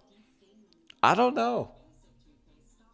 So Kevin Patullo, I think that's his name, right? The new Eagles offensive coordinator. Kevin Patullo, I've got my eye on you. Just, it's one game. I don't want to go crazy with it, right? And again, like I'll actually be really interested to see, like, I'm no JT O'Sullivan or anything, but I like going back and watching the all 22 and at least trying to figure out what's going on, right? Or like, oh, that's a cool route. Or, oh, like, I don't know. That was nice. And then sometimes I'll throw on JT O'Sullivan. I'll be like, help! What's going on here, you know? But I've not been enamored by the play calling so far for Philly. And, you know, for what it's worth, again, I've stuck up for Nick Sirianni a decent amount. But as many Eagles fans have pointed out, and I'm glad that they did because I actually genuinely didn't know this, right? Last year's coordinator hires were not so much Sirianni's hires as they were Howie's hires. And that, you know, they went outside the coaching staff. They went with an outside hire. Then they gave Sirianni the chance to go inside hire this time, right, with the new OC. And, you know, last time he did, it was with Brian Johnson, and that was kind of a disappointing season for Philly, and you feel like they really underachieved, and there just wasn't that much in structure for Jalen Hurts. And the offense just had so many weird moments. And now, I don't know, we've seen just like a little bit of that this time around too. It's been chip shots or long balls to Dotson. Yeah. I mean, I'm going to pull up the target breakdown right now. Dallas Goedert is the most targeted receiver. Dallas Goedert's a fine player. And sometimes, like to an extent, you have to just take what the defense is giving you, right? Dallas Goedert. I mean, Devontae Smith has only 3 targets, you know? Like, it's crazy. Here we go. This is for real the Cowboys' last chance here. Oh, what a catch by Ferguson. Yep, he snagged it. All right. You know what? I like this. We're getting our first game. We're getting the late game scenario here. Let's see if Dak can perform in the clutch. Again, full disclosure. Yeah, I'd like to see the Cowboys win this. I'd love to see Dak get a big time clutch moment on a national TV game against the defending Super Bowl champs. Look out! Oh my. Well, he almost threw a game-ending pick there. He got away with one there. Good pressure by the Eagles, too, winning around the edge. Oh, it's Josh Uche. That's 0. Uche's looked pretty nice out there so far. He's another one of those reclamation projects they brought in. Man, Quignon almost sealed it. 3rd and 5. Yeah, Uche's kind of been hooping. He's looked nice. Honestly, he's probably been the most disruptive pass rusher so far. Dak has time here. What a catch, Pickens, on Adoree Jackson. Bro, I'm sorry, Adoree Jackson. I've been calling you out every time someone's got a catch on you. Wow, just a little out route. He boxes him out, holds on. That's why you bring in George Pickens.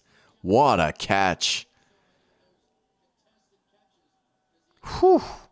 Only 3 for 30, but that one was a big one.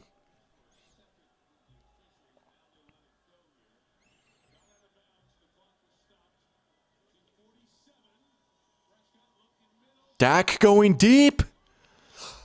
Oh my gosh. Oh my gosh. Are you kidding me? That's crazy, dude. My Xbox is about to turn off. I have to wake it up. Bro, CD beat Quignon deep, and then he just couldn't hold on, and Blankenship was there. That's another drop for CD. He's had the dropsies today. That's what, 2 drops from now? Both would have been big plays, too. Man, it was right there. That was a great ball by Dak. It was right there. Man, that might come back to bite them.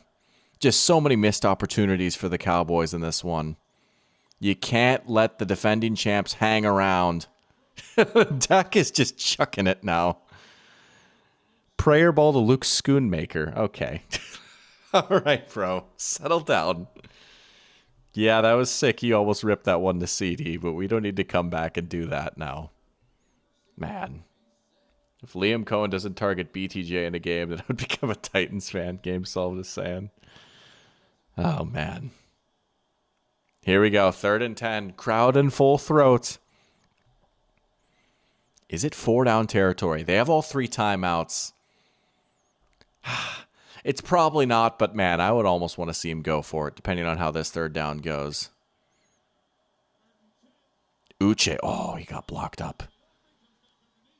See, I think you go for it here. I think you have to go for it here. You cannot give the ball back to the Eagles. You have to end the game on your terms here. Yep. Play sheet is up. Let's go. Come on, let's go. If you're going to win this game, you got to go right now. Let's go. Yeah, and go before the 2-minute warning, too. You have to snap the ball here, right? You have to go before the 2-minute warning.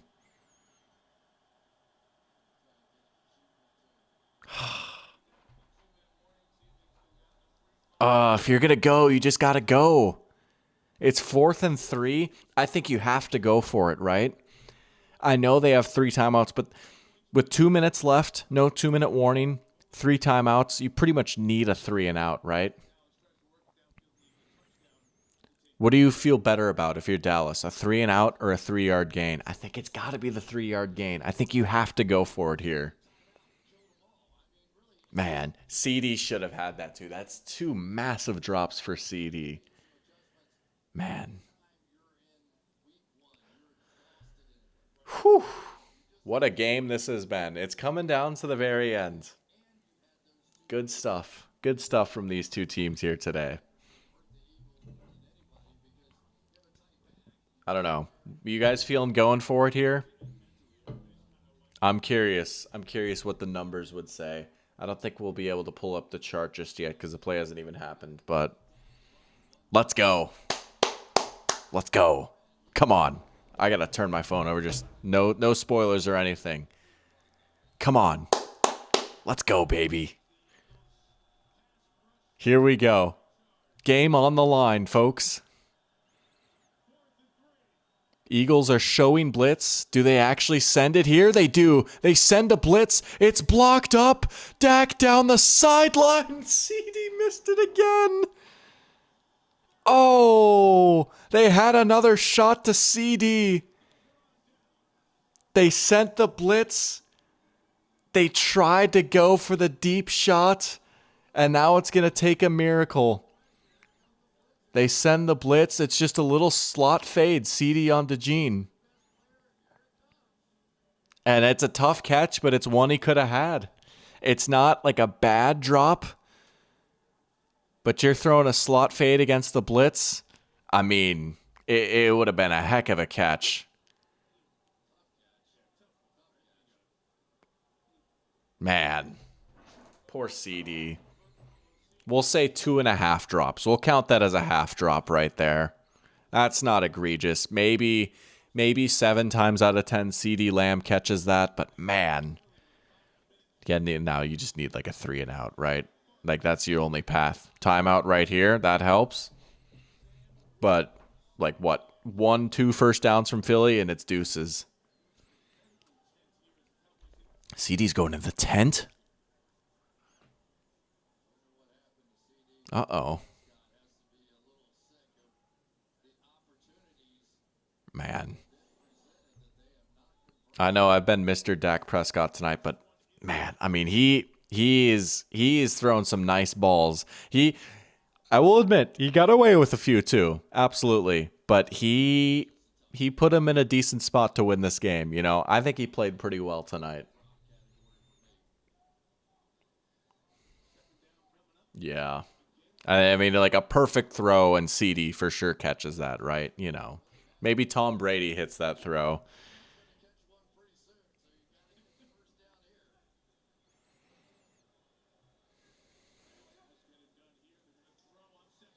They're going to throw.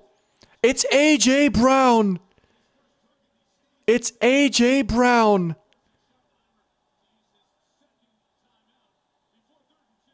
That, man, you know how this game is going to end, right?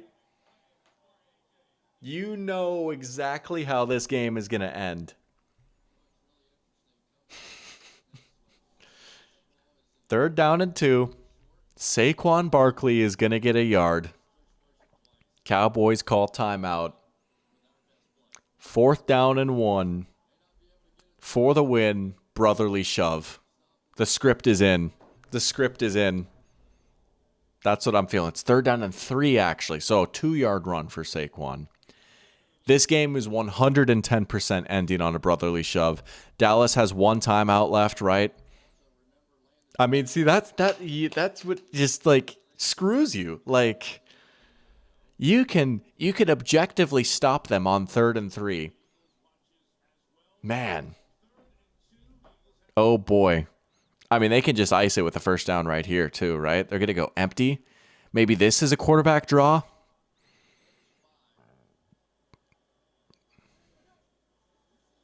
Here they come. Hurts got it. Hurts got it. First down. Ball game. Jalen Hurts doing it with his legs. That has got to be one of the best scrambling performances of Jalen Hurts' career. You know what?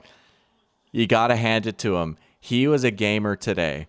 There was not a ton of stuff for him in structure. He was able to take them home when they needed it the most. 3rd down game on the line, took off and run. In the red zone, needed a touchdown, took off and run. Scored twice. Hurts took him home. I gotta hand it to him. He played pretty well today. I hate to say it, but like cliche, like this is cliche, but like that was a gutty performance from Jalen Hurts. That was a good game from him. I was pretty impressed with him tonight. Good night, Joao. Appreciate you tuning in. Best of luck with your class tomorrow. Welcome back to football season, baby. Let's go. Let's go. Victory formation. Oh, here we go. Dog, you're not going to get a flag for that. He's trying to bait a flag. Good night, Wolf. Appreciate you tuning in. Good luck with your anatomy test. Yeah, this game is over. Good night, game solved. We're going to be wrapping up here in a sec. Not a bad first game stream, though, I gotta say. Good night, Pair Champ. Catch you later, man. A little bit of everything. Just a little bit of everything. All right. Yeah, they're going to kneel one more time, but we're going to shut things down here. Good game. Final score, Eagles 24, Cowboys 20. Eagles, championship medal. Able to hold on even through all the weirdness. They had to deal with their star player getting ejected. They had to deal with a weather delay. They had to deal with a surprisingly feisty Cowboys team. But at the end of the day, they pulled through and pulled it out. Good win for the Eagles. Impressed with Jalen Hurts. Thank you guys again so much for tuning in. Welcome back to football season. We will be going live next Sunday morning. The Pigskin pregame. It's going to be back better than ever. Super excited for that. So I hope to see you guys all in there. But until next time, the doctor's out. Happy football. Appreciate you guys. And I'll see you on Sunday.